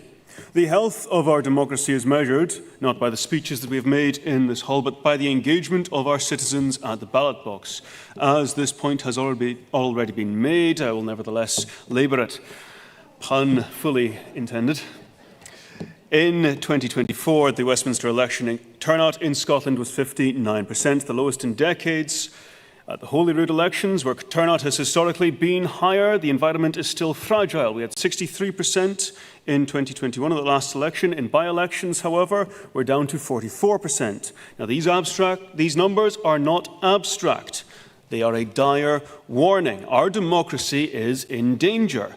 Our citizens feel disengaged, unprepared, and unheard. And we can see across the country what this is leading to.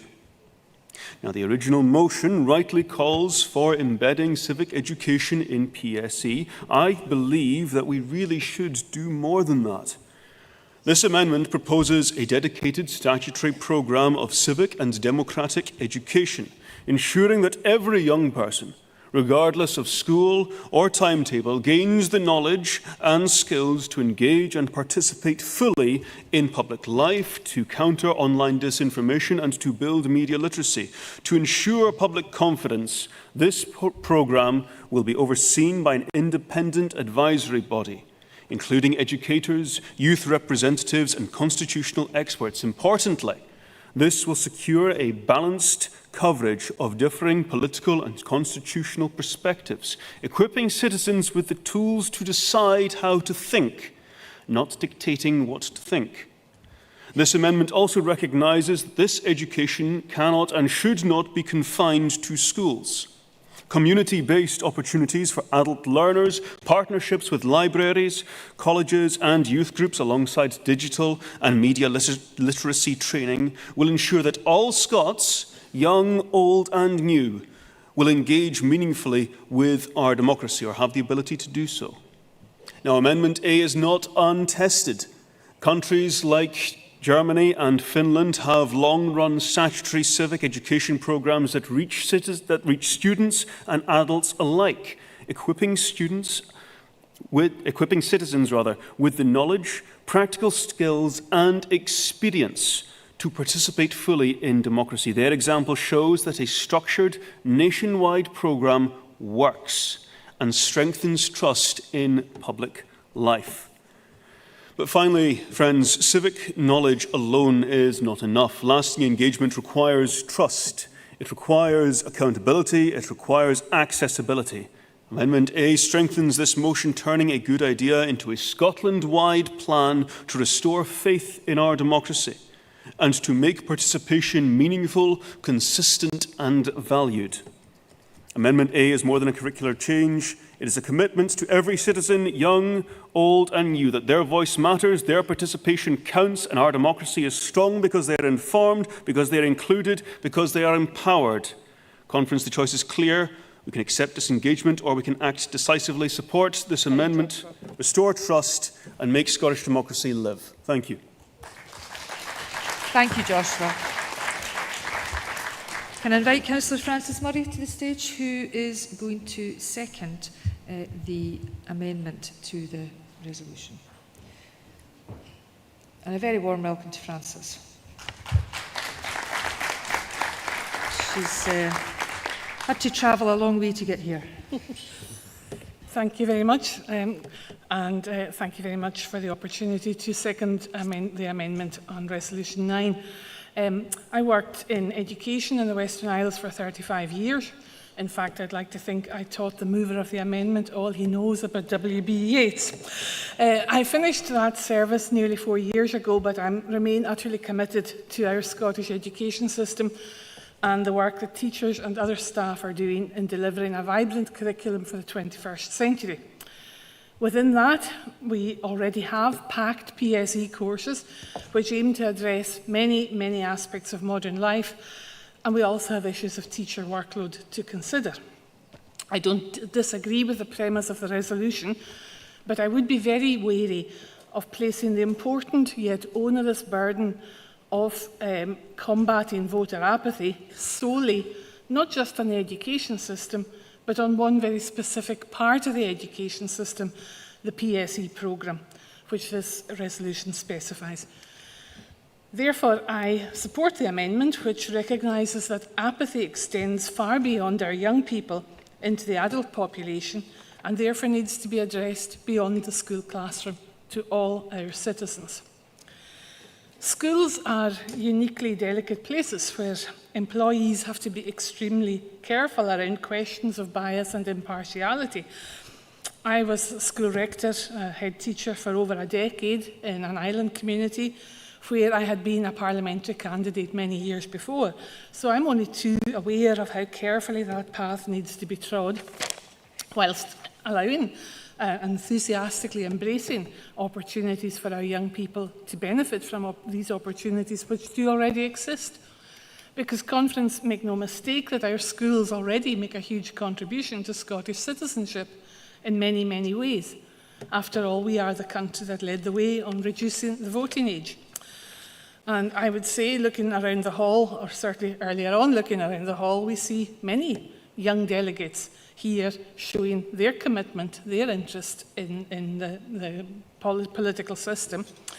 In our own Western Isles delegation, we have a first-time delegate who is an S5 pupil in school. And don't worry, Ailey, I'm not going to name you and embarrass you in front of everybody.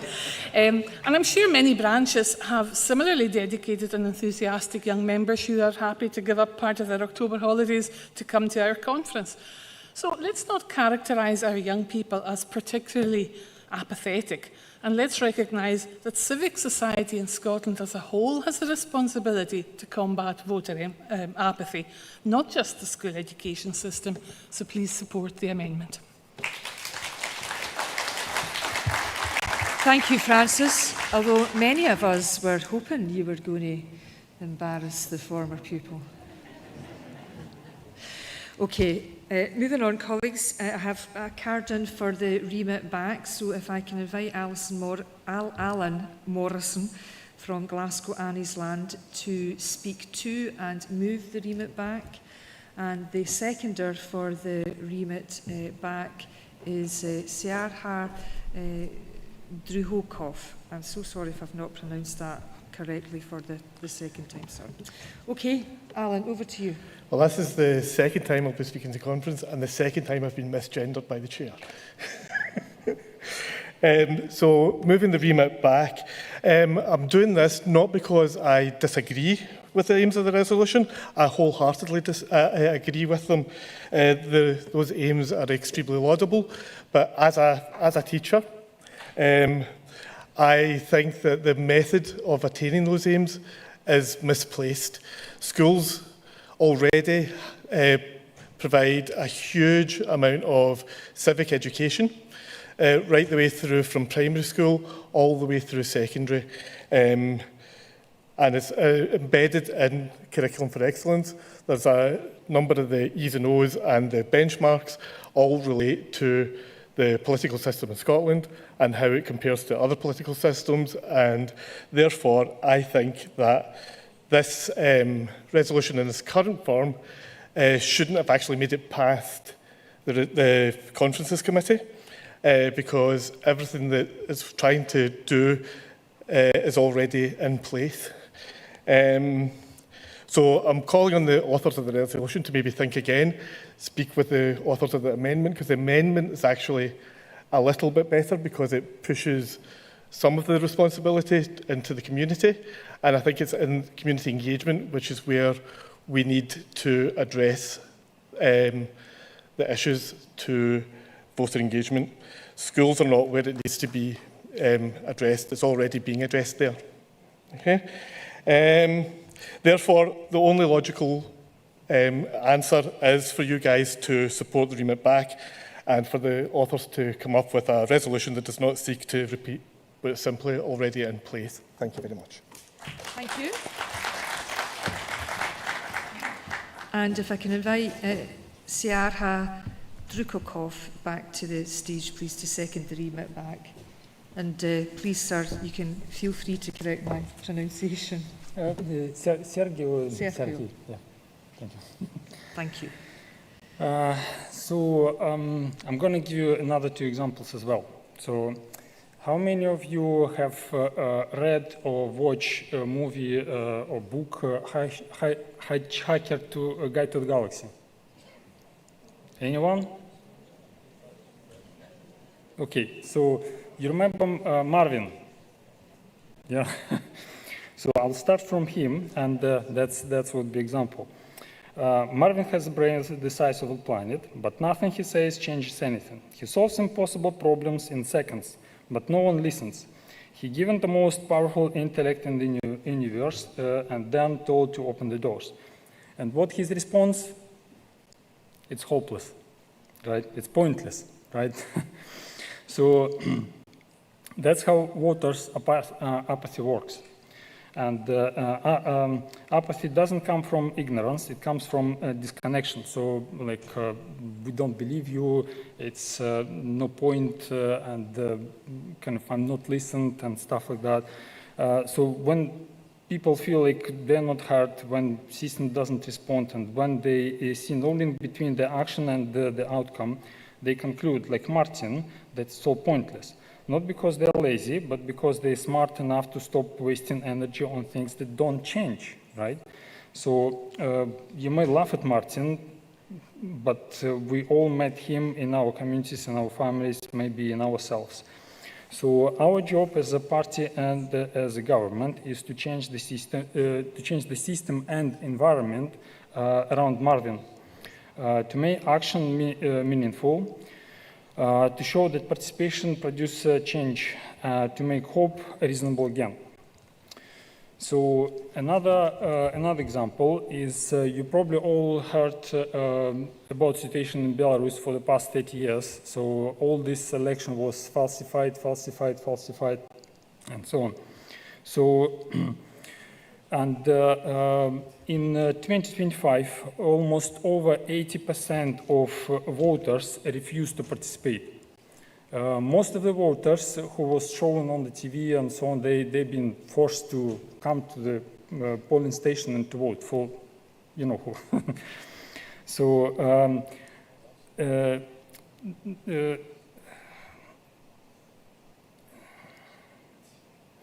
so people believe that, yeah, thank you. So people lost faith in opposition too. When citizens believe that nothing and no one will change their lives, they disengage entirely. That is the end stage of apathy. We must never let happen this again. Right? So my proposal is, what is it? Yeah. So my proposal is to have community-based adult civic education and feedback loops like you said we did. What's next? Inclusive outreach, practical reforms,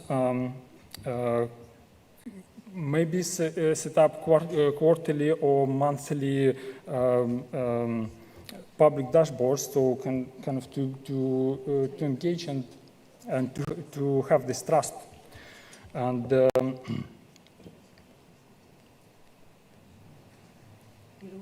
yeah, okay, thank you. So please vote for review this resolution. Okay, thank you. Thank you, Sergio. Can I now invite Anne Thulis from the Carluke branch onto the stage? Anne's a former teacher and she's going to move the direct negative. And Anne will be followed by Lara Bird. Thank you, Conference, for your patience that's holding on here. I was History Modern Studies teacher for 40 years in 4 local authority schools, married to a head teacher who was General Secretary of School Leaders Scotland, so discussions of matters educational have been longer in my life than I care to remember. And I'm here to speak against this motion. For context, the movers of this motion put a similar motion to National Council in Perth in June. Bill Ramsey of the Trade Union Group made it plain that inserting a compulsory course in S1 and 2 would have no place in Curriculum for Excellence and would be unacceptable to the Scottish Government, COSLA and the teaching unions. The motion was defeated. The movers have evidently decided that sticking it into PSE is a much softer target. But they continue to pay absolutely no attention to what is actually taught in schools. They attribute all voter apathy to the education system.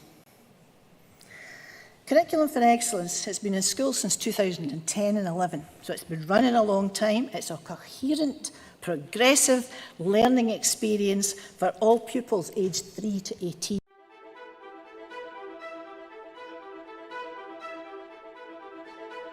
I'm ready for what lies ahead. I hope I've made clear to you today how much of a privilege and an honour it is to be leader of my party.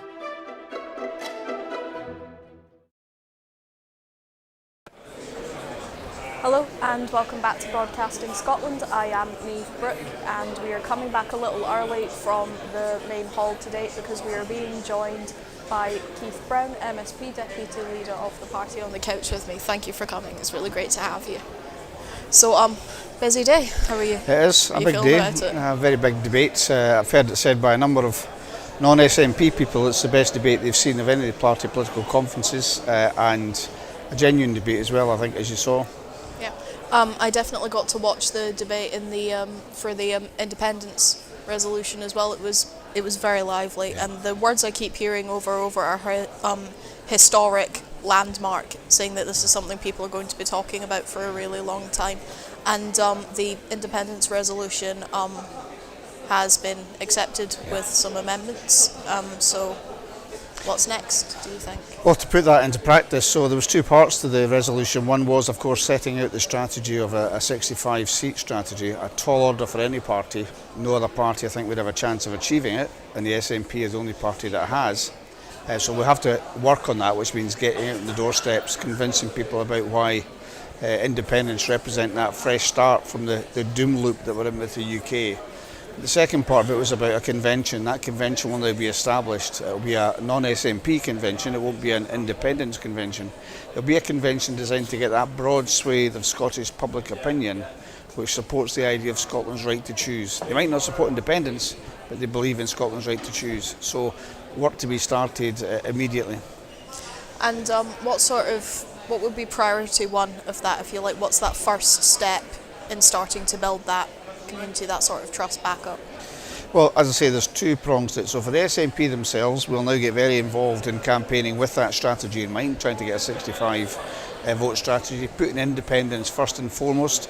I've seen it already under John Swinney. The party and the government is making a lot of coverage. So this week we saw the Fresh Start with Independence paper produced by the government.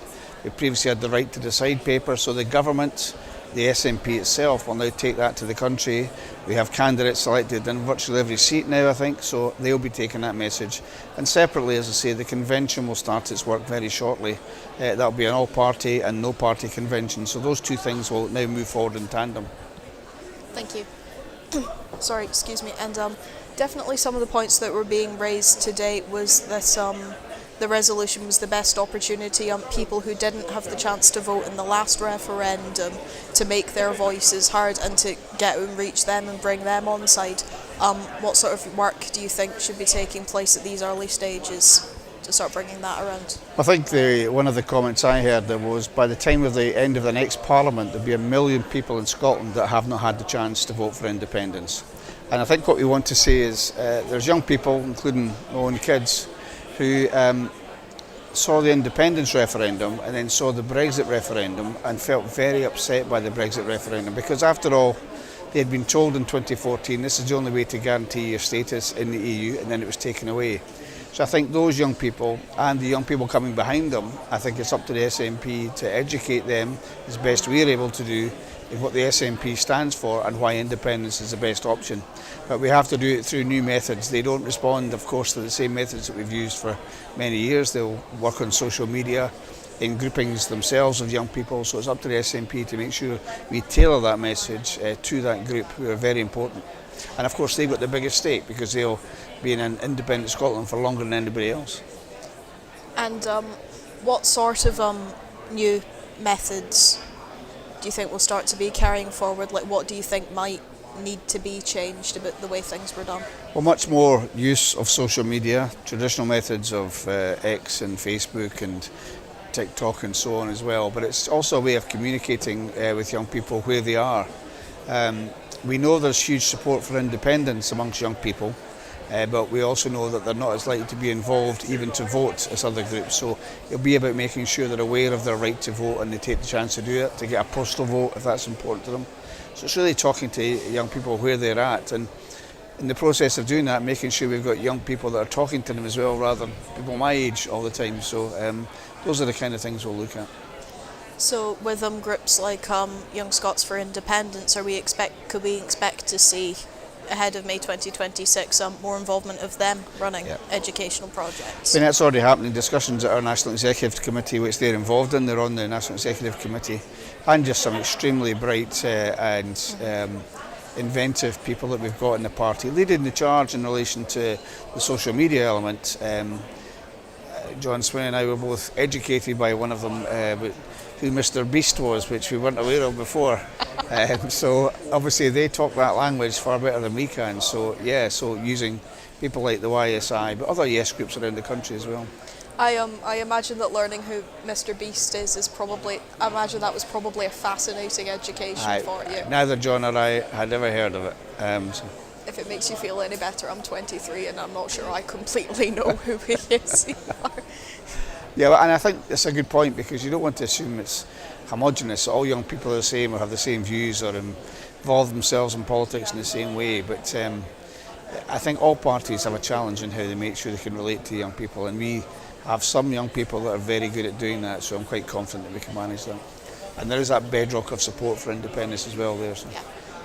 Yeah, we have seen that support for independence has started to go up in polls in recent years, but with the Social Research Centre report being published earlier this week that trust in the Scottish Government has declined, what do you think sort of work the party should be particularly pushing for at the conference this weekend to start to try and build a faith up again? What do you think? Yeah, I think that's a fair point. People have seen politicians promise things and then not do it, and they've also seen things like, for example, Labour getting into office and not following through with some of their promises. They said they were going to reduce energy bills by £300. In fact, they've gone up by £200. But also bringing in the cut to winter fuel allowance. They never told people about that beforehand, so all that leads to mistrust. And the Scottish Government suffered too, but I would suggest the Scottish Government suffered because the things it wants to do have been undermined by the budgets provided from Westminster. We've now had 15 years of austerity budgets. People have to understand, and we have to let people know, that if you have 15 years of constrained budget, that tells on public services. So we have to make sure that people understand where those cuts are coming from. At the same time, make sure that people know about the commitments that we've made. Some people might take free tuition for granted. It's a very important benefit to living in Scotland. Or free prescriptions as well. The child payment described by anti-poverty organisations as a game changer, and helping make sure that Scotland's child poverty rates are going down as the rest of the UK are going up. So telling people about what we've done and some of the challenges we've faced, I think will help us to rebuild trust. Yes, and sort of maintaining that level of transparency and reminding people what the party has done well. Yeah. Excuse me. And there we go. Sorry, earpiece went. And so, in the coming days of the conference, what else would you like to see pushing through? Well, we've seen today some very exciting resolutions on the health service for WASPy women. Another one of those things which is diminished trust. Labour said they were going to deal with the WASPy women and support their case. Ombudsman report came out which said all parties should subscribe to that, and they failed to do it after all the promises. They were happy to be in photo opportunities beforehand, and now they've disappeared, Labour, from the argument. So that, more social justice, we have resolutions on defence policy, so I'm looking forward to the variety that there is, and also I make my own speech before the conference tomorrow as well, so I'm looking forward to that. I had a very nice chat with some WASPy women earlier today, and they will be joining me on the couch tomorrow to talk a little bit more about the pension review and their own experiences. So that'll be an interesting chat. I'm looking forward to being able to talk to them. And as we head into tomorrow, is there anything you're particularly looking forward to discussing? Yeah, I'm going to mention my partner who died this year, Christina McKelvey, who was dearly loved in the party, was a government minister, a fantastic advocate for breast cancer charities. She had breast cancer, and for equalities organisations. So, and I do want to contrast the work that she did, in particular in making sure that the Dungaville Detention Centre was closed a number of years ago. Contrast that with what we're seeing now from the likes of Nigel Farage and the Tories this week in the Scottish Parliament, trying to demonise asylum seekers and people seeking to come to this country, and make them the source of blame rather than the fact that they haven't dealt with these applications, haven't provided the resources for local authorities to deal with these people. So very keen to point it because it's such a big issue just now, this demonising of communities by the likes of Nigel Farage and the Tories here in Scotland. And that will be part of that sort of community education idea we were talking about, re-educating that to people, because as we've seen earlier this week, the SNP are 17 points ahead of Scottish Labour, and Reform is just behind. So what are some of the big moves to be discussed at the conference this weekend to get ahead, for the party to get ahead of Reform? Well, first of all, you're right to say we're more than 17 points ahead, which is an absolutely stunning thing when you consider we've been in government for 18 years. So to be so far ahead. However, we can best bolster that, not least by what we've just done, agreeing the strategy for independence. We know independence support hovers around 50%. We've now got a clear strategy for how we achieve that, so we'll be hoping to see some dividend from that. And beyond that, yes, continuing to champion some of the issues that we've talked about. So the WASPy women, the government will continue to campaign on their behalf, but it's the UK government that can change that.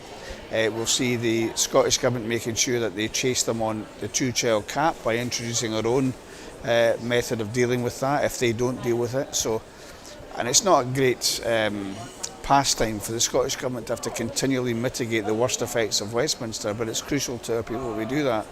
So I think the overall strategy, the social justice stance that we have, I think will prove attractive to people, and I'm sure we can build on that 37%, which, as I've said, even currently projects to put us on over 60 seats, so, but I'm sure we can improve on that.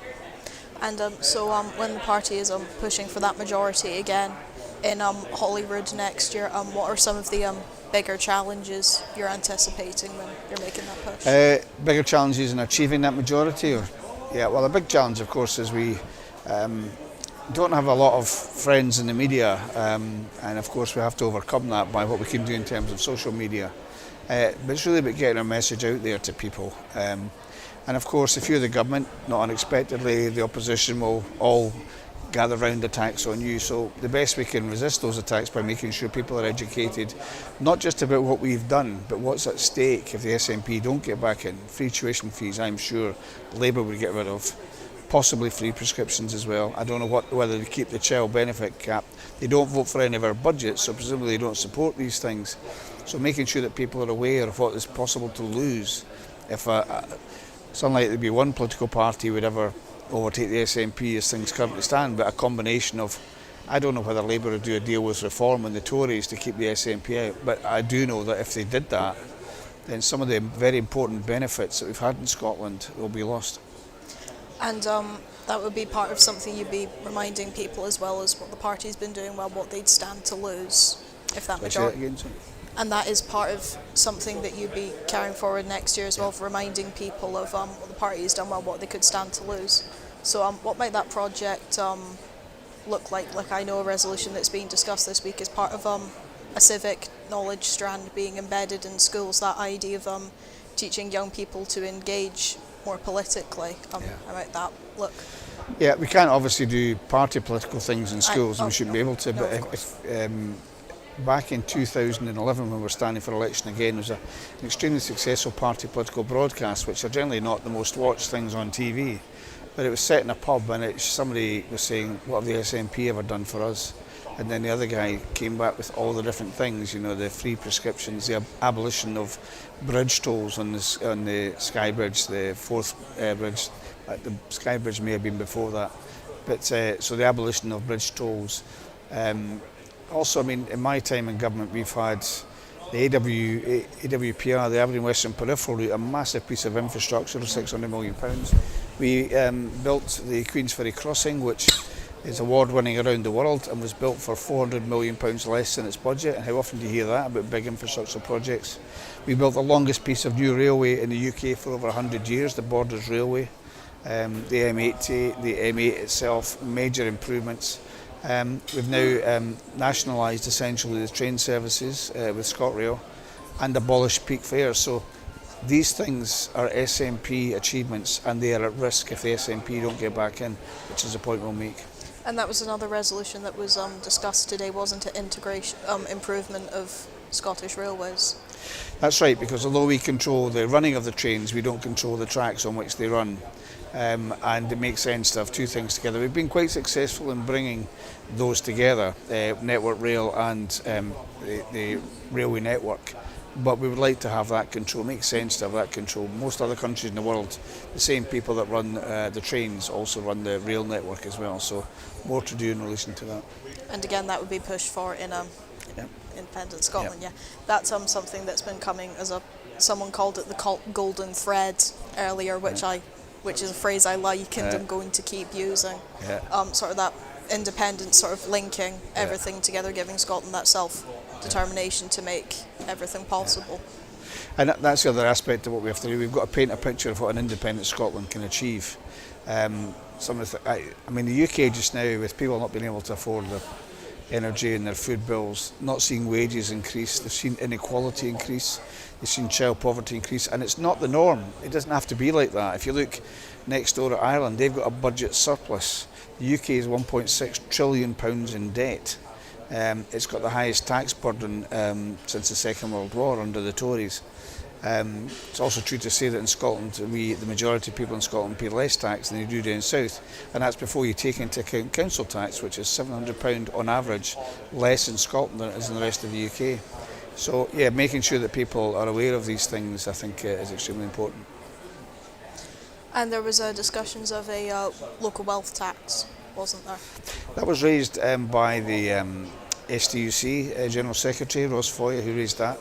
Now, of course, we do have, and she recognised that we have a more progressive tax system here in Scotland, but those decisions will come at the budget time. It's just very unfortunate that the UK is so late in presenting its budget. It's going to cause knock-on problems for the Scottish budget. But those decisions on tax rates should come at the budget. And I'm sure that everybody here today is very interested to see that when it comes out. Thank you very much for joining me today. It was really great to talk to you. And you. Pleasure to meet you. Best of luck with the job. Thank you.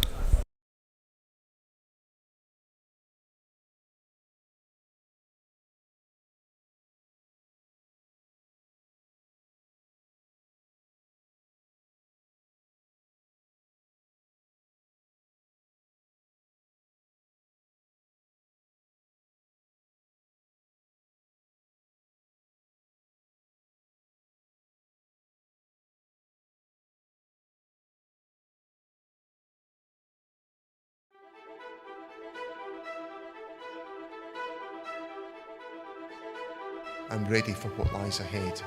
I hope I've made clear to you today how much of a privilege and an honour it is to be leader of my party.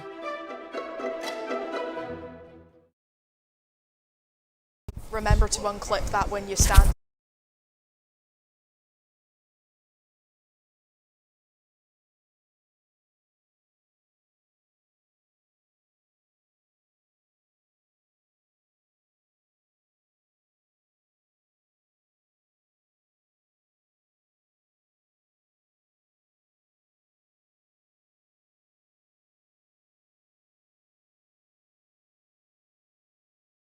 Welcome back. Thank you again. My name is Niamh Brooke for Broadcasting Scotland.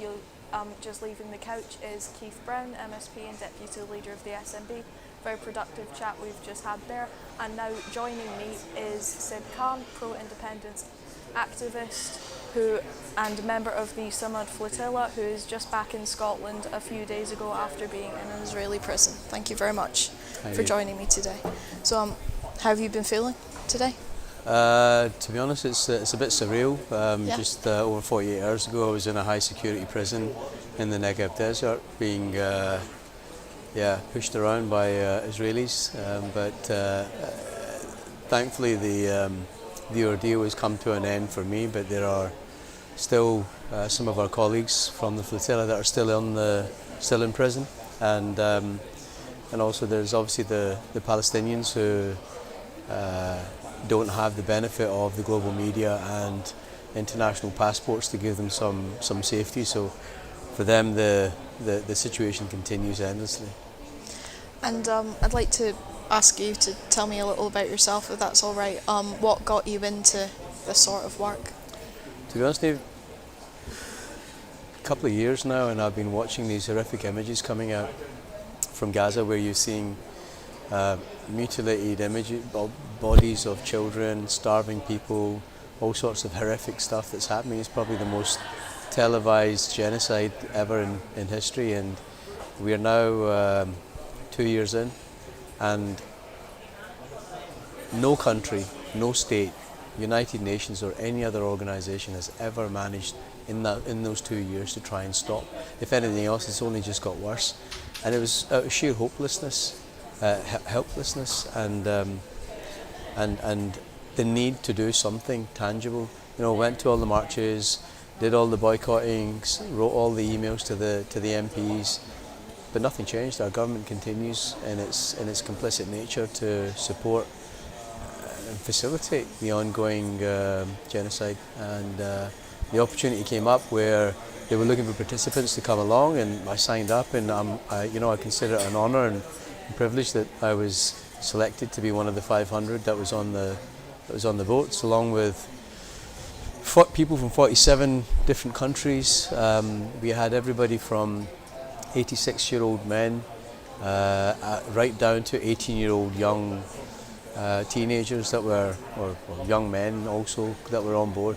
So yeah, I mean, it was that was really the main driver behind it, in the hope that we could maybe open up a humanitarian corridor in an entirely non-violent, peaceful, legally abiding way, and also show support to the Palestinians, that that the people of the world still do think about them and show them love and support. And what was that experience like on the flotilla? What were you involved in? It was hard, to be honest. I don't swim, so I spent 6 weeks on a boat with 23 people designed for 12 people, nowhere to sleep, nowhere to sit, and a lot of work. So you're in close proximity, first of all, for a long time, but obviously the entire journey we were under constant threat even before we left the port. So I went to Barcelona, so I left from Barcelona, so travelling 2,000 miles across the Med from one extreme to the other, and 2 of our boats were bombed in Tunisia. Firebombed. We were then attacked in European international waters just south of Sicily, where 14 bombs were dropped on our boats, and chemical attacks on 3 boats, and we were constantly being threatened that there was an intention to sink a couple of our boats within the next 24-48 hours. And it just so happened that when we got to Sicily, thankfully the Italians and the Spanish sent some Navy boats to provide us some safe passage, which allowed us to at least provide some form of safety for the journey. But it was quite, concerning. And when there was an 80-year-old lady that was on my boat, who was a retired politician from Spain, and she was petrified when the bombs were going off. We were watching these quadcopters flying around the fleet, and they would just stop, randomly drop a bomb, and when it went off, it was quite frightening. And clearly she was very terrified about what was happening. And then, of course, we get 50 miles from Gaza, and again, international waters. We were intercepted by the Israeli forces. Firstly, there was this big boat that went all the way through the fleet, and it disabled all our comms and electrics. And then we had another boat that would turn up, a few more boats that had high-powered water cannons that were just blasting the tops of the boats and destroying as much as they could, followed by fast rib boats where they had about 20 commandos that boarded the boats at gunpoint, lasers pointing everywhere, and forcibly took us against our will to Ashdod port, where we spent 12 hours in the sun sitting there waiting to be processed in high stress positions with our hands zip tied behind our backs. And Ben Gavir made an appearance to tell us that we were all terrorists and responsible for the death of Jewish babies, to which he was booed off in Free Palestine chants, and then we came back, and then we were all put into high stress positions with our hands zip tied behind our backs. That was the experience. And you've only recently come back. Yeah, so I spent 6 days in a high security prison where 8 beds, up to 15 of us in the bed. I didn't leave the cells for the entire 6 days. Access to no legal representation, no clean water. We were given no medical support, or our medications were denied. So there was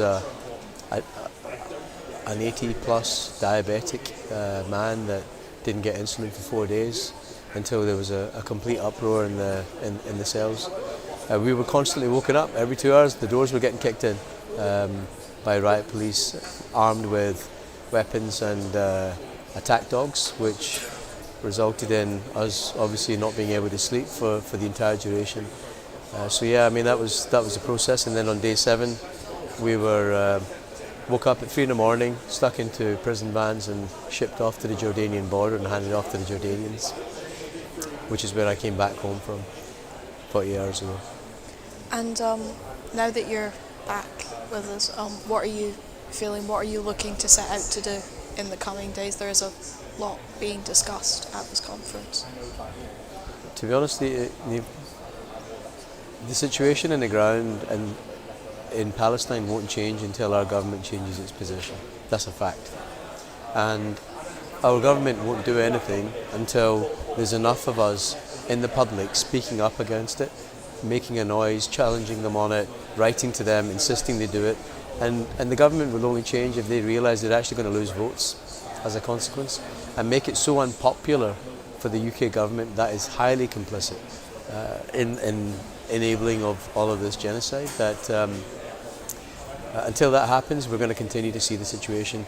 Parents are going to continue to bring their children home in carrier bags, unfortunately, and we really need to be doing more. So my objective is really just to try and share my story, but the journey of the flotilla was not about us. It was about the Palestinian people and the ongoing brutal oppression and genocide that they're being subjected to. My biggest concern, to be honest, Niamh, is that we're going to have this ceasefire which has been announced. I don't know what the details are. I've been without any media or any news for weeks now, but regardless of what happens, I know for a fact that Israel has never acted in good faith in any of the agreements in the past, and I'm concerned that people will assume that there's now been a ceasefire, it'll fall off the front page news, and they'll just end up going back to being the way they were for decades prior to that, where they continue to suffer in silence, and the general public moves on to whatever the new hot topic is. So for me, the main focus has to be to retain people's attention on the ongoing situation on the ground and just continue to encourage dialogue. This has to be one of those things that we are able to comfortably talk about at the water cooler at work, and until that happens, nothing's going to change on the ground. And as we talked about, there has been quite a big presence here of some grassroots movement marches, protests, things like that. With all of that happening and getting it more into the public eye, what do you think that movement should be doing? How can it evolve so we can keep this in the public interest? Do everything you can, to be honest. Everything you can, boycott, divest, sanctions, write to your MPs, go out and attend protests, hang socks, bang pots, do whatever you can, wave a flag, but most importantly, there's not enough of us talking about it right now. We need to bring more people on board. We need to be out in our thousands and millions, so that the government feels that it is so unpopular that it's forced to change its position. Take Italy, for example, one of the most right-wing governments in Europe at the moment, and very pro-Israel. However, given the riots and the protests in Italy, they were forced to send a Navy frigate to support the flotilla for safe passage. Now, if that doesn't demonstrate the ability of of people power, then I don't know what does.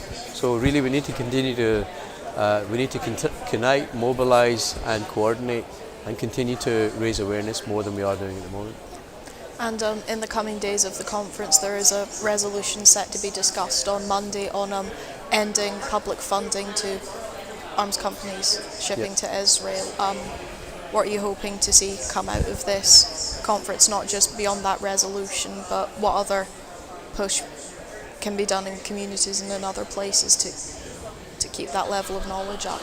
So I think it's an excellent first step, and it's very welcome that the Scottish, the SNP is actually putting that motion forward.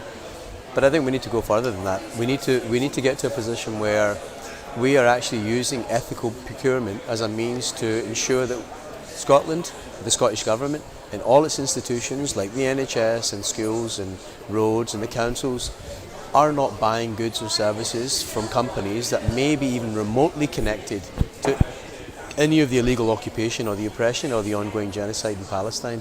That's where I would want it to go. You know, one of the good things that I noticed was I was in jail with Nelson Mandela's grandson. There were parliamentarians from all over Europe and South America, and all of them actually said, we're really proud to see the position Scotland is taking. Even though you don't have any devolved powers on international affairs, you're still being huge advocates of the Palestinian rights and the Palestinian movements. And for me, that was a moment of pride to say we're on the right side of history.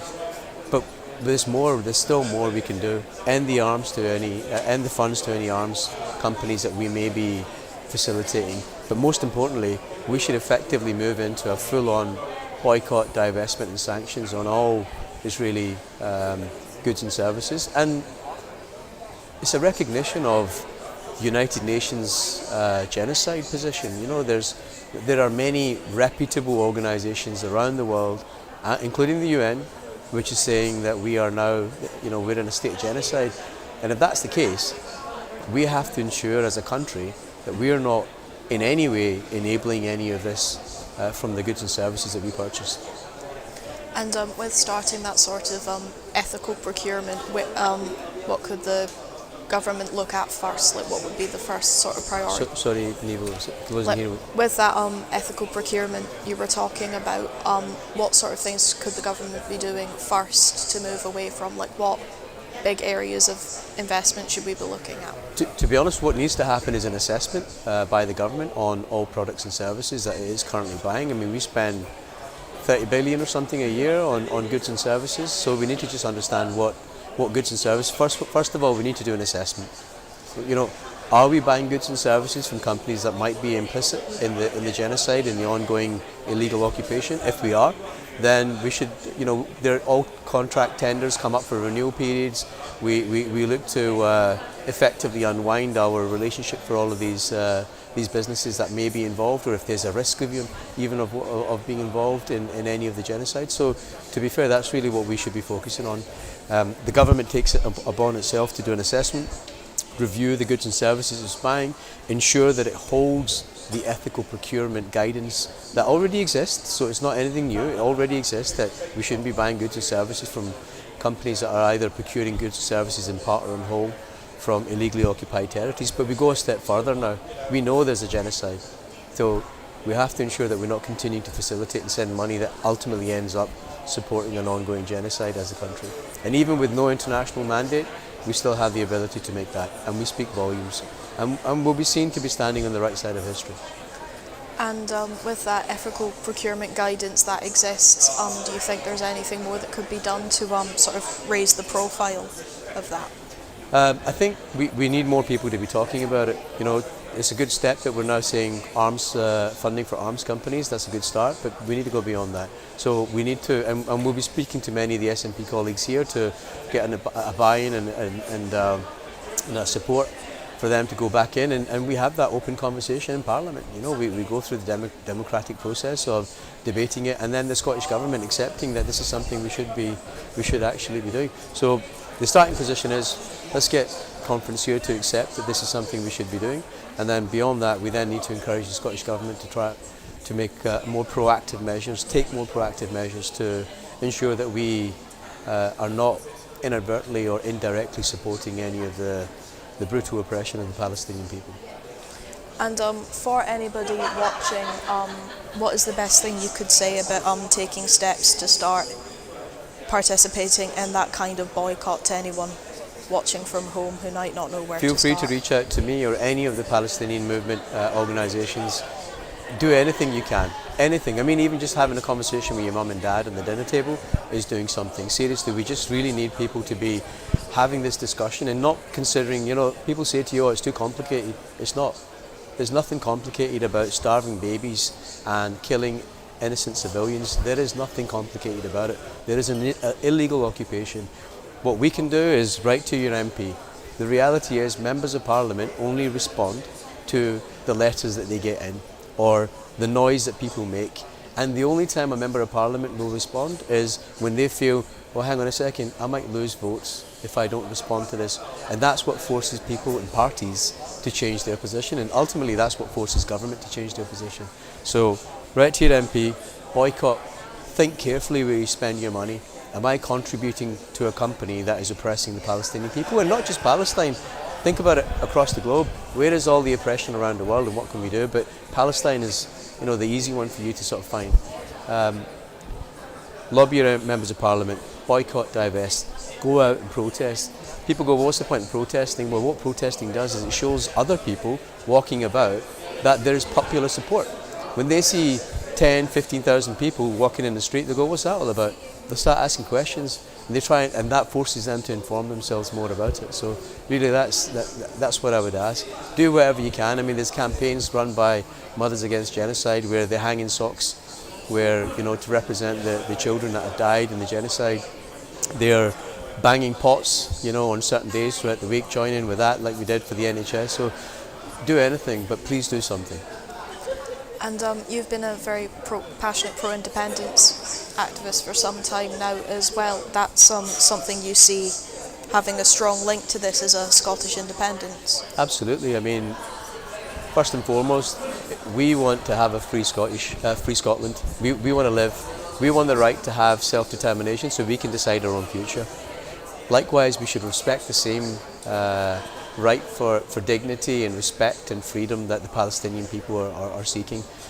So therefore, for me, the independent Scotland movement is inextricably linked with the Palestinian freedom movement, because if we want freedom, then equally we should respect other people that want to have the right for self-determination across the world. And therefore, I think for me, it's one and the same. Thank you. And just before we wrap up here, is there anything else you'd like to say? Free Palestine. Thank you very much for your time. Thank you. It was wonderful to talk to you. Thank you. Thank you for joining Thanks me very much, today. Eve.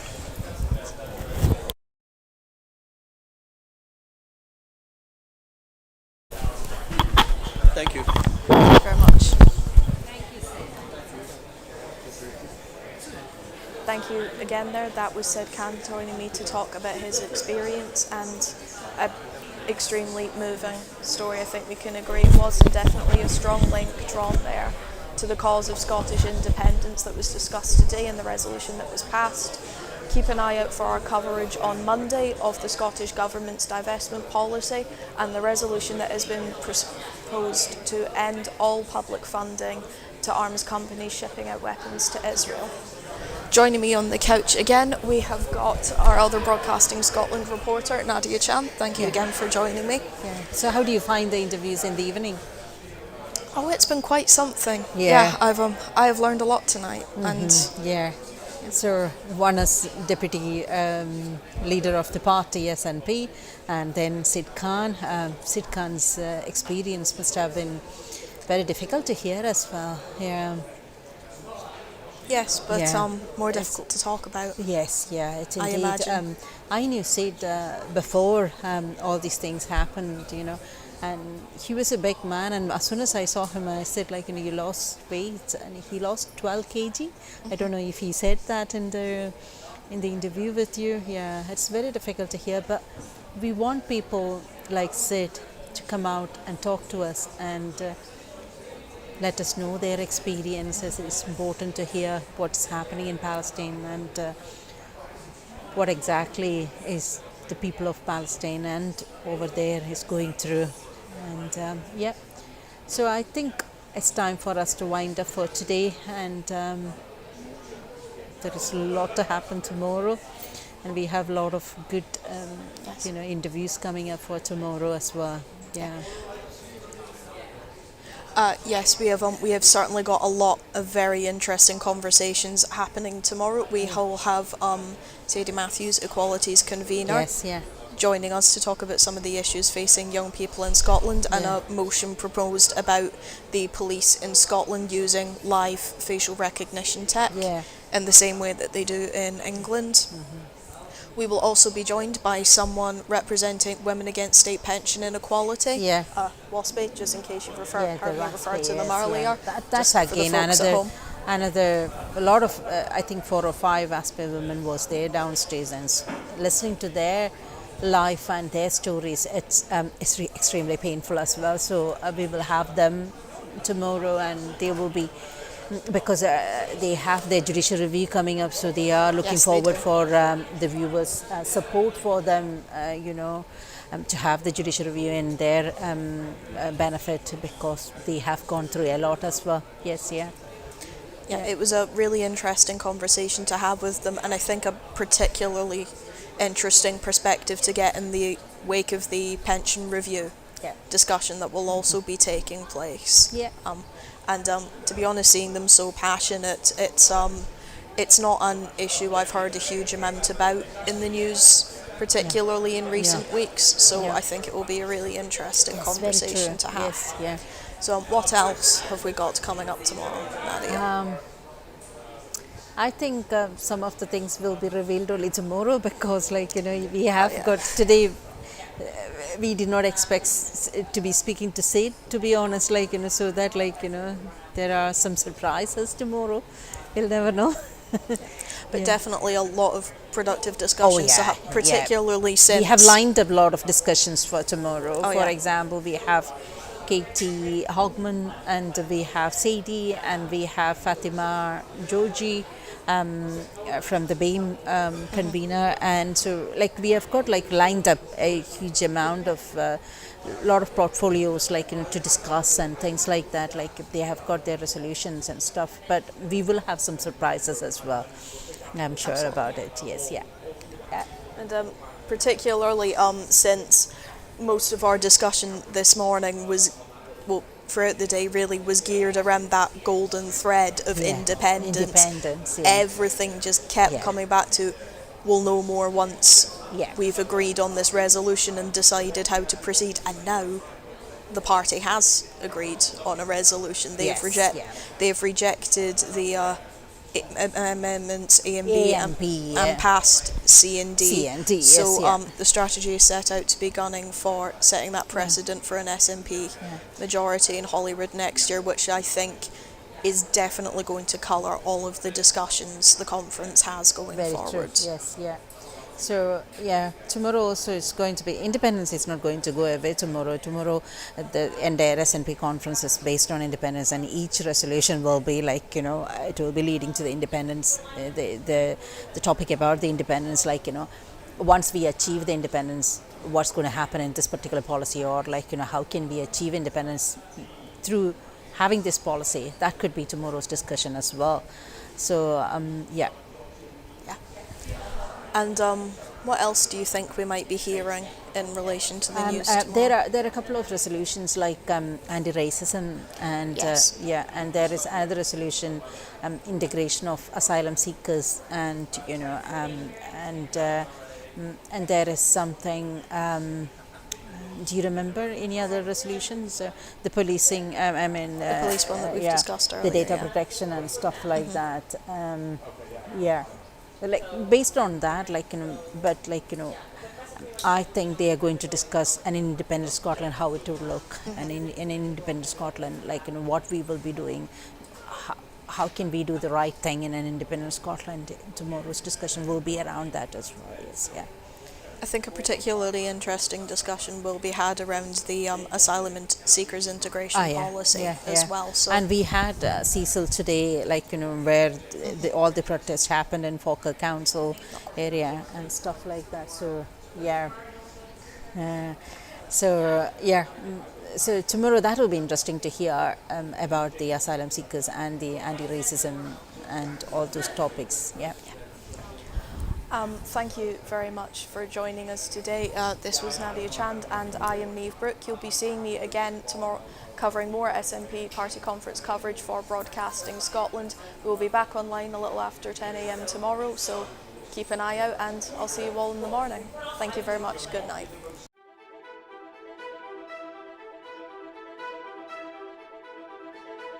I'm ready for what lies ahead. I hope I've made clear to you today how much of a privilege and an honour it is to be leader of my party.